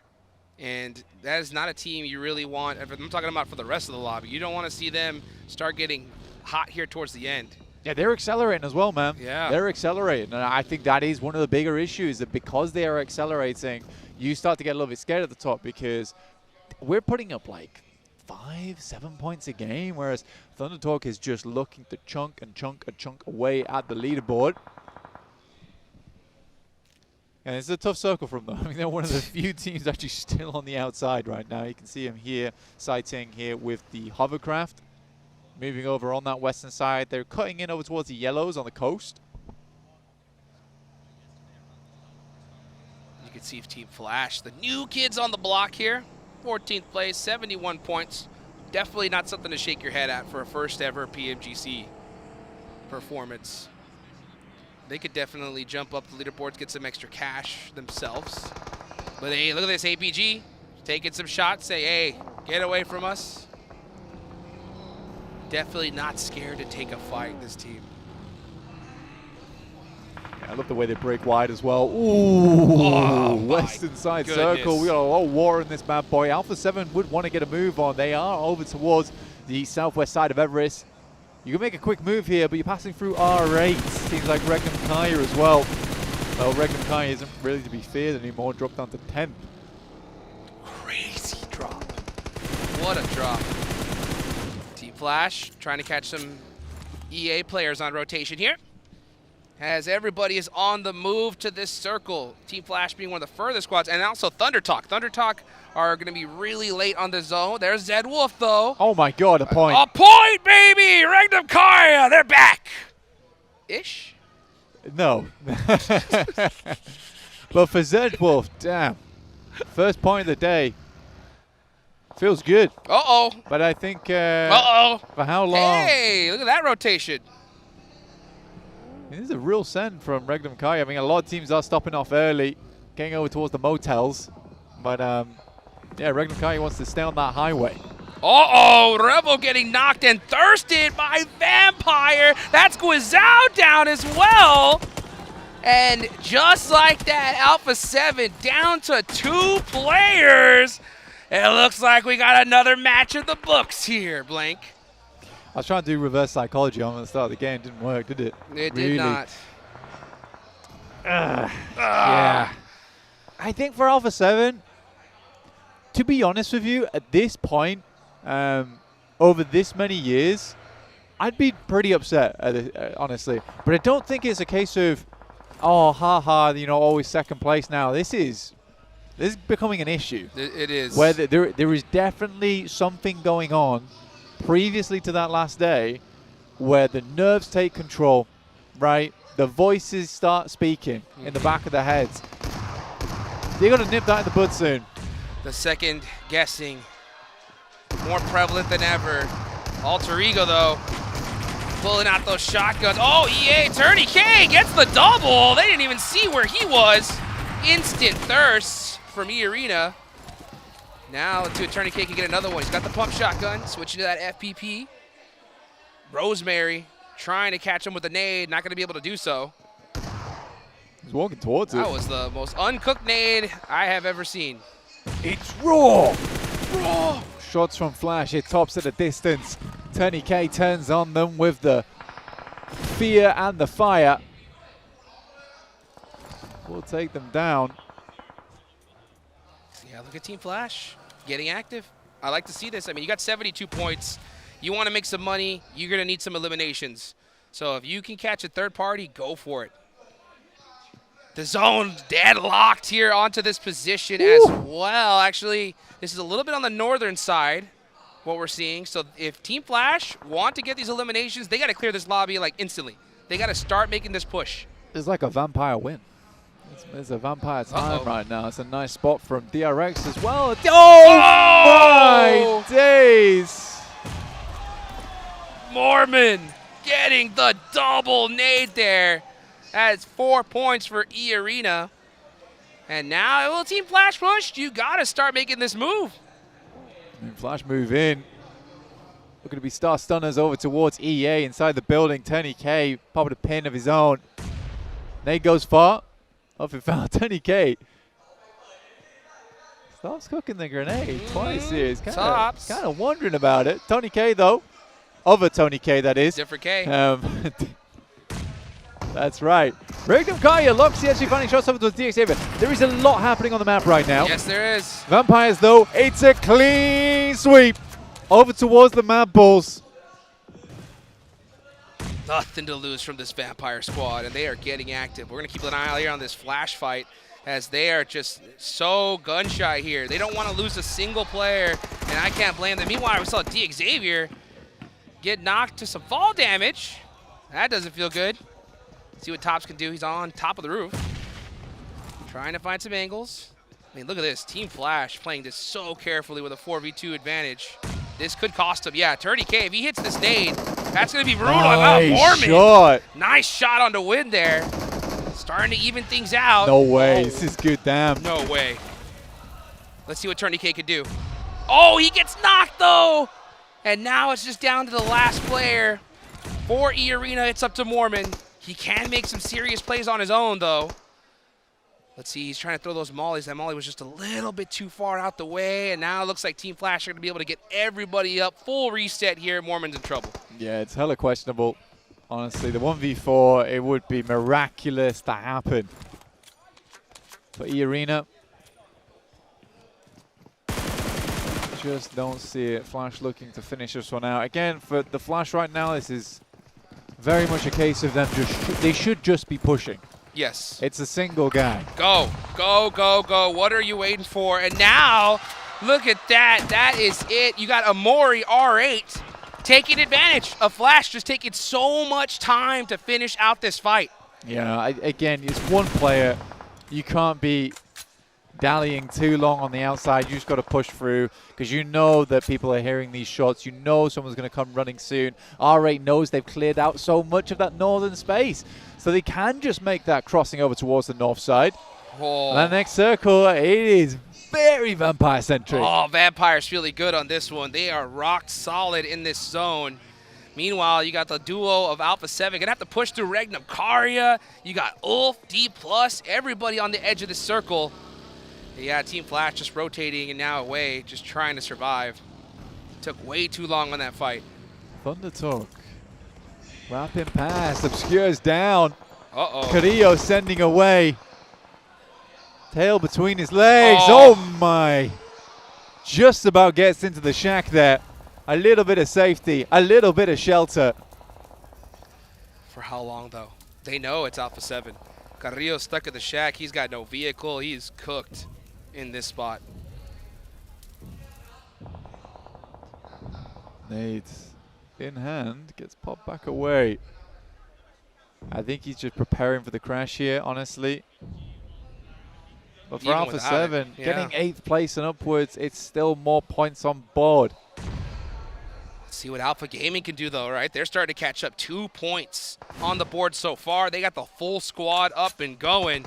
Could be Alpha Gaming's time to shine here and finally pass up Alpha 7 and take that first place position from them. But Thunder Talk as well, full squad. Zing on a crazy off angle in the water. He's actually on a swim right here. He's going hunting on some islands here, Blink. He is. I'm not sure what happened with Regnum Karya. Seems like Silas utilized some kind of method to whip the boys back into shape during that break. Hey, time to put some points on the board. I told you, right? 1 elimination. They're back. Now up to 5. Honestly, the rate that these games are going, it might just be D+ having another chance of that chicken dinner at the end of the day. It will likely be for a leaderboard placement, not the championship. Oh, whatever, we get final Miramar. Always good fun. Absolutely. I'll tell you what, those Miramars are coming up. We are definitely going into them. That's a fact. So D+, always a threat in the last game. Still in 12th place, though. They really need a big game here to make an impact for that prize pool. But Vampire, I think, very happy to just kind of keep them at bay. They can hold that spot for now. Meanwhile, we look at Alpha Gaming. There's Yol getting another knock. Alpha Gaming, especially after seeing 3 players at Alpha 7 go down, keeping all 4 up, putting some points on the board is more essential than ever. They're getting close now. It's 6 points away for APG. 5 now with that next elimination.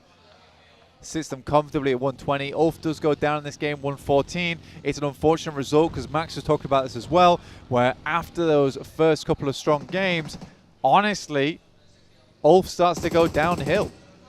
And I think that Ulf has had this issue multiple days running. Flash, they get tops into position. He is the solo dolo, but is not able to make it happen. Zia's going to see if he can pick it back up, but nades are flowing over. Oh, look at Marth getting some shots all the way from downtown. Flash really hurting this one.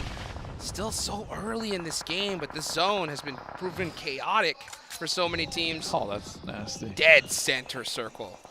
Yeah, up towards that northern side, really not fun ground to play on. You'll see it a little later, but it's very, very open for most of our squads. You're probably going to be seeing a lot of wide wraps down towards the south side to try and control that. R8 can play up here for a while, but it's a question of whether you want to stick around there, because eventually, unless the circle keeps shifting over towards the north side, R8 will be in a bit of a pickle. Alpha Gaming also have that hillside there on the east. That could prove really good for them.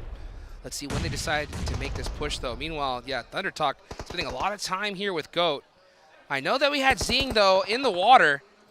Let's see if he's going to finally be able to make that shot, find those off angles, and he does! So that island play working out big time for Thunder Talk.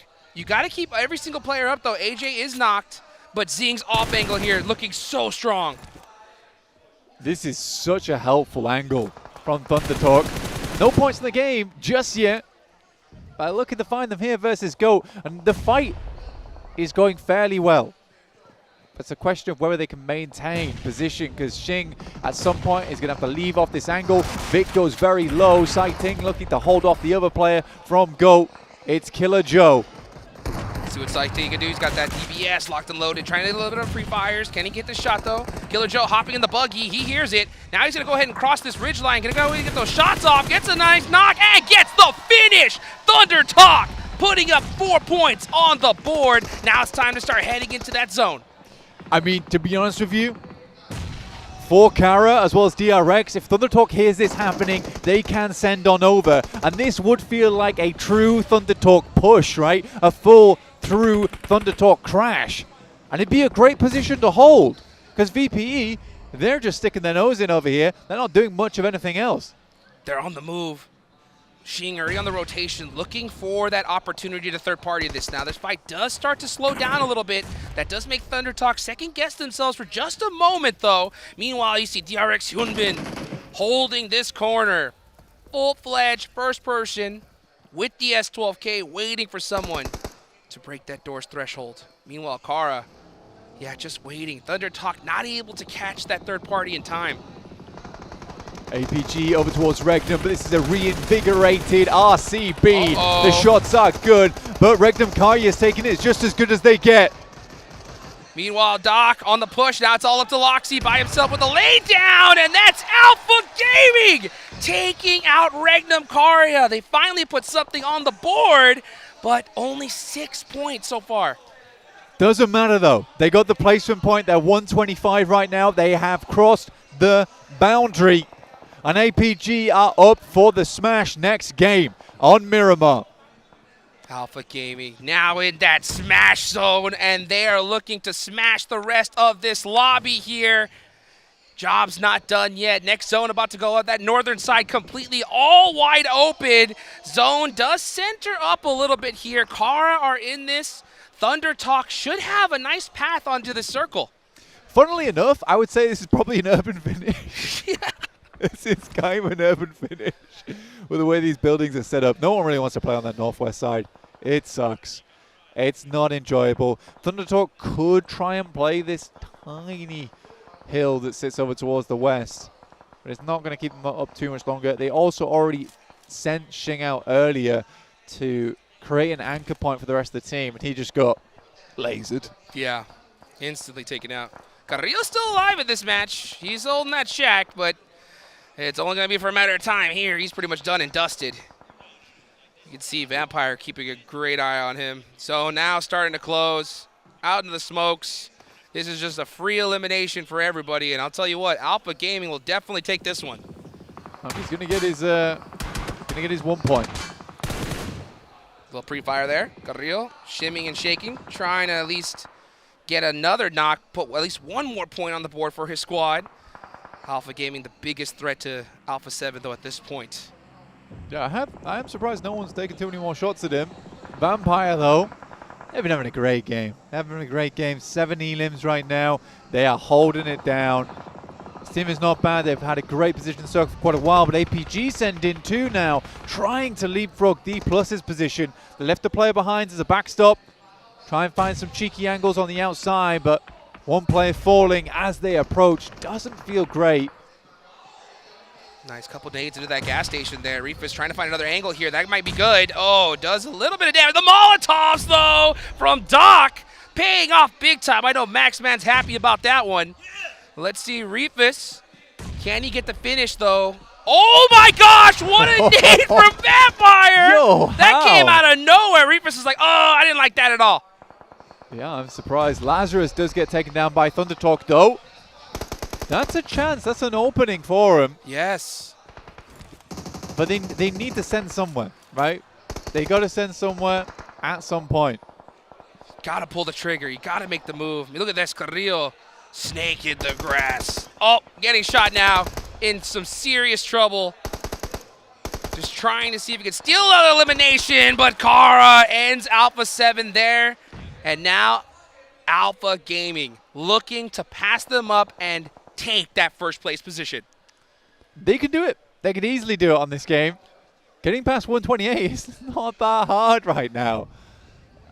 And it's almost as if Alpha 7 wants to keep the legend true, right? They just cannot win PMGC, no matter how good they are in the first 2 days. Their third day is just shocking. Alpha 7 trying to get that belt. If they win this one, they will have won almost every big major event, minus PMGO. But they got to still get it done here, and Alpha Gaming are looking to take it away from them by playing their own game, right? Just playing aggressive, playing together as a squad, and making it happen here. Maybe Thunder Talk don't need to send anywhere. You also have the loot crate towards the center, which could create an operation zone for the team. You're carried down towards that south side, need to move up. They've got to get past DRX. Are we going to get a back-to-back Thunder Talk game here? That is insane. I mean, with that zone right there, it's looking pretty good. Because all these teams on the edge are going to have to fight each other at this point. You can just see Vampire holding it off in a full urban finish with so much open real estate. Meanwhile, Prestige trying to throw some nades in there. I think Thunder Talk are just going to be able to clear everybody out. I think the most scary thing for a lot of these squads, though, is the fact that we're getting a lot of teams close to the match point, which is 125, which isn't a huge ask for a lot of teams. Right! Vampire, 9 elims, looking to hold out these final players. Uh-oh. R8 with the P90. Tony K making it happen there with that shotgun. The crowd's going wild. Hops out the window. Has the angles and gets the finish. That's 11 eliminations for Vampire. You might have had the P90, but Vampire is dishing out lefties and righties here at the PMGC. Oh. Shots are going through. Fabian trying to find the player, but it's a nasty shot from up on high, and that forces Vampire even further up in eliminations. That keeps Alpha Gaming alive too. They were almost done and dusted there, but now Vampire on the push. Nice little return knocks from both parties there. Meanwhile, Vampire looking to get their chicken dinner here in their hometown, Bangkok, Thailand. Let's see what they can do here as Doc, all by his lonesome, gets shot there from Kara, and that's Alpha Gaming out. Yeah, you don't expect that angle. You absolutely do not expect that angle. Hyunbin waiting on the inside with a big stick of dynamite to throw at Marceau when he chooses to leave. Thunder Talk did lose one player on a knock, but that was res back up again.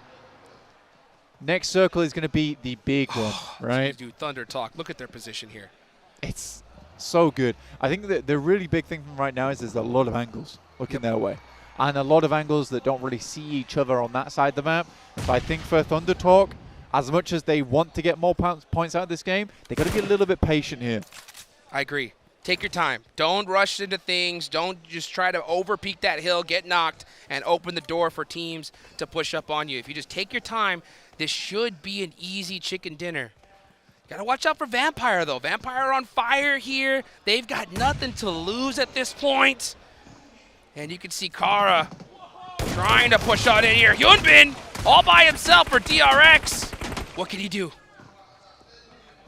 There's a big tag of damage off over towards the CEO. Will swing back around this side, but Kara is having none of it. And CEO, who had such an impact over in their league stage, is able to put the final shot in towards him. Like I said, I think Thunder Talk might want to stop peeking for now and wait for this next circle to close a little bit.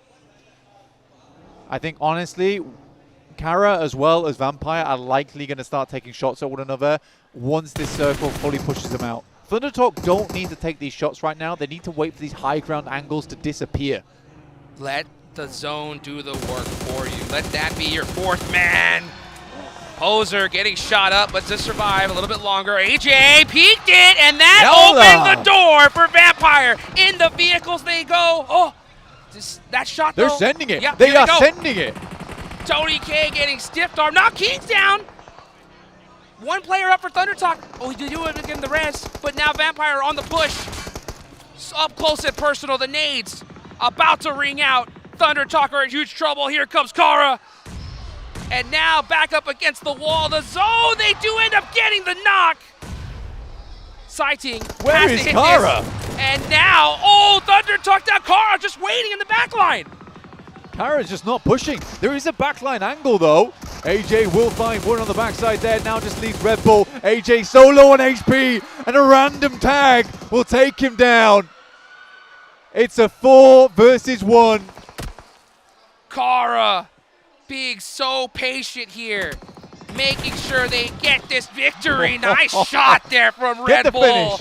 And just lets the blue zone take them out. Vampire putting up some serious points, but it's Kara who get the win. I think the main thing, that game was very, very fun, but I got to put it into perspective really quick, is that because we are having so many teams close towards the top side of the lobby, 125 points, there's a big chance we get over towards Miramar. Points really don't matter because so many of our big teams will be over 125. That's right. And you get a smash win in the last game, still a smash win. If you are third place, you still get first at the end of it. That's right. That's right. Can you imagine being in third place, getting the chicken dinner, and you're an automatic champion? We could see it right here in the first Miramar. Unbelievable. But a massive game for Vampire regardless, which now basically puts everyone on equal footing, I suppose, towards the end of it. But another nice game from Thunder Talk 2, but it was Kara to find the last laugh.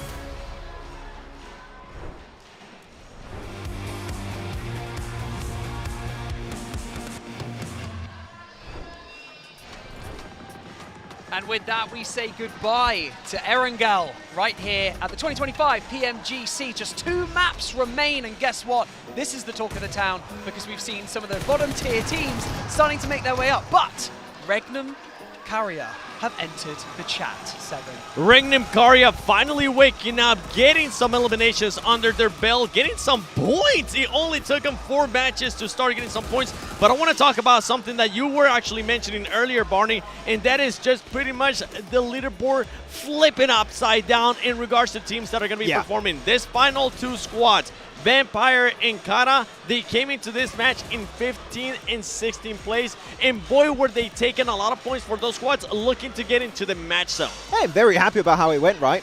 But APG are in the Smash Zone! Yeah! It made it happen! They join Alpha 7, they're up there, they can try and claim the trophy right here, possibly. Sorry, I got really hyper there, but like, it is such a big, big point here that was secured by Alpha Gaming. Can they go the entire way going into Miramar? We'll have to wait and see, but though, looking at Kara, really big step up. Marso, very low damage actually in terms of those 6 eliminations. I like the play actually from Kara where they had this split across this game-winning compound and also the lighthouse southwest of the circle.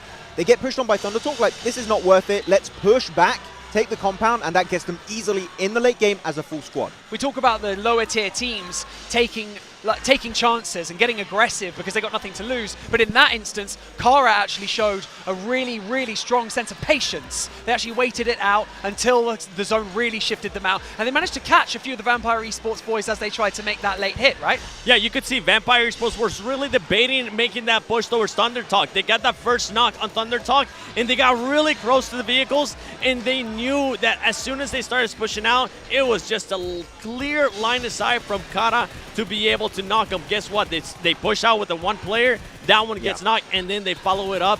And then Kara, honestly, reacted so perfect to that, Max, because that squad, as soon as they saw those players got away from Vampire, they closed the gap, and they were there to make sure they were ready for the third party. I do think it was poorly executed by Vampire, and Kara saw that mistake, and they just capitalized on that opportunity to get the win. So very happy about it. And the reason why, I know you're looking at me a bit weird there, Seven, is like, in terms of the mistake.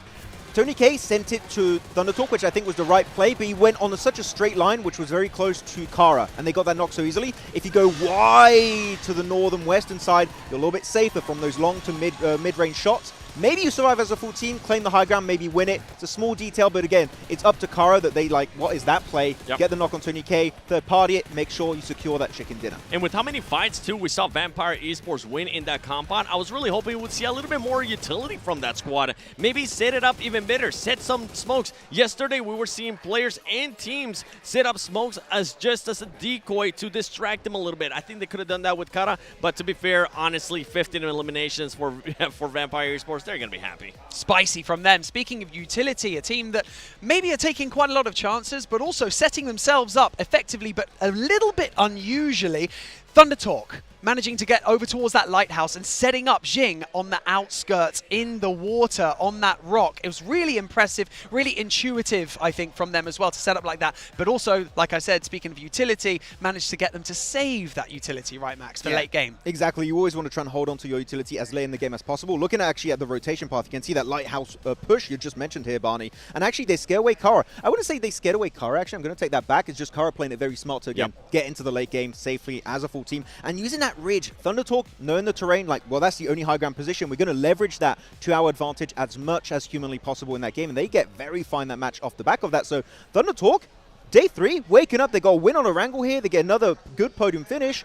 China is back, it seems. I mean, they got a big crowd currently cheering them on. Hopefully they can continue it because, I mean, that smash zone, it's set. It's not going to be moving. They just have to make sure they reach it. They have 2 more games to reach it. Hopefully, I mean, they're going to have to reach it this next game if they even want to try to get a chance to do it. One team, though, that was able to clutch up some points right there in the match ranking was none other than DRX. I'm really looking forward to see how much DRX ended up moving up in the leaderboard, and it came down to your boy, Max. Well, yeah, but he didn't win it, right? Hey, it's still points. It will take every point we can get for DRX. But yeah, it was a bit of a Hail Mary send in the center position, and very similar to what we saw from Alter Ego in day 2. On those rotations, they lose players, and when you just don't have the full squad to control a central compound, like on a beach position, like in this match, well, unfortunately, things aren't going to quite go your way. They're going on the second page, Alter Ego. Another 1 point. I would like to see Alva back on the point on this team. I said it many times, and right now it seems like the synergy's just not quite there. Yeah, and even going back on that one, on that second page, Alpha 7. Once again, just being able to clutch up 1 point. We saw them lose players very early on. 2 players once again. They didn't want to play edge at all, which I'm really surprised because this team historically is able to play that edge. But in this one, they try to go a little bit too far, a little bit too much there. But the overall, it's right here, and we have 2 teams in that smash zone. Yeah, as it stands, Alpha 7 and Alpha Gaming both sitting up there, first and second place. Ulf again putting up numbers to manage to secure that spot in third. DRX, it seems like the storyline with them is consistency. I mean, every time, just putting points on the board, nothing flashy, just keep chunking away, like Blank likes to say. Yeah, he's just chunking away right now, going at it. And actually, DRX, very funnily so, are a 4th place team in the power ranking. So it's very fitting at PMGC. They're currently standing in 4th position. But it's a tie. Alpha 7 and APG, 128 points each, but 7, the disparity of placement points despite getting 2 wins. 58 placement points, almost double from APG, is a ludicrous disparity between these two squads. It really is, and you can see APG with those MVPs currently putting up those performances. When it comes down to eliminations, that squad is just 2 points away, 2 eliminations away from getting 100 elims. I'm going to be looking, honestly, at some of the other squads, Max, because we got to start posing the question for DRX, for the rest of those squads, is you kind of have to go for broke here in this Miramar match if you want to make it to the Smash Zone. You got to put the faith into your own hands if you want to make it and get a chance to win on that final match. Why is that? 11 points needed for Ulf, 13 points needed for DRX, which is doable in a Miramar, but as we say, there's only X amount of points in the game you can really get, so can the two teams make it together? Is only one going to make it? Or are all the points going to keep, well, as you said, Barney, keep going at the bottom teams as they continue their ascent at the top? It could be happening. The Red Bull for Vampire, those shots with his AR were mental. The fact he was so accurate was really interesting to see. One thing I've got to think about as well, when it comes down to these top 2 teams, Alpha 7 and Alpha Gaming, we've got to think about the mentality of these 2 teams going into this. Alpha 7 and APG, both 2 teams who are extremely experienced here on the main stage. They have that mentality, but out of those 2 teams, which of the ones buckles under the pressure a little bit more in those day 3 circumstances? If you're just looking at us now, my name's Barney. We got 7, we got Max here as well. Hello, everyone. I'm saying APG are looking more dangerous right now. That's what I'm saying. They definitely are. The crazy thing is that these 2 teams can also choke. We saw PMWC, APG. I got to refresh the memory. We saw APG choking when it came down to the final day of PMWC. I don't think that's the case right now. If they have to pick one, I would say it seems like Alpha 7 is choking. But they have Zol. He's won PMGC before. He knows what they have to do if they want to try and win at the end. I think that they're going to be looking good at APG, and Alpha 7 looking a bit shaky here on day 3. When APG have nothing to lose, they can go for broke, and you know that they can put out outrageous numbers on the board. When they are in a situation like this, and placement matters, and they start panicking, Doc starts overextending, it starts to get a little bit dicey. So you have all these different players with almost different mentalities. Yol having been here before, top 6, super experienced, but gets nervous under the pressure. So it really just comes down, I think, to a confidence level in each other and to just play your own game. APG, go for it. Get a 30-point game and get a chicken dinner right now. The thing is that they can probably do it. They have that fragging power. I think that's going to be the big deciding factor in this next one. If Alpha 7, for some reason, I think now at this point, it is a bit of a relief that they have another team being in the Smash Zone because they're not the only ones that are going to be targeted. For APG, how are you going to be reacting? Are you going to be going with your usual setup? Remember, even throwing it back all the way to Gauntlet, that team was not wanting to back up from any hot drops. They were sticking to their guns. And honestly, if I expect the team to be in first place after this match, it's looking like APG will do that. I would have to agree. I mean, APG, what I would love to see is for them to avoid any early to mid-game confrontation. Keep all of your resources, keep all your players alive going into the late game. Just like, for example, you guys who watched PMFL America's Finals, Wolves playing so passive in the early stage and actually keeping all of their resources into the late stage, get a very low elimination win. But when you're in the Smash Zone, a win is a win, regardless of how many eliminations you really get. So I want APG to just, if you have a fight that they would typically take, just avoid it, make it into the late stage. Something we got to keep into consideration right now. I'm kind of looking at what Revo and Gizao is currently doing. There you go. You can kind of see them on the side of Max. Yeah. Right there. It's good vibes. They're currently not getting into their head. They're currently just trying to get the perfect that was up back to back too. Back to back that ups. But stuff like that, it goes to show. In the past, we've seen Revo just completely shut down, completely just not be present in that moment. And right now, Alpha 7 is not showing us that, and I'm happy to see that. And when you look on the opposite side, when you look at the APG players, they're focused, they're locked in. I mean, we saw them yesterday with their coach late at night on the lobby of the hotel, just going through plays, going through everything, making sure they got everything ready here for the final day. Look, the intricacies do matter, but at the end of the day, it's these teams now that are in 3rd all the way down to 6th who are trying to get into that Smash Zone. Maybe they don't want to overextend too much and then put themselves under any additional pressure that's not needed. However, they have to get these crucial points if they're going to catch up. So it's like, do you decide to crash down on Alpha 7 and APG, or do you kind of let the people who are lower on the leaderboard do that? These are the small micro decisions you got to make, though, right? But I would recommend actually do not hot drop one of the 2 teams in the Smash Zone. The reason why I'm saying that, you might get one, you also hinder your chances of making the Smash Zone itself, but you can't hot drop 2 teams at once. You need to hope another team would do that for yourself, and you give them an opportunity to create a big lead and maybe get themselves the smash right here at PMGC. So hot chops, I wouldn't recommend it. It would be super cool to see. That's what I was saying. I mean, APG, absolutely zero smiles. I don't think I've ever seen Doc actually smile before in his life. Yes. Maybe if they end up winning, he will end up smiling. But for this squad, just locked in. There you go. Now you got Alpha 7 as well, locked in as well. For everybody currently watching at home, let us know in the comments, after this match, who do you think is going to end up in first place? Because I'm most intrigued to see which other teams might end up joining Alpha 7 and Alpha Gaming for the Smash Zone. Ulf is so close. 11 points max. I honestly think that's doable. And for DRX, just 13 points away, I think that's doable as well. We could have, going into the last match, 4 teams in this Smash Zone. I mean, we saw DRX, they wanted to hot drop in Komeshki Alpha 7 on Erangel. They know where they drop. It's El Pozo. There could be a bit of action in that city this time around. And if it does go down, DRX, again, 13 points. As you said here, 7. Maybe we'll get 3 teams in the Smash Zone after this match. Quickly pick a team that you think you've got to have your eyes on at this point right now. I go with TT. I think keep your eyes on TT. What about you guys? DRX. APG, come on! Okay, I love it. Well, ladies and gentlemen, we're about to go into our penultimate map of the day to close out this tournament. We're going into our first Miramar, and it's going to get spicy. Jukes and Blank, take it away. Let's get things started here as we head into the sandy deserts of Miramar. There were some people that thought we weren't even going to get here, but we are here now, and we got 2 squads in the Smash Zone, Blank. El Pozo down towards Puerto Paraíso, and you are correct. 2 teams at the top of the lobby. First and second place battling out. Could it really be called first, second place? It's sort of first place tied right now, with the chicken dinner advantage going through to Alpha 7 after a phenomenal performance yesterday. For A7, Miramar is one of their battlegrounds, right? And I think the question was, like, did moving Obscure as well as Guizhou in kind of ruin the roster's ability to perform very well on Miramar? I don't think so. I think they're absolutely fine. Still think Carrillo as well as Revo are great here, and between the 2 of them, they've got so much knowledge, so much experience to lead the team, similarly how they did in the past, that I do think that getting over towards Miramar is a frightening prospect for other teams in the lobby, Jukes. I absolutely think so, too. I mean, not to mention you got Alpha 7 who get their Pulso drop right off the rip here. So they're going to be looted out of their minds, set up and locked and loaded, ready to go here. So, I mean, no excuses, I think, when it comes to Alpha 7 at this point. You're gifted, your playing path, you got a Southern Circle right here.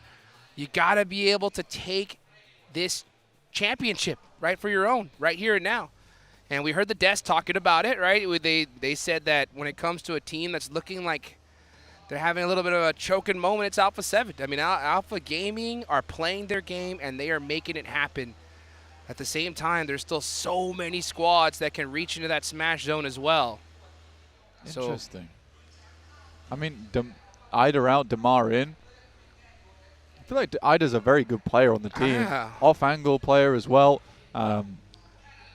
Getting Damar in feels like a weird choice. It's not that I don't like Damar. I think that Ida is just the better player in this instance.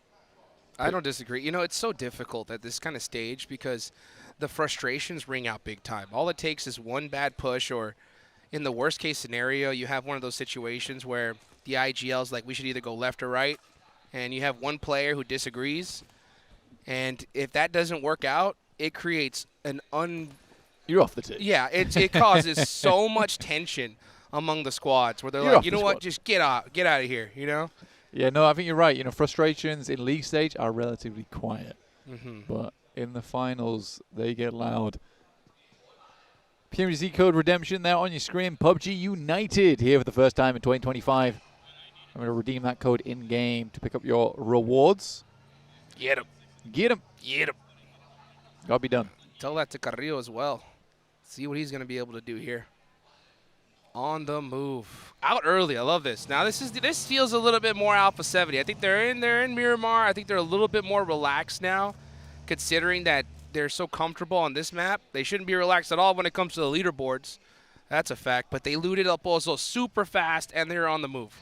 Well, I think you get to match 5, right? You can't really be thinking too much about the Smash Zone anymore.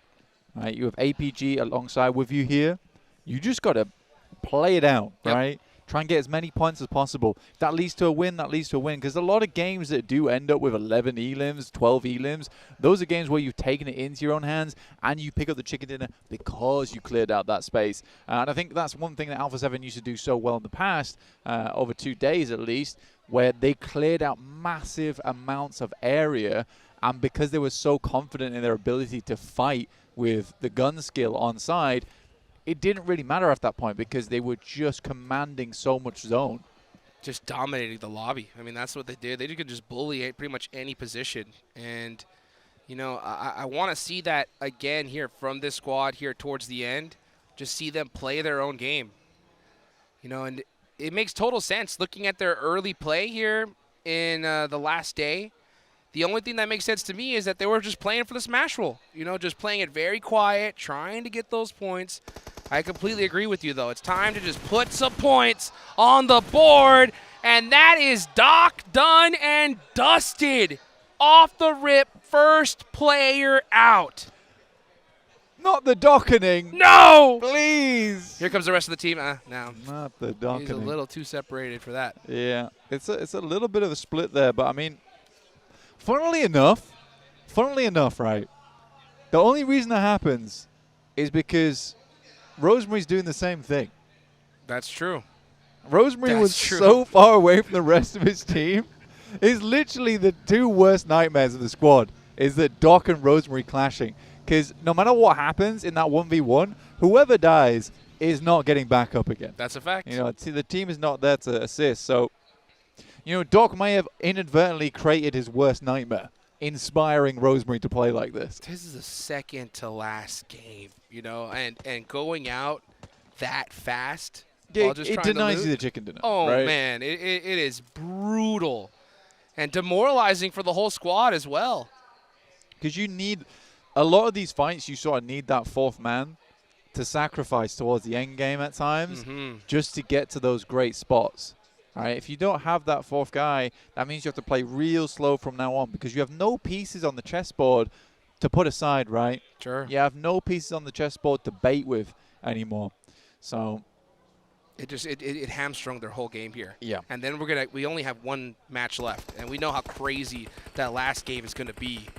Well, D+ is winning that game. Yeah, so. yeah, that's right. That's automatic victory for D+. So, I mean, if D+ win this game somehow at 20 points, then that'd be crazy to watch. But, yeah, according to history, it should be pretty much automatic victory. If they do that, it's honestly the best. Like that'd be just, it's so crazy. They would have won every last game in 2 years of PMGC. Well, for D+, certainly possible. But I think what's weird to me right now is that DXavier on 103 points, that's a 25-point game. That's 15 elims and chicken dinner. We see that quite frequently from these teams. That would tie them up with APG and Alpha 7. They need less than that if they want to just get towards match point with 22 points, so 12 elim game. And that's 6th place. It's totally doable. You know, it's just when DXavier right now, I'm a little hesitant to have that confidence in them because I just see them kind of playing more for that center position. And I think that they can get it, but it's got to be having to get blessed for them in order to do so. Another team that's right there next to them, I definitely feel a little bit more confidence in. It's probably Thunder Talk. Yeah. You know, Thunder Talk, we saw them, you know, starting to ramp up things here. They get a good spot. They can make it happen for sure. I still have my reservations, honestly. I mean, sure, today, like, they've really turned it around. But I'm not going to go ahead and just ignore the fact that they're quite disappointing over day 1 and day 2. I think that would be disingenuous of me. But yeah, today they've certainly stepped it up. But man, if they'd been playing like this on day 1 and day 2, they would have been so far ahead of the rest of the pack. So far ahead. It's crazy that they're in 5th place with having those first 2 days. With 105 points. They're still so close. Quite a honorable thing for Vampire to do as well here is that they completely disengage from Picardo and they just give up to Regnum Karya. Now, I don't know if that's we're being nice. You know, we know you're a team that is capable of getting up towards that podium finish, so let's just give you this. Or it was just a decision from Vampire. Maybe even Regnum Karya just like, we need to drop over towards Picardo right now. It makes total sense to it. I think it is honorable considering that Regnum Karya, you know, their players were like, you know what, we're not gonna risk it. You guys take Picardo early on. They're obviously way further up in the leaderboards, and just for Vampire just say, all right, you know what, you can have it back here for the last couple games is crazy to see. Big shift on the circle here over towards that north side. We're centering up over that ridge line. You fit a lot of teams along there, but as soon as it hits west, like, you're going to go down. And it's a bit of a staging area for a lot of our squads. Alpha 7 immediately moving over towards Graveyard, see if they can wrap around to the north side of this one. We'll sort of see more clearly over on stage 3, stage 4. But Regnum Kaya could make this move, but it's so many other teams leapfrogging them. I think if you are in Picada, though, on this circle, it's the gamble, right? Oh, yeah. It's the gamble whether it's going to move back down south. You already control that area, so why give it up? Oh, man. This zone is so terrible for staying in Picalo, because if that zone goes up to those mountainsides, it's going to be so difficult to leave there. But you can't give up the free win, But you can you? You can't. give up the free Oh, win. it's one of those like coin flip decisions where you're just going to say, hey, we get the circle. We're in this. You know, we don't. It's going to be tough. But so this is one of those gambles you have to take here at that stage. The whole north side is completely open, by the way, so that zone does go hard shift north. We're going to see some teams wrap up there and get it for free. Yeah, I mean, Alpha 7 setting themselves up for that, as is D+. Thunder Talk doing what they usually do on this kind of circle, which is sort of play off towards that eastern side, go for a bit of a split, try and control a little bit more zone so they have more freedom to move later on. It also sets them up nicely to head towards Longhouse on that south side, just in case it does move back down towards the south here.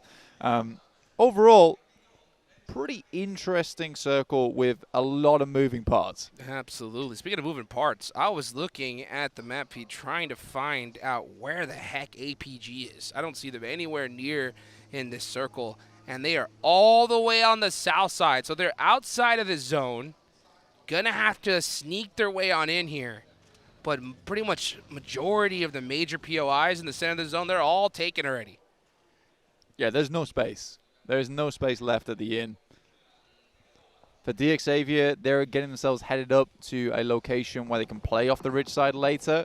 But yeah, teams are pretty hesitant to full commit anywhere at the moment. The only real clash that's happening is probably between GOAT as well as Ulf. That's on the northwest side towards that plateau that sits around San Martin. Yeah, I know why. I mean, teams do not want to get caught on rotation right now. I understand why they're playing it so careful. If you're going to go out, might as well go out using that gun skill.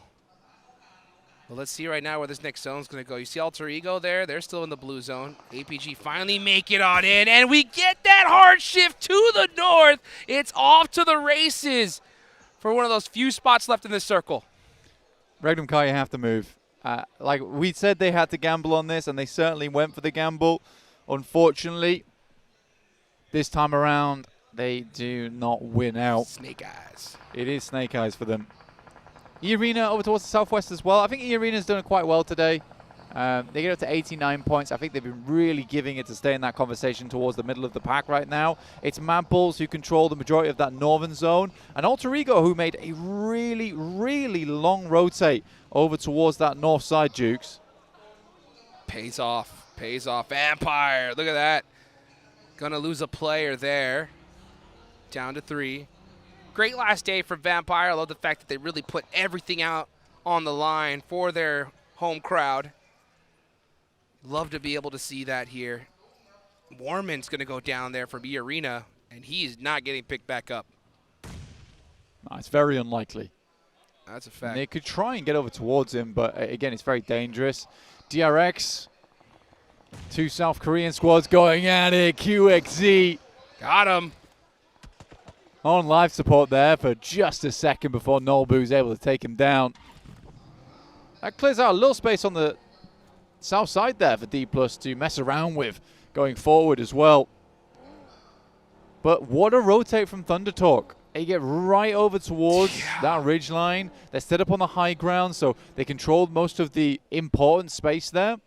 Just a question whether the circle shifts back over towards that northwest again, in which case we're heading over towards that plateau, which is so uncomfortable to play. So you'll likely see a lot of our teams diverting towards the edge of the map. D+, you can see them just still playing edge, just trying to gatekeep, find a way out into this next circle. Meanwhile, there's Thunder Talk getting a nice little nade knock. On to Alpha 7. That is on the Alpha 7, and that's Guizhou.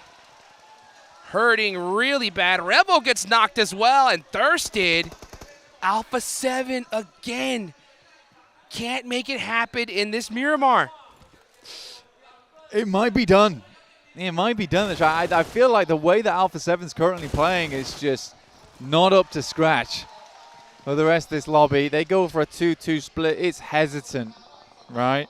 Looking like a shell of their former selves at this point. Why push that Ivy? You could have wrapped over towards the north side. The north side's very playable on this ridge as well, Hot Jukes. E-Arena fully flushed out. It was a very quick one. We kind of missed that off of the wings. Yeah. APG still on 3 outside the blue. They're rotating over the top of D+. APG down to 2, actually. And you can see them here in the same position that Alpha 7 is. That opens the door big time for the rest of the lobby here to catch up to them.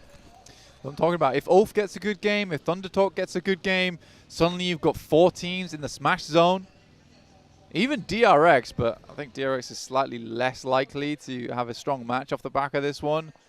But yeah, man, there is a lot of teams that can get in towards that smash zone and make this last game so uncomfortable. Because if we suddenly have 4 teams on match point, right, we're looking at 20% of the lobby being able to finish the game there and then and end up in first place. Just steal away the championship for yourself. $500,000 in the bank account just with one game.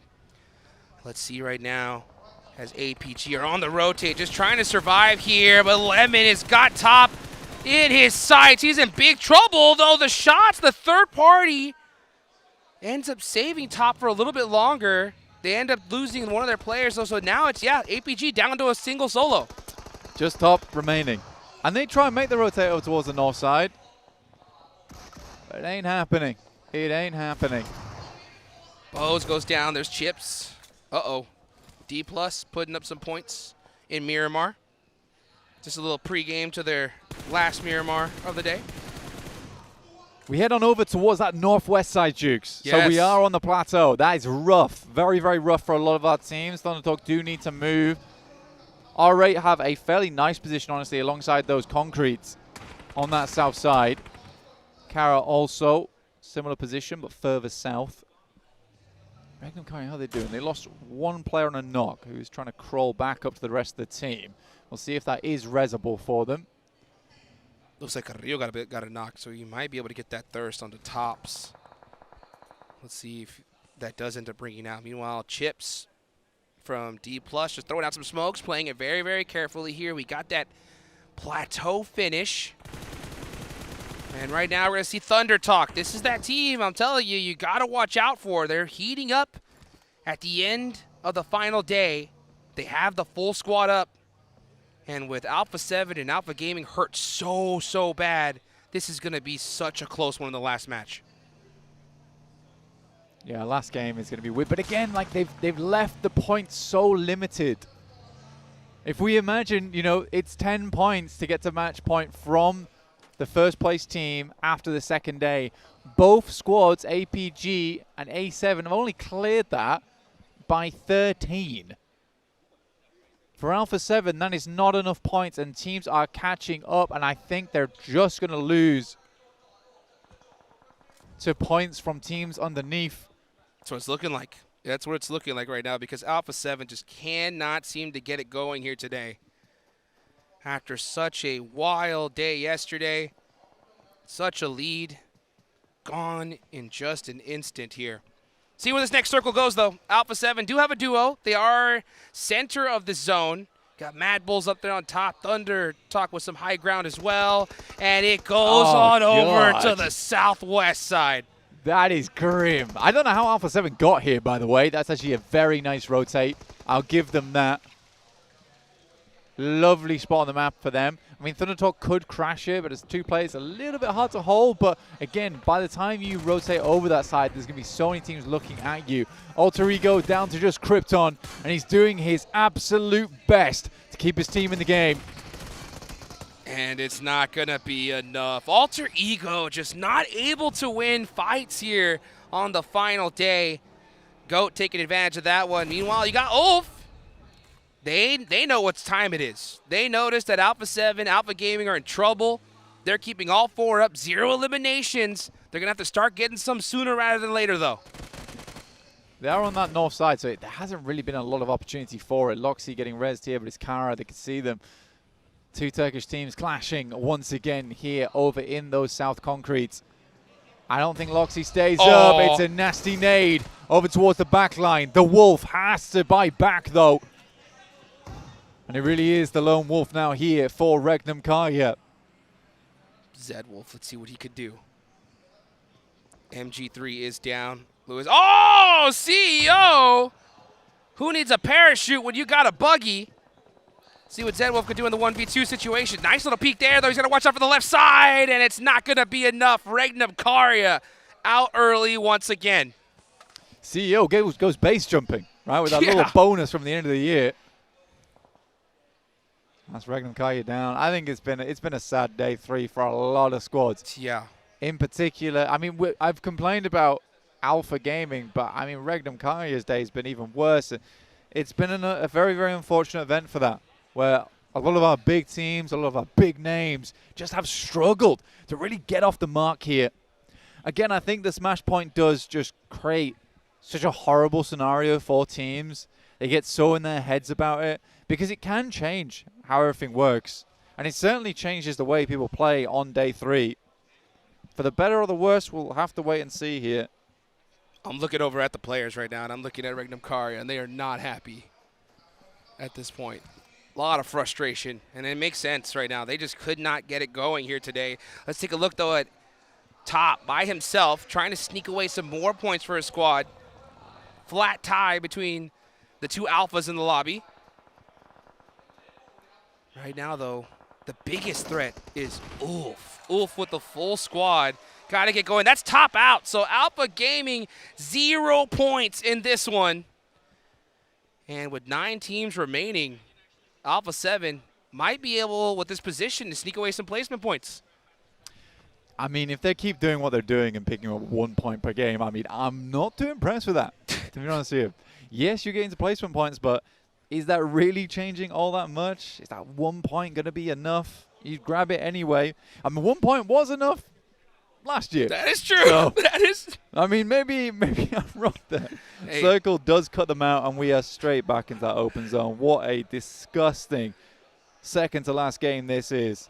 Dude, these zones have just been wide open finish after wide open finish, making it so difficult on these teams. Just every team just playing on the edge, just hoping for the best at this point. Got R8 having a little compound there. They're going to be able to hold it for just a little bit longer. Nice shots there from Kara. Now Kara with 7 points on the board. They've jumped themselves out of last place. And that's usually what happens, though, right? Teams at the bottom got nothing to lose. They finally start putting up some points after a rough couple of days. Thunder Talk, though, need these points desperately. Trying to avoid these nades from Chips. It's going to be a difficult one to hit, that's for sure. Yeah, now I think D+, if you're D+, you got to save some of that utility. I mean, D+ underneath. You should hit this. Should easily be able to hit this as Nobu sends away.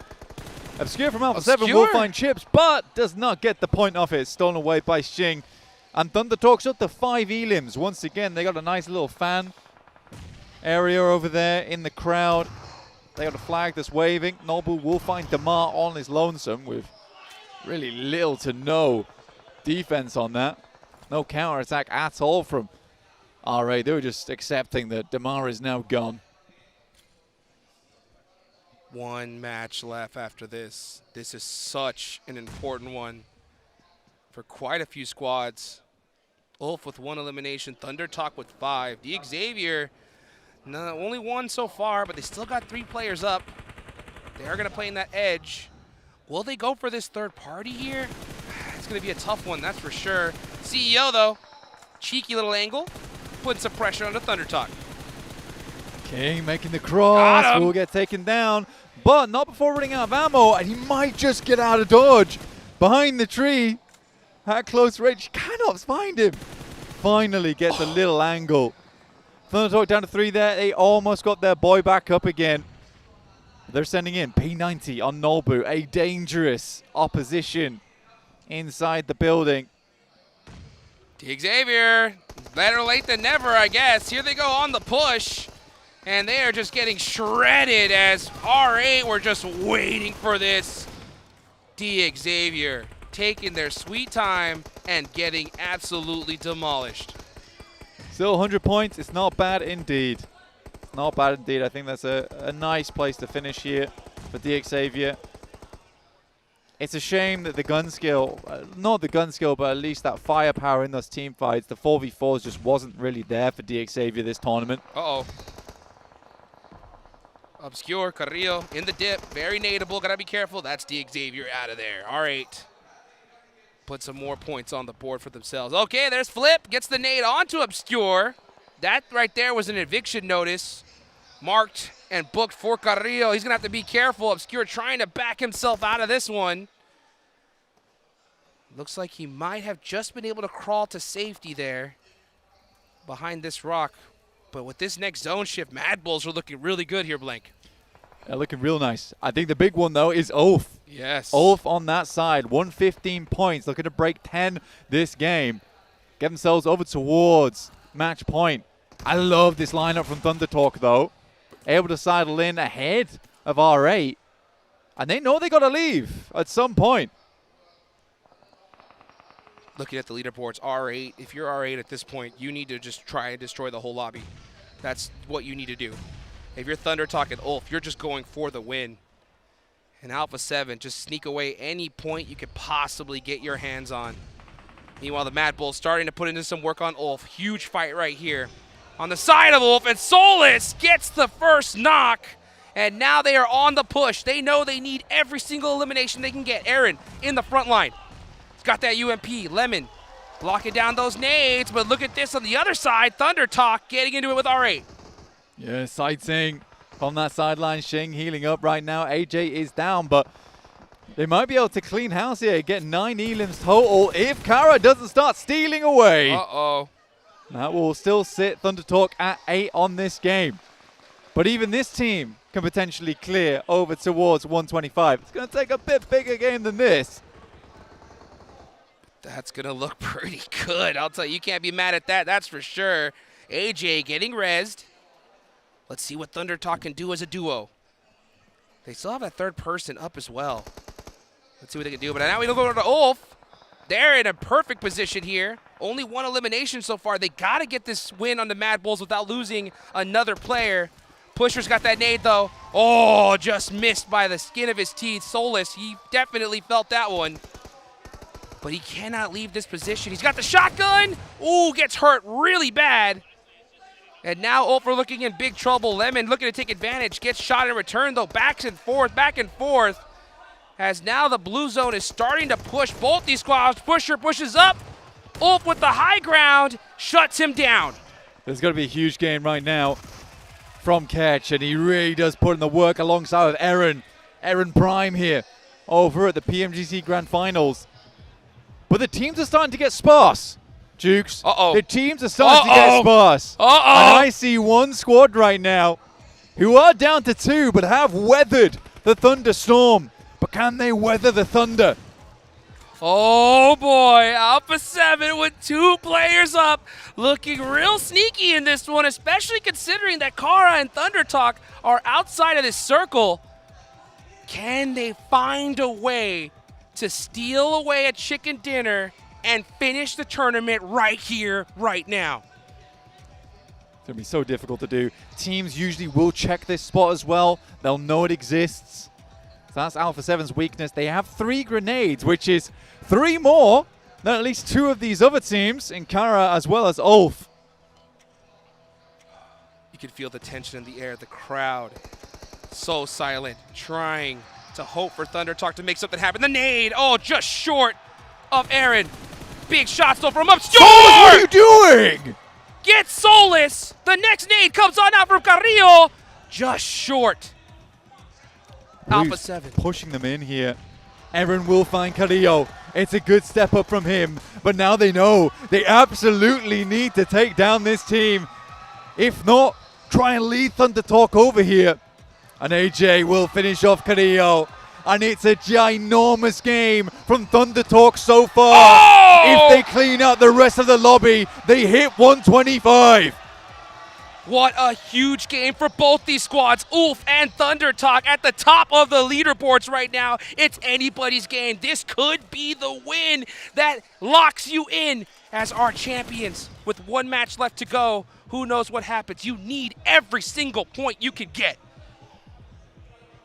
For Thunder Talk, it is a slow and grueling game now, but what a journey it has been. Sighting takes a lot of damage, but is able to send a lot more back.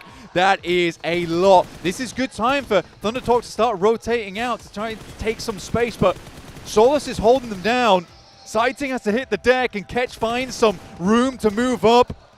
And it looks like Thunder Talk may not be finding it. Solus has so much ammunition, 300 rounds. He's using every single one! And that is how you do it. Ulf, get the chicken dinner. And now Ulf are in match point. Yup. It will require the back-to-back now for Ulf. Woo! Look at Ketch taking a deep breath after that one. You gotta take a deep breath there, man, 100%.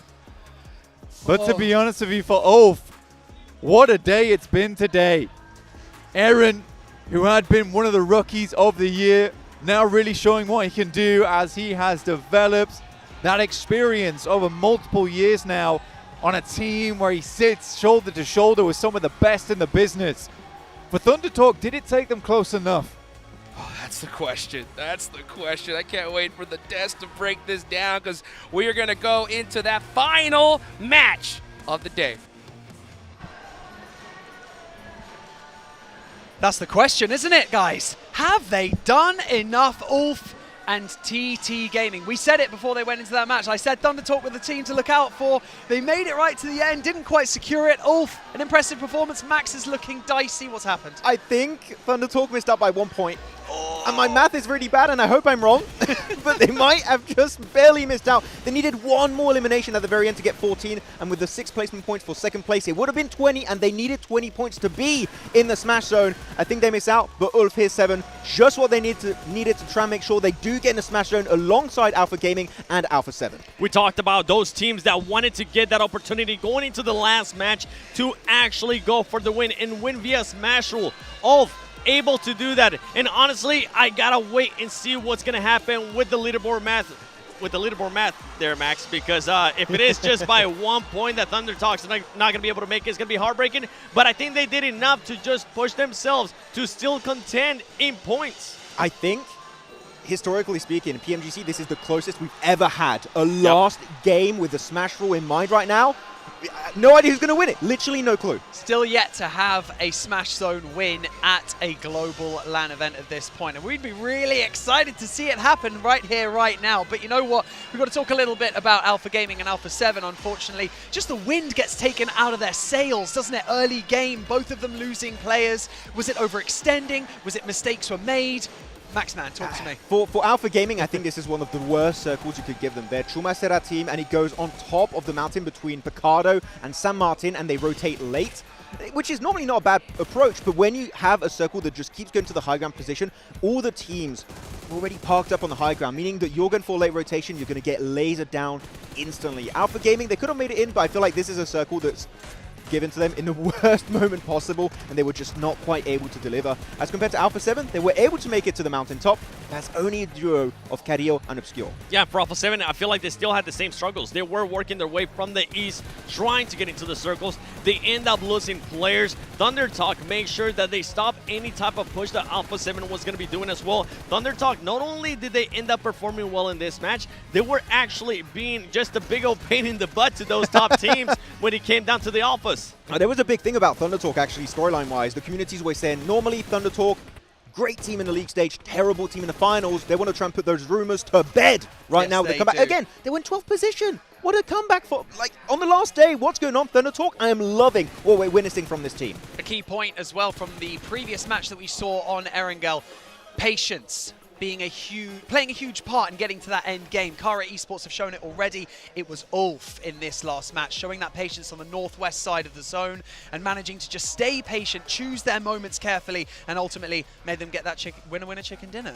And I mean, that's what the squad needed to do. They just needed to make sure they did enough to get those points to be within this smash zone. You could kind of see the relief too when we got a chance to see the players, but look at the rotations here. I mean, it's just going to be Thunder Talk is going to be chilling on that eastern side, and Ulf is going to end up moving up as well and just waiting. That's what you were saying, Barney. Patience, patience, patience, Max. Yeah, I mean, here the dips on the western side were just a godsend for Ulf. And actually, you're going to see that in a few seconds. This fight versus Madballs was very decisive. Whoever wins that fight, I think, wins the entirety of the match, because Thunder Talk and also the side of Kara kind of stuck in these compounds to the eastern side of the circle.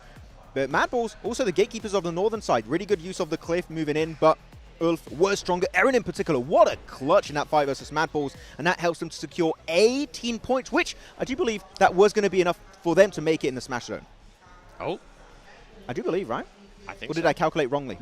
But maybe I did. Now you're making me doubt myself. I mean, Thunder Talk there with 19 points, Ulf with the 18 points. I think Ulf should be enough for them to be able to get in there. We'll have to wait and see what's going to happen when we end up showing the overall as well. But then, I mean, Alpha 7, they should have at least a little bit of a cushion going into this last match by them being able to secure 5 placement points. Another team who's had a bit of more unluck at this point, haven't they? D Xavier just can't catch a break, can they? They tried to crash. They got absolutely... Well, they just got destroyed as they moved in, didn't they, Max? Let's be honest. I mean, I respect the attempt on that crash, but I think that you in particular, Seven, were like, the execution is just very desperate. It felt like, yep, awful. But you know what? I agree. It was an awful push there with the monster truck. MVP of the game is going to be Eren. Love to see him perform again, doing so good for his team as he's been picked up this year by the side of Ulf. But I was looking at DRX. They lost all their momentum. Everything is gone. The only time you see them perform is like a solo player, like Hyunbin earlier versus Kara. DRX have lost it for me. No, it's done. Maybe a podium could be happening, but anyways, race for the first place is just out of the question, in my opinion. Totally out of the question. Another team that, yes, like you said, the wind's just coming out of their sails at this point. D plus Kia as well, struggling down there. It's just, Korea's having a tough day. Oh! Ulf have made it, currently sitting in second place with 132 total points. 4 chicken dinners on the board as well, Max, let's be honest. you were right! No! Thunder Talk doesn't make it into the Smash Zone by just 1 point. They just needed that elimination to have a chance to win via Smash Roll in that final game. But if we don't have a Smash, that's only a 10-point difference between themselves and Alpha 7. They can still be crowned the champions without the Smash ruling. Man, could we have a new Nova Esports here at PMGC 2025? It could be happening today. And it could be King getting his 3rd championship. I forgot about that. He's so excited. I mean, would that make him the GOAT? Oh, he's the king. Makes him the king. I mean, 3 PMGC championships, I think hands down, yeah, he would automatically become the GOAT. Oh my goodness. Well, and a really impressive run so far today from Thunder Talk Gaming. You can see the dished out points over here from the top 4 players. King just managing to keep himself up there. Oh, Max is looking. No, I'm just thinking. Sorry, I always look like very pensive between these segments, but going from 12th position to 1st place, possibly at the end, would be one of the biggest comebacks we've ever seen. Well, it's time to check out this MVP or the finals MVP role. Let's check it out.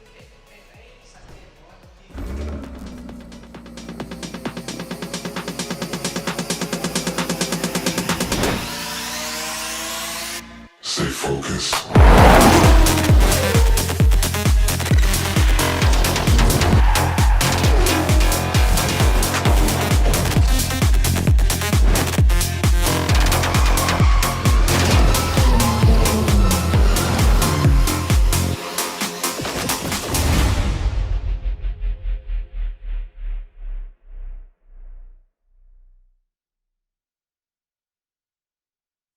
Right, our finals MVP of the 2025 PMGC Grand Finals will walk away with a brand new Porsche Cayenne. That's kind of spicy, Seven, isn't it? Could you see yourself driving one of those? I could definitely see myself driving one of those, and I would probably just try to be as safe as I could be, okay?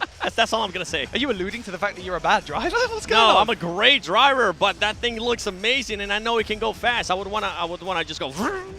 Well, okay, make sure that if you log into the game between the 12th and the 14th of December, you will get a permanent Polar Party Mini 14 firearm finish for free. And of course, from the 12th to the 25th of December, if you log in a total of 7 days, then you will get a permanent Rev It Up emote for free, gentlemen. We like free stuff, don't we? We're all gamers here. We love free things. I got all the free stuff right Do you? I'm decked out. I haven't got the non-free stuff. That's how much I loved all the skins for You know how PMGC. much I love free stuff? Once this ends, this two right here are going to disappear. I'm not going to say I think we're going to get them. chased down out of the building. I don't know what you're talking about. I I like didn't say the phone. I didn't say the Infinix. I know. I said like how the you didn't little- say the Oh, Infinix. okay, so you're safe. You're fine. Yeah. Yoink. Right, let's chat a little bit more. Going into our final match of the day. 3 teams currently sitting at the top of the standings, all of them in the smash zone. So all 3 of them could walk away and hit that smash roll, meaning they could smash 3 of those eggs that they have chosen, which also means 3 times the prizes from Infinix, gentlemen. Ooh, I got a chance to smash one of those eggs. It was pretty awesome. Yeah, I it's didn't get the nice. reward, though, because I'm not playing. The prizes are great, but it's so satisfying also to pick the egg. It looks really great. is. I kind of wanted to be there just to be able to do the rehearsal. But I'll show you the slow-mo later. I got behind the scenes. Oh, really? Yes. I want to see that. Okay. Ooh, private videos being shared behind the scenes. Okay, it feels like I'm being missed out here, but don't worry about it. Okay, it's going to be the first time that we're ever going to do this at a PMGC Grand Final, so it's going to be amazing. You're going to want to see that later on today. But again, going into the final match of the day, Yes. TT just need to put up big numbers to Yes. secure that top spot. The other 3 just need a win. Is it passive play from these 3 teams, or is it business as usual, 7? I think for all these 3 squads, actually, you know what? All the 4 squads, it's just going to be business as usual. It just comes down to what the other teams are going to be doing. Regnum, I know they have had an awful day. Yes, they have picked it up a little bit, but to keep with their performances from previous PMGCs, from previous global events, they're not going to be happy about it. They're going to be wanting to do a little bit more. And something that we mentioned at the beginning of the day, that there's been one team that has been winning the last match every single time, at least for the past, 5 days of grand finals, including last year. D+ is going to be looking to make it 6. It would be such a meme if they could do it once more. But you know what? I would love to see it happen. But actually, you're going about the teams playing passive in the top 4. I think top 3 have to play it passive to try and make sure they can win through the smash ruling. I want Thundertalk to play a little bit more aggressive compared to the top 3 because they are playing catch-up, and regardless of them winning or not, they cannot end it through a smash ruling, meaning through points alone, that is the way you're going to be crowned the champion. So Thundertalk need to go big in this match. I think for Thundertalk, it comes down to how are they keeping track of which of those top teams are alive, Yes. right? Because if for some reason they don't see Alpha 7, they don't see APG, they don't see Ulf getting eliminated, that's when you have to be aggressive. But if it is a situation where those top three teams end up getting eliminated, then you can maybe play it a little bit passive because they know all they have to do is try to get at least 15 points. But what if, 7, Uh-oh. you see a fight break out, Thundertalk get a knock, a flush onto one of these players on the top 3? Do you chase it down? Do you play it passive? What's the approach? I genuinely, I don't know. It's depending on the IGL and what he's feeling like doing in at that moment. I generally don't know as well, and that is, by the way, the most energy, I think I would say, I've seen from APG. Riff is getting up, it's getting everybody riled up for this last game because they know what's at stake. They're currently 3rd place. They're currently, 6 points behind Alpha 7, and they have a chance to become the 2025 PMGC champions. I want to say something also that you pointed to me out earlier. We're going to Turkey PMGC next year, right? Yes. Who was the reigning champion of PMGC when we did go to Turkey a few years ago? S2G! Exactly. So we could have, maybe if Ulf make it happen, a reigning champion defending the title on home soil back in Turkey. That would be a really great achievement for Ulf to make it happen and try and defend it on home ground. I just hope they don't end up doing what Regnum did in Turkey because that was the, Or S2G, yeah. Yeah, sorry, Yeah. S2G, that's what I I mean, meant. Silas, you know. Yeah, that's what I was thinking. I was like, Silas. Having the reigning champions inside those stadiums, though, in Turkey, with Yes. with those crowds, they're so into it. They absolutely love it. The energy is crazy, and so it would be interesting to see two absolutely world-class performances we've had today from Ulf and from Thunder Talk Gaming. Doc on the screen just then, looking to secure that top spot. He's going to have to pop off. He's going to have to do something insane, but he's also going to have to stay alive. Doc, do not go out early. Do not go out into that cold night. Okay, ladies and gentlemen, it's time for our final map of the PMGC 2025 Grand Finals. Blank Jukes. Let's do it. Welcome back to the final match of the day. It's Miramar Madness here on Championship Sunday. Do D+ take themselves the 6th now chicken dinner in a row at the end of the day on PMGCs of the last 2 years? What a weird sign-off that would be. But overall, we are looking at 4 teams. We're looking at Ulf, APG, Alpha 7, and Thunder Talk, who miss out on match point by 1. Oh, just one single point. But with how close this is, a chicken dinner could still get it done. Let's see how these squads are going to react here. It's time to take destiny into your own hands. An entire year's worth of hard work about to pay off here and now. Alpha 7 out of the plane super early, heading towards that Cruz del Valle. Possibly looking to get a vehicle, drive on over to El Pozo. Well, let's see how we're going to get started here, guys. Let's go! I think honestly, for a lot of those squads at the top, like Max was saying, you've got to play a little bit more passive. You've got to ensure you get through to that end game first before you start pushing the boat out. But sometimes some of these plays to get towards that end game require a bit of aggression. And we're heading down towards the southwest side of the map. We got La Triera and a whole chunk of that mountain on the western side in play, which is rough. Oh, so rough. So rough. For those of you guys that don't know, that left side of that map is completely unplayable. So it's basically a circle 2 or 3 at this point with how much room is left. More like a zone 2. But you got Valle del Mar in play. Goat are already there. They're big chilling. Alpha 7 looking like they're going to go ahead and loot Cruz del Valle up. They're going to take this spot. They're going to be actually the furthest team away from this circle. So they got a big rotation ahead of them. They got to kick up some dust, that's Yeah. for sure, on that north side, going to move on.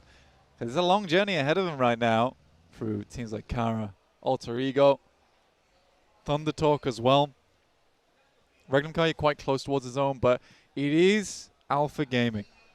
All eyes on them right now. Chumacera start. It's a great beginning of the game for this team. Vampire are on their northeast edge, luring out to the side. Again, big respect to that team, saying that they don't really know anywhere else to play on this map other than Picardo. Yet under all this pressure in this kind of tournament, you're telling me that they decided they would learn something completely new? I mean, it's amazing, and it's very much interesting what the kind of pressure from a tournament can provide you in terms of improvements. So difficult. So difficult. The pressure is insurmountable at this point. But you got to overcome it. You got to make it happen. Yeah. And it's so crazy to see Regnum Karia have such a rough day. I mean, especially considering that you got Silas who's won this before. You know, that should be a big advantage going into this. At the end of the day, though, it takes all 4. You got to be able to make it happen. And unfortunately, Regnum couldn't get it done on the last day. We got 4 squads, though, here. Those are the 4 we are dead looking at. Alpha 7, Ulf, APG, and Thunder Talk. Thunder Talk are in La Bendita. They're going to be looting up right now. So they're still waiting to get into this next zone. Out of all the squads that we just listed, APG, they're already in the zone. So they are looking to get a nice central position on that mountainside just north of Minas del Valle. So they're actually going to be in a really good position because most of the time when we do get circles like this, the zone does tend to kind of head south. Yeah, southern circles as well as Chumacera, all those foothills, it's so rough to play around, rough to rotate through. I think APG definitely gets a nice start here, but it does pen them in a little bit at the start, especially if this team's rotating on their top side. So I do like that APG is sort of shelling up right now. You're just kind of staying inside the turtle. You're just making sure you don't peek out too much and wait your turn, bide your time. Regnum Kai, you're very close by. But again, I think these guys are just going to send straight past here, Jukes. Yeah, Silas just on the drive. Gotta be careful, especially with a team like Regnum who are so far down on the leaderboards. Like, this is a squad that if they just see a player, they'll just take those shots at this point. So, fortunate for APG, they were not spotted. And they're going to continue. Actually, Reefus and Ziol are driving mighty close to Regnum Karya. Yeah, I think they heard it. Silas was just peeking over that hill. But APG, they hit that left turn real quick. I don't want none of that right now. Calm down, guys. Calm down. Yeah, well, again, I think for most teams, they realize just how close the leaderboards are. You don't want to go out early at all, just because if you get 8, 9 points, suddenly you are getting so much extra change on the leaderboard, moving up from 10th up to 5th off those minimal points. If we look at the lobby right now, there are 3 teams tied between 11th, 12th, and 13th on 90 points. Above them sits Regnum Kai with 91, R8 and D+ above that on 92 and 92. So yes, you would be correct in saying that between 13th and 8th place there is 2 points. Unreal. Unreal. Such a close leaderboards there at the bottom. Big gap between 4th and 5th place. That's why we got our eyes on the top 4 teams. Those are going to be your squads that are going to win this one. It's going to be one of the 4. That's a fact. And take a look in here, though. Oh, GOAT getting the first blood on the Tony K from Vampire. Yeah, straight away looking to find themselves a bit more leverage inside this zone. You got them on the western side at the moment, looking cross Ladriera over towards Vampire. Regnum Kai sit just a little bit lower than that. DRX are also here. DRX, I think, can still hit a podium finish. Whether... I do not believe that they're hitting a win, though. Yeah, absolutely. The gap is just too big at this point, especially for the last game. Yeah. Like, I think they're the only other team that could get in towards the podium as well. I don't think DX Xavier can anymore. Getting an 18-point chicken dinner on the last game, it's almost impossible unless you're D+. Yeah, exactly. That's it. Let's see right now, though, as we look. Man, I can feel the tension in the air. Everybody just playing this so carefully. Such a big gap, you know, and the prize pool jumps up significantly every place. Thunder Talk trying to get away here. They're trapped. The crowd making so much noise because they know Thunder Talk's in big trouble. Krypton putting some shots, and yeah, they are trapped right out in the open, and Alter Ego are hunting them down. The vehicle flipped. The Thunder Talk, the dream might be over here and now.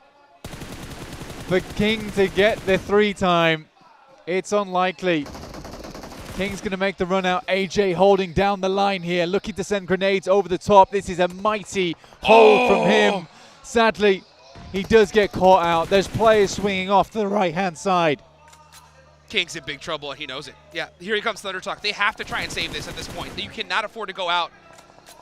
But let's see what they can do here as Alter Ego are looking to put the clamps on them, surrounding them bit by bit. Nice shots, though, on a snake. Buys them a little bit of time.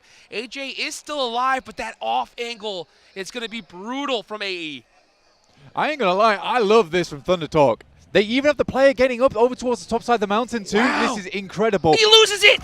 He loses the 1v1. That off angle was so critical, and Thunder Talk are going to pay big time for that. It is over. For Thunder Talk, they will not be grabbing a podium. They will not be grabbing the chicken dinner. And they will not be in our top 3. Thunder Talk bow out in 4th place. In the meantime, though, what is it with PMGC Grand Finals and last game circles? We're out to the western side. We're basically 30% non-playable space right now over towards Via Demar. What is this? Are you kidding me? This is the most disgusting circle that you could have possibly had at this point. You're right. This is basically a Zone 5 in Stage 2 for the final game here. Thunder Talk are out. 3 teams could possibly get this chicken dinner. And Alpha 7, they send it so hard right onto that ridge line. They get a good position, but there's going to be so many teams in that vicinity. APG, Doc finding Silas right off the rip there, and an instant flush as well. The look right now is wild. Yeah, getting some shots on the Kraken as he is stuck wide in the wide open. This zone so brutal. So many teams, so many players are going to get caught on rotation here. Lazarus goes out from Vampire.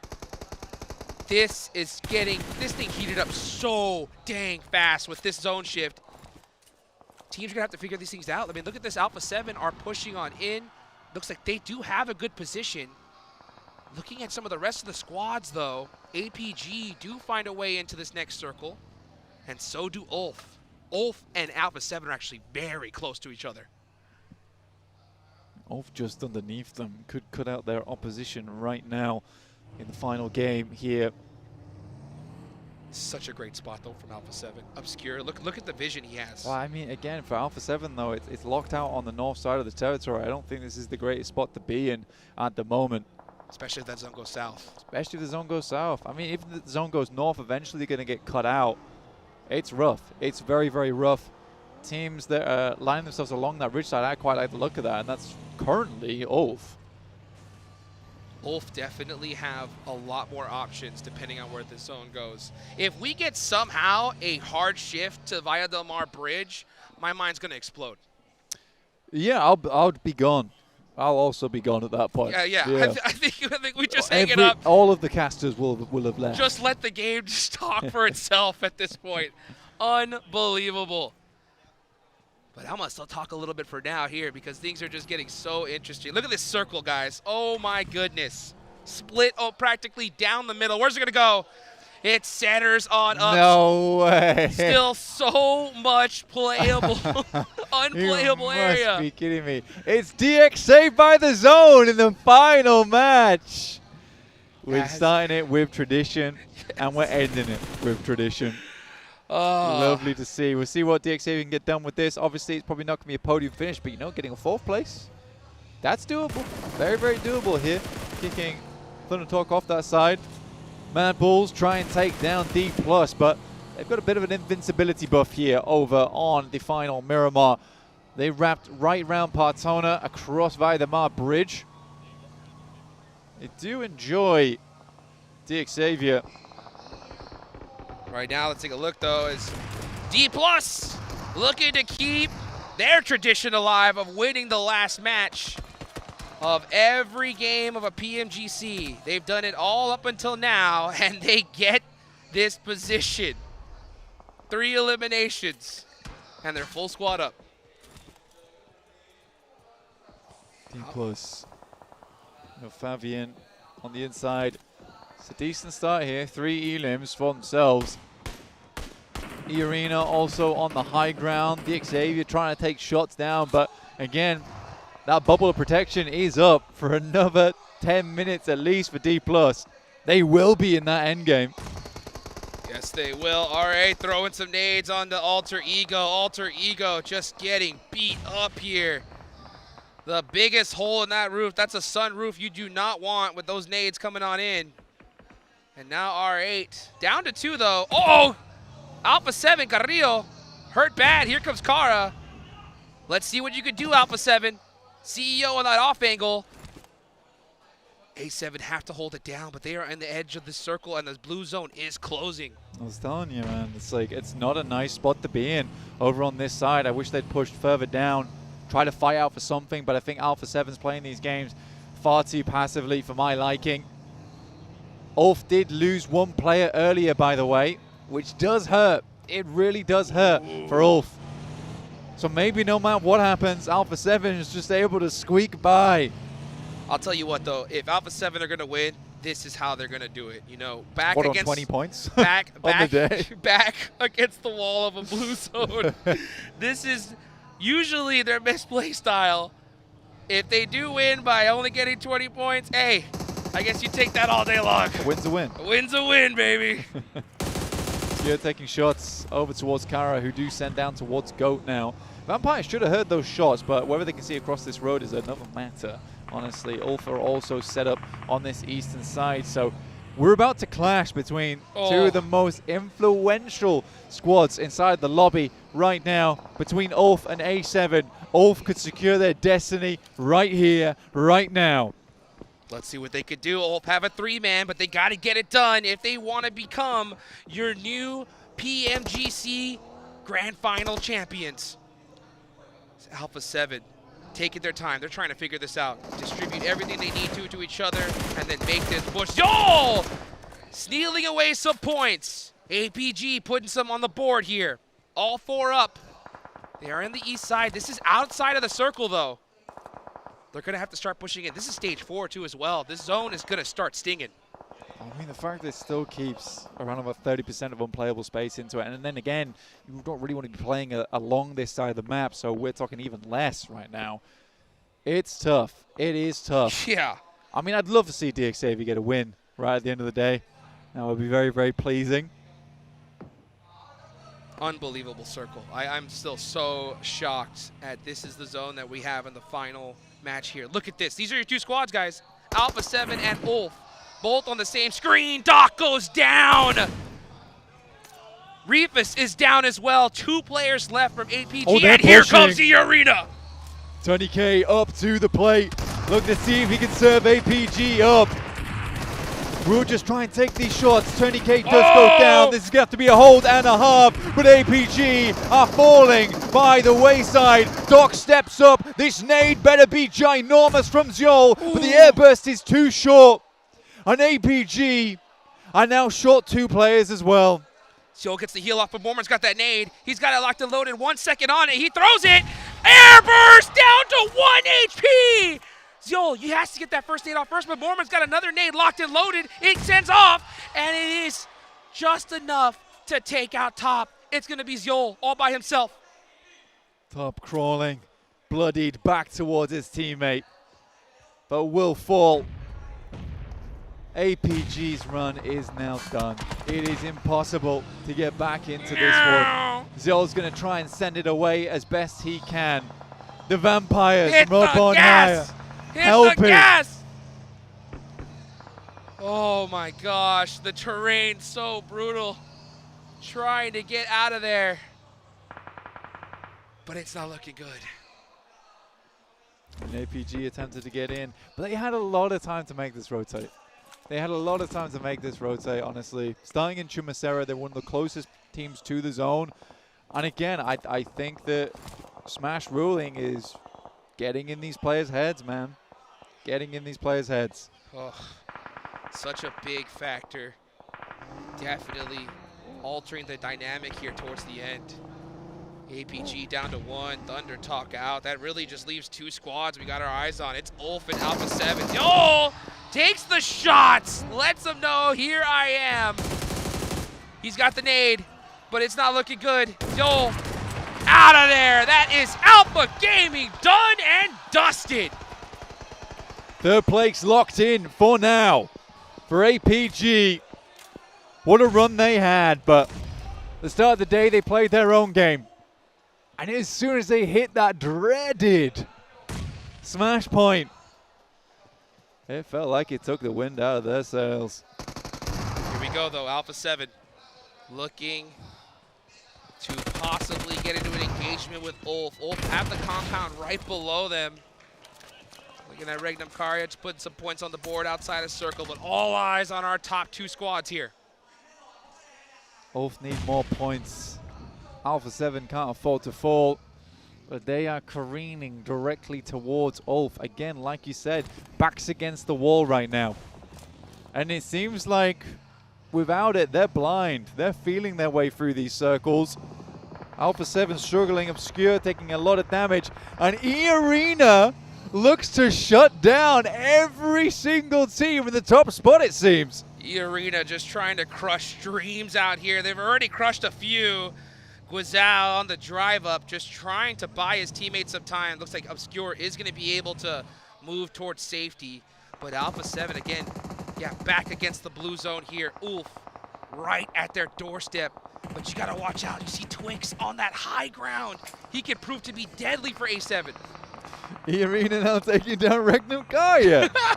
Oh my god, this team is having a great time with Loxy hits the deck. So far away, Zed Wolf down next, and that's Regnum Kaya out. They don't even break a century. But Alpha 7, they're on the hunt. Yes, they are. They know a single point could put that belt around their waist. Let's see what happens as Obscure is on the move now. Uh-oh, here we go. The fight's starting to ring out here. Turney throws the nade, but he gets knocked by Obscure. Huge knock for him. Air burst too short, and that's E-Arena gone. Alpha 7 put a couple eliminations on the board, and those were critical. Alpha 7, for maybe the first time, will pick up their victory here at PMGC. It has not been glamorous. There has been no glitters, but they will potentially get it done here. And it will be a dream come true for Clio and Rivo, have both been challenging out for this for multiple years, end on end. Multiple iterations of Alpha 7, finally finding one that seems to work. Nade's ringing out for DRX. D+ puts some shots downrange. D+, all 4 up. Still in the mix here. Mad Bulls and DRX are going at it. My eyes are going to be locked on the north side, though. Wolf versus A7. Lemon getting a nice knock there. This fight continuing to ring out. DRX, Hyunbin backing up the stairs right now. They got Mad Bulls on their tail. So easy with a huge Molotov down the stairs, though. It does cause some massive problems for the Mad Bulls. Next circle pop. Dead central. Dead center. What an evil game this has been. Hyunbin drops out the side, looks for the full finish over towards Mad Bulls. Hesitant to jump through the window, though. So easy. Getting a nice knock there. Got the M249, switches to the M4. Gets shotgun, though, right in the chest. Hyunbin securing some more points for his squad. That's DRX. Down to a single player. It's Hyunbin. D-Xavier still have all 4 up.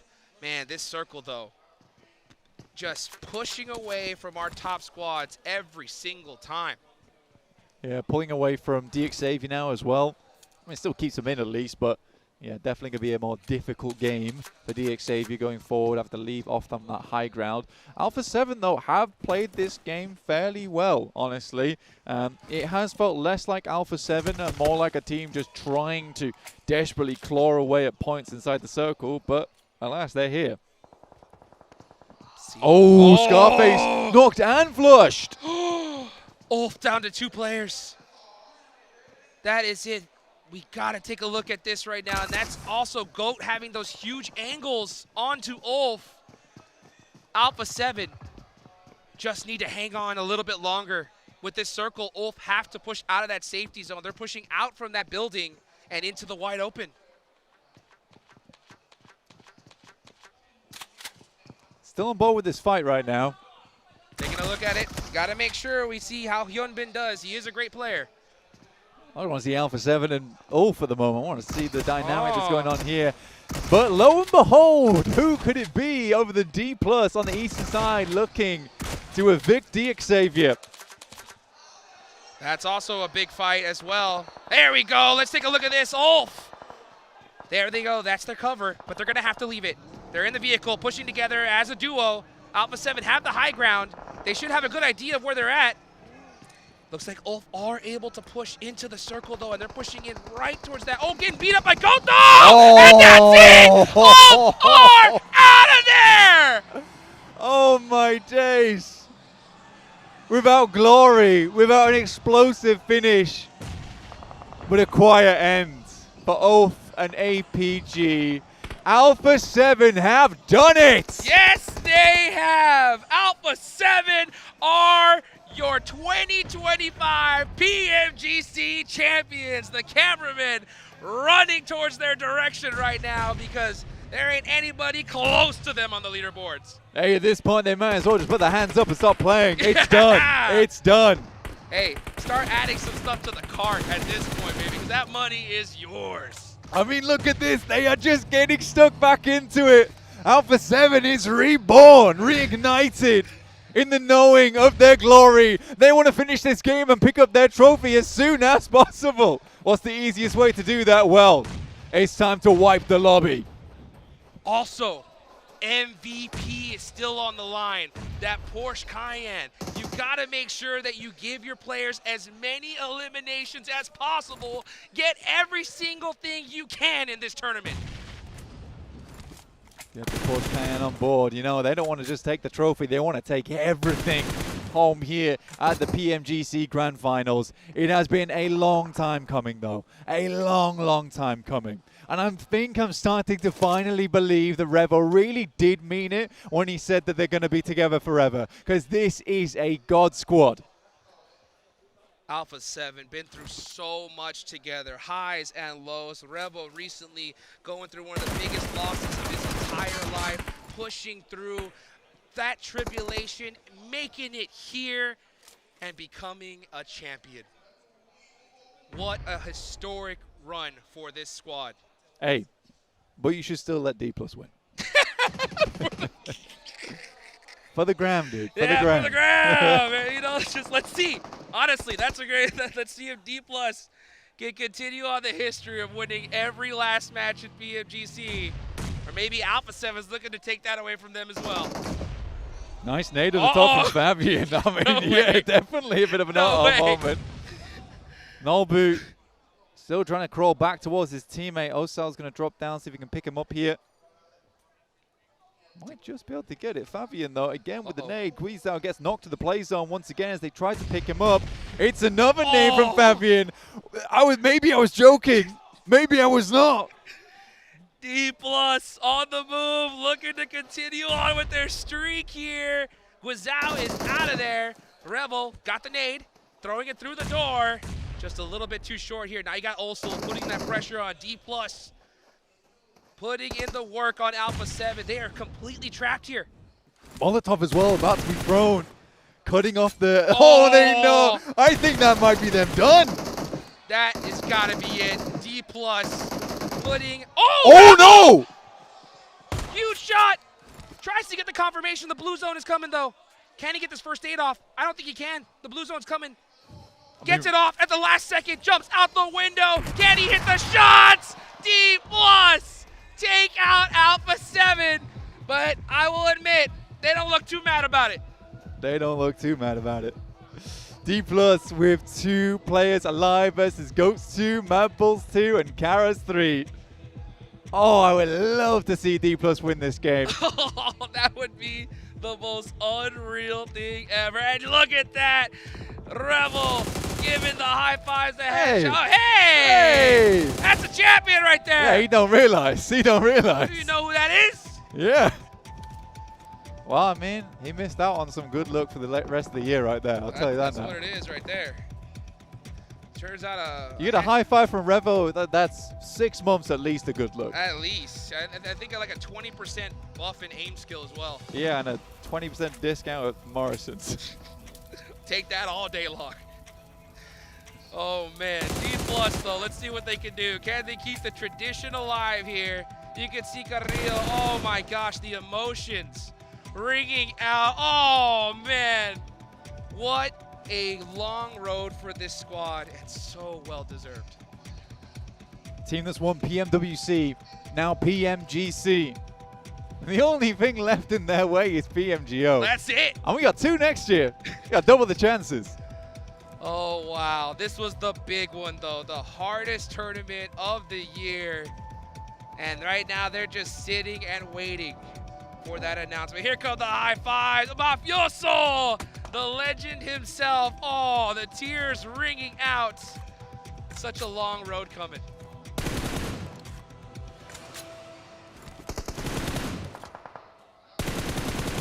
D+. What a beautiful moment, honestly. For me, it's a beautiful moment as well. I mean, covered these guys for a long, long time. That's sort of why I'm quiet about it right now, just because, I don't know, I think Carrillo as well as Revo have been pushing for a long while. For Guizhou as well as Obscure, what a moment for them. Coming on this team and then being that final part of the puzzle. Finally unlocks what they needed to make it happen. It's hard even to be loud about it just because it's a feel-good moment. Yeah. Feel-good moment. It really is. And these guys have worked so incredibly hard all year long. So many tribulations and trials that all these players went through, both individually, as a squad, and then finally raising that trophy above your head. And especially after a pretty rough start to the day. You know, it was not going their way for the most part. Towards the end, though, they make it happen. Putting my eyes back towards the game, though, DK is kind of winning. They are gonna win. And win every single last game. Hey, these guys are some jokers, man. What is I'm trying to have a nice moment. I'm trying to have a nice moment. D+. Come on, boys. It's just Vic. It's just Vic.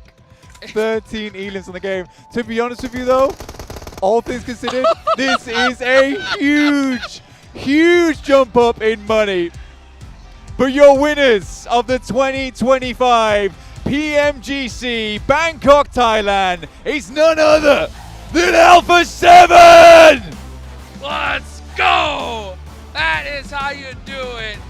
Alpha 7 finally getting the global championship they deserve. Let's take it on over to the host to wrap things up. We have our champions! The 2025 PUBG Mobile Global Championship, it has been won. What an incredible journey. What a dominant performance. And what a moment in PUBG Mobile history. Look at their faces, the elation. They can't believe it. Taking a moment here on stage before lifting that trophy. และในตอนนี้นะคะในที่สุดเราก็ได้แชมป์แล้วนะคะกับแชมป์ PUBG Mobile Global Championship 2025 ค่ะและช่วงเวลาประวัติศาสตร์นะคะของ Alpha 7 Esports ค่ะ PUBG Mobile fans around the world, Bangkok, make some noise for your champions, Alpha 7 Esports! ขอเสียงดังๆให้กับ Alpha 7 Esports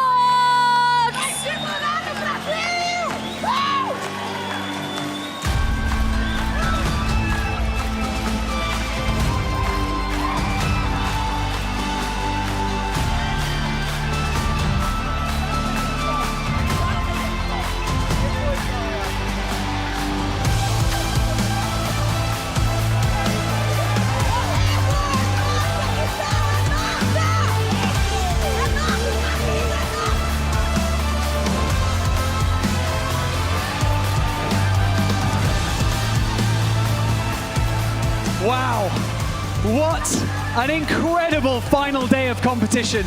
Come over here and join me, guys. Join me over here. Let's line up in front. Carillo, I want to give you a moment, but I also want to talk to you because you're a champion now of PMGC. Congratulations. You've now carved your names into the PUBG Mobile Esports history books.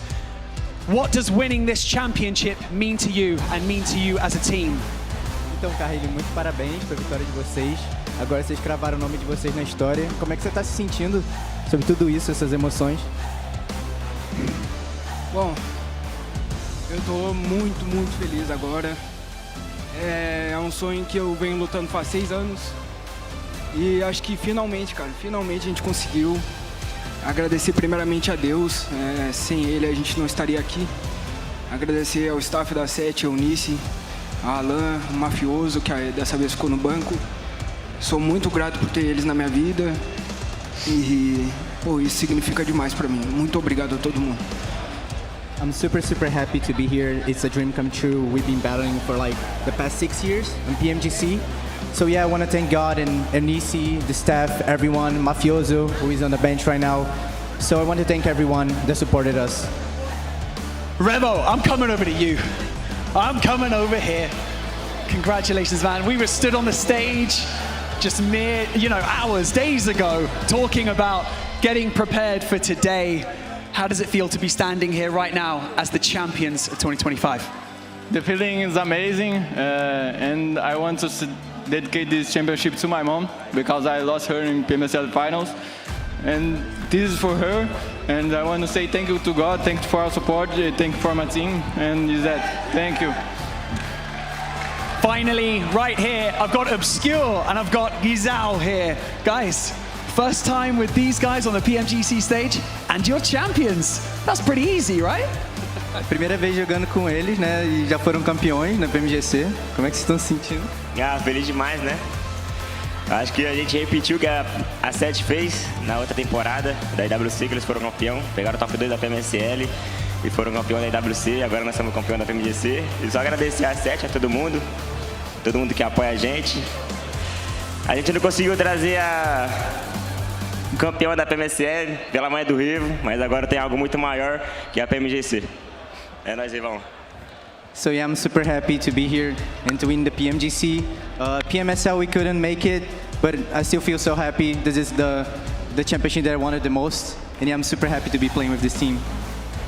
Right, well now it is time for a very special feature that we've never done on the PMGC Grand Finals before, the egg smashing ceremony. So let's walk and talk, guys. Come with me.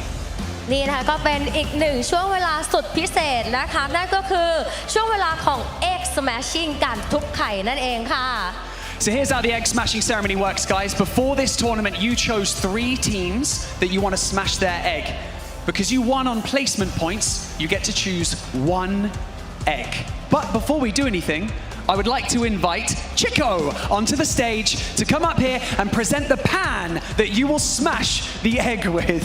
ขอเสียงปรบมือต้อนรับชิโก้ด้วยนะคะนี่ชิโก้ของเราค่ะก็จะนำกระทะนะคะมาให้กับทีมผู้ชนะนั่นเองนะคะเดี๋ยวเขาก็จะทุบไข่1 ใบนะมาดูกันว่ารางวัลที่พวกเขาได้รับเนี่ยจะเป็นอะไรค่ะ Right, one of you take the pan from Chico. Take the pan, take the pan. There you go, yeah, you can take it, you can take it. Firstly, who wants to smash the egg? Who's going to get to smash the egg? Who's going to get to smash the egg? Revo? Okay. Now you have to choose 1 egg and bring it over to this side of the table. เลือกแล้วนะคะ Which team are you choosing?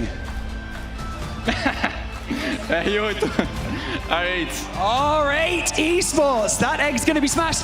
Take the pan off Chico.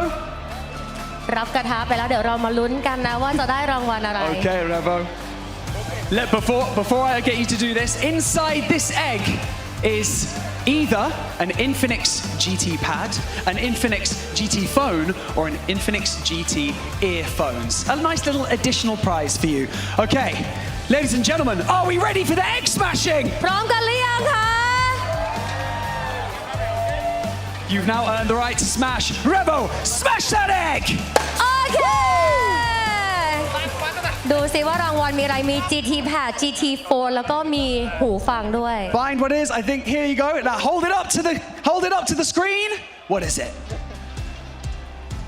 It's been Infinix GT earbuds. Congratulations, guys. Congratulations. That right there concludes the egg smashing ceremony. And now we're going to head back over to the desk and they're going to round out everything that we've had here today on this crazy final before we come back here for our awards ceremony.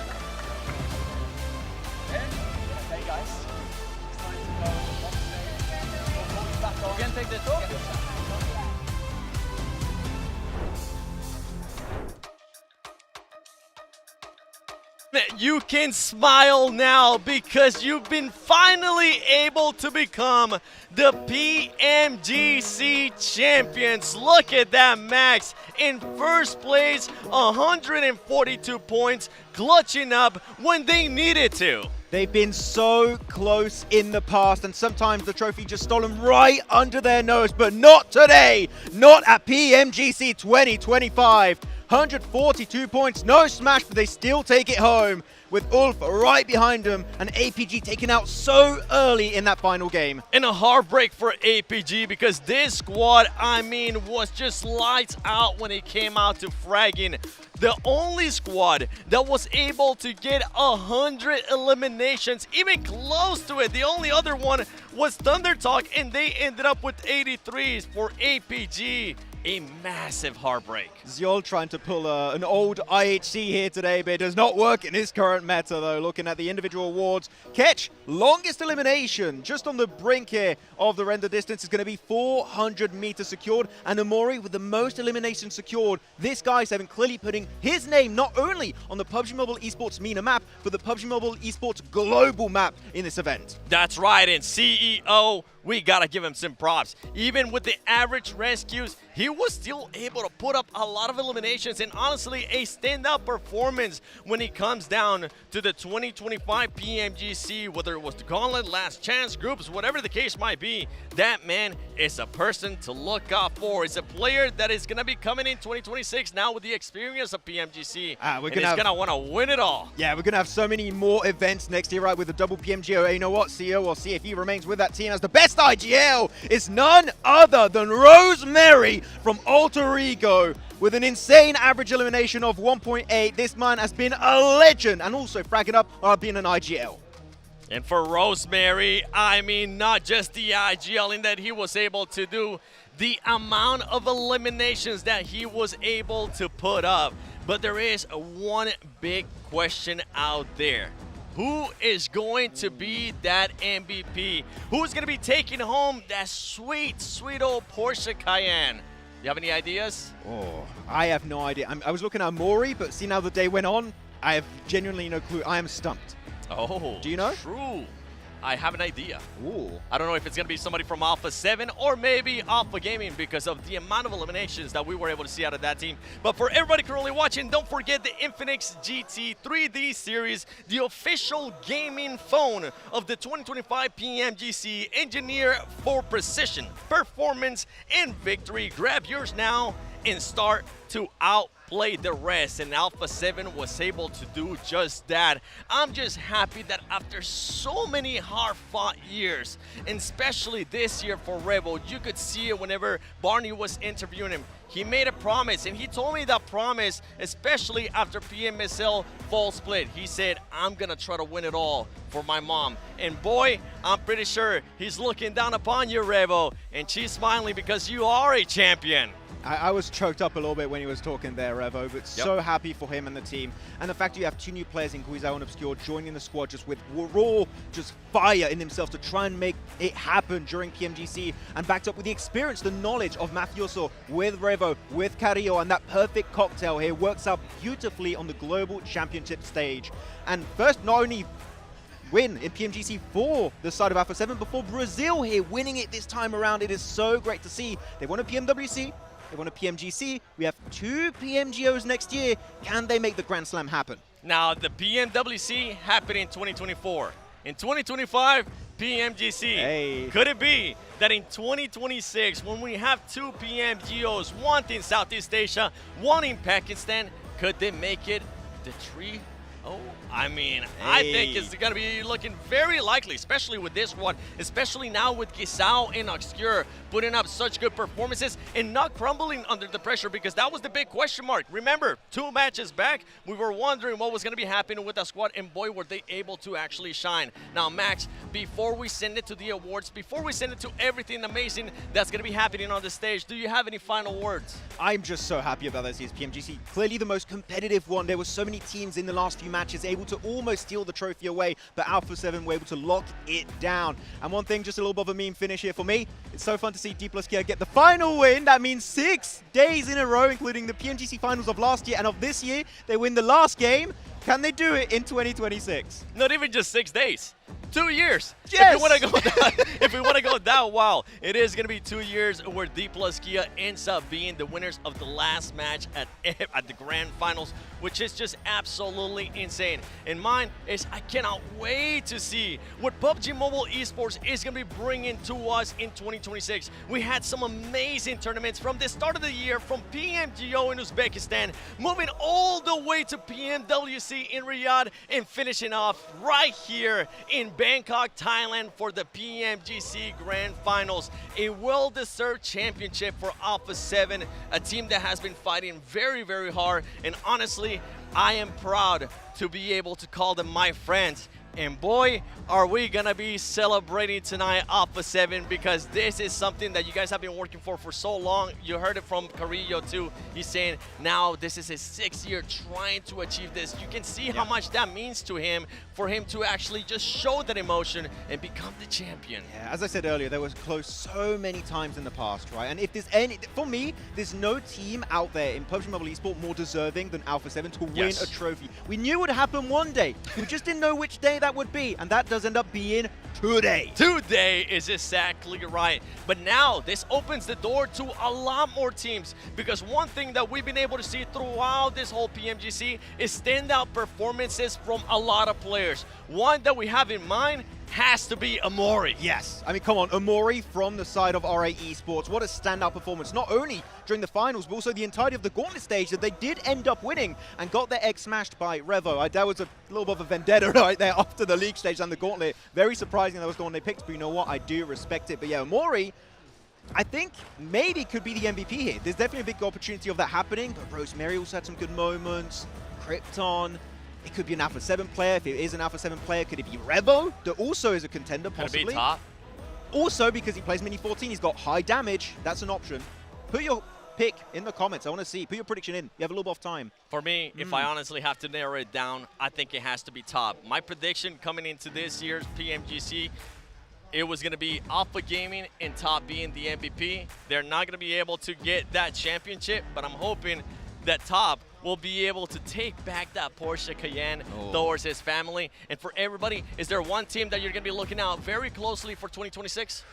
Inner Circle. Let's go. Pakistan PMGO, they're going to do well. That's right. Inner Circle. A bunch of other squads are going to be bringing up the heat. And ladies and gentlemen, shout out to Elder Production, because we are about to go towards the stage with Barney. Ladies and gentlemen, welcome to the 2025 PUBG Mobile Global Championship Awards ceremony. Now, before we get to our team awards, we have a very special honor that we would like to acknowledge. It is, of course, our Finals MVP award, going to the greatest player who has played over the course of the past 3 days here at the PMGC Grand Finals. So we would like to invite the player up onto the stage first. This player is from Alpha Gaming. And this player, everybody give it up, it's Top! ตอนนี้นะคะเราจะมามอบรางวัล MVP ค่ะผู้เล่นที่ทำดาเมจได้สูงสุดตลอดการแข่งขันนี้นะคะท็อปจาก Alpha Gaming นั่นเองค่ะ And now we would like to invite some presenters onto the stage to give out the award. First up, we would like to invite the General Manager of Lightspeed Studios, Quantum Studio and Anyplay Studios, Tencent Games, Mr. Silait Yang, to present the trophy and an Infinix phone. Congratulations.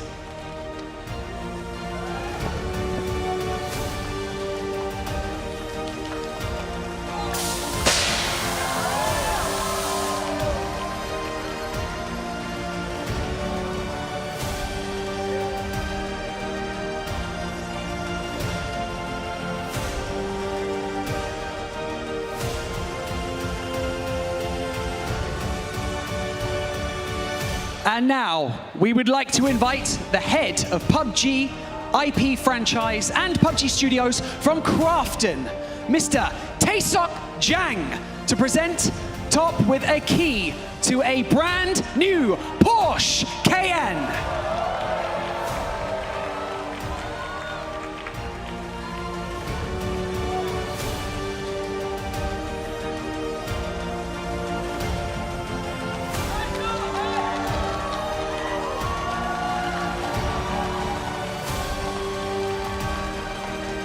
Congratulations, Top. Thank you so much to Silait Yang and to Taesok Jang for joining us here on the main stage. We really appreciate it. Let's take one more quick photo.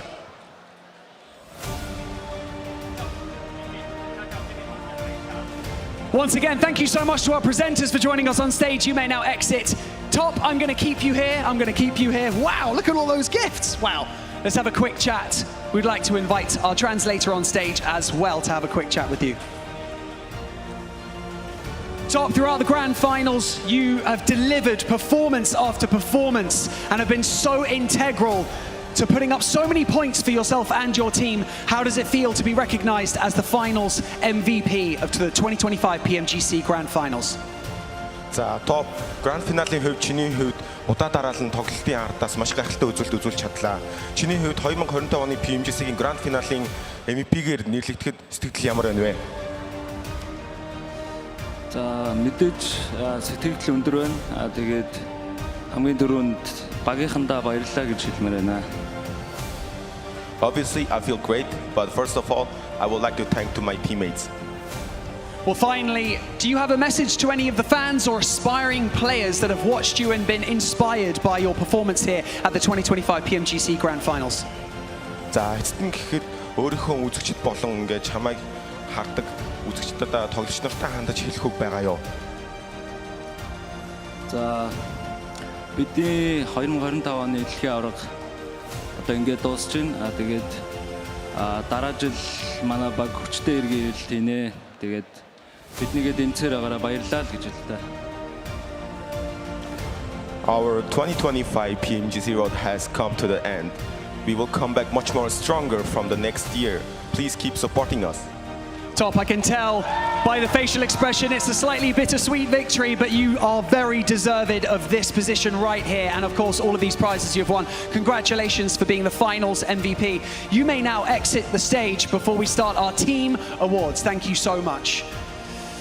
Okay, now, ladies and gentlemen, it is time to present our awards for our top 3 teams of the 2025 PMGC Grand Finals. And so we would like to invite our 3rd place team onto the stage first. Okay, ladies and gentlemen, in 3rd place, it is Alpha Gaming! และตอนนี้นะคะอันดับที่ 3 ของเราค่ะ Alpha Gaming ค่ะ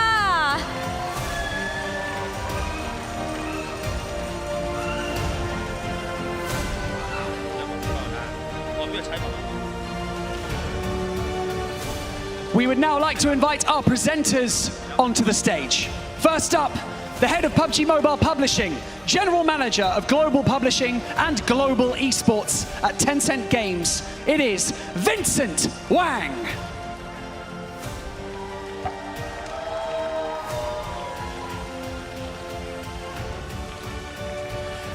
And we would also like to introduce to the main stage the producer of PUBG Mobile, Deputy General Manager of Lightspeed Studios and Quantum Studio, Tencent Games. It is, of course, Rick Lee.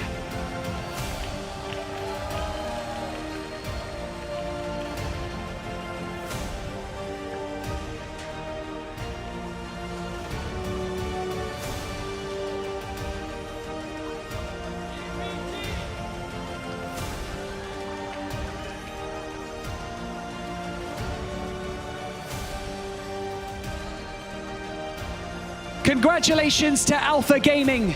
You may now exit the stage as we move on to our next award. Thank you so much, gentlemen.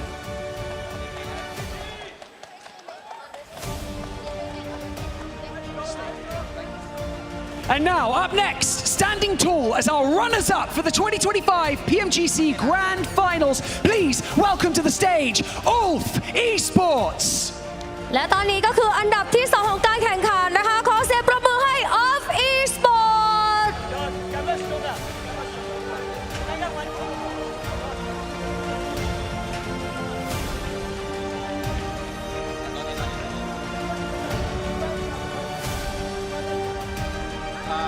And to present the awards once again is Vincent Wang and Rick Lee.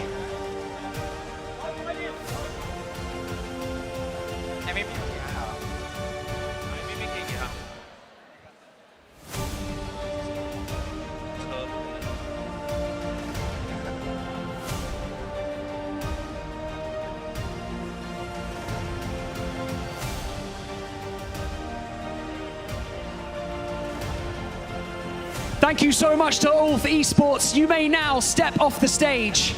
And congratulations for getting the 2nd place.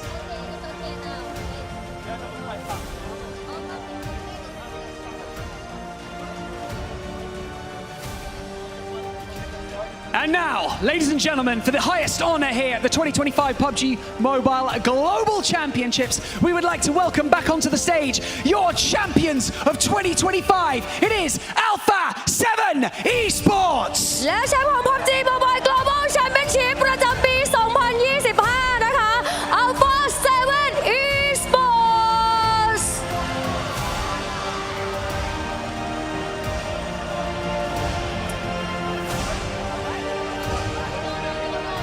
Hold on, boys. Hold up. We have your prizes to be given out first, and then we will lift that trophy one more time, I promise you.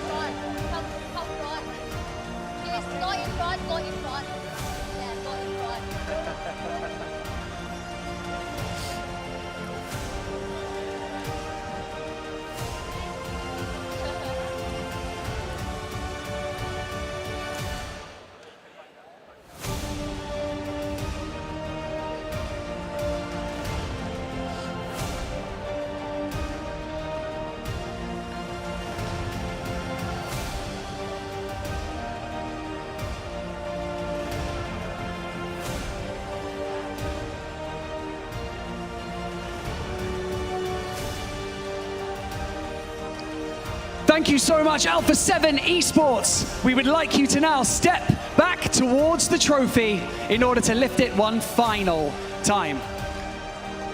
Firstly, thank you so much to our two presenters, Vincent Wang and Rick Lee, for joining us on the stage. You may now exit the stage.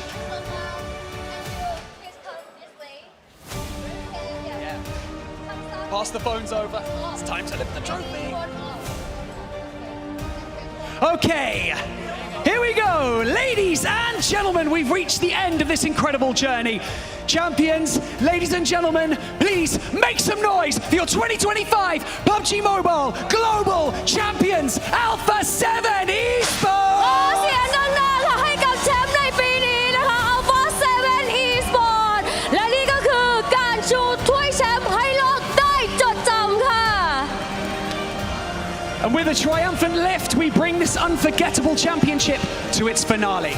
To all of the fans here at Siam Paragon in Bangkok, thank you so much for your passion. And to all the fans around the world, thank you for supporting your favorite teams and your favorite players. To our partners, sponsors, and production team, thank you so much. None of this would have been possible without you. And we hope you've enjoyed every moment as much as we have. Until we meet next time on the battlegrounds, see you next year. Good night! และนี่ก็คือจุดจบของการแข่งขันที่ยิ่งใหญ่นะคะขอบคุณแฟน PUBG Mobile ทุกคนค่ะทั้งที่สยามพารากอนแห่งนี้นะคะและทั่ว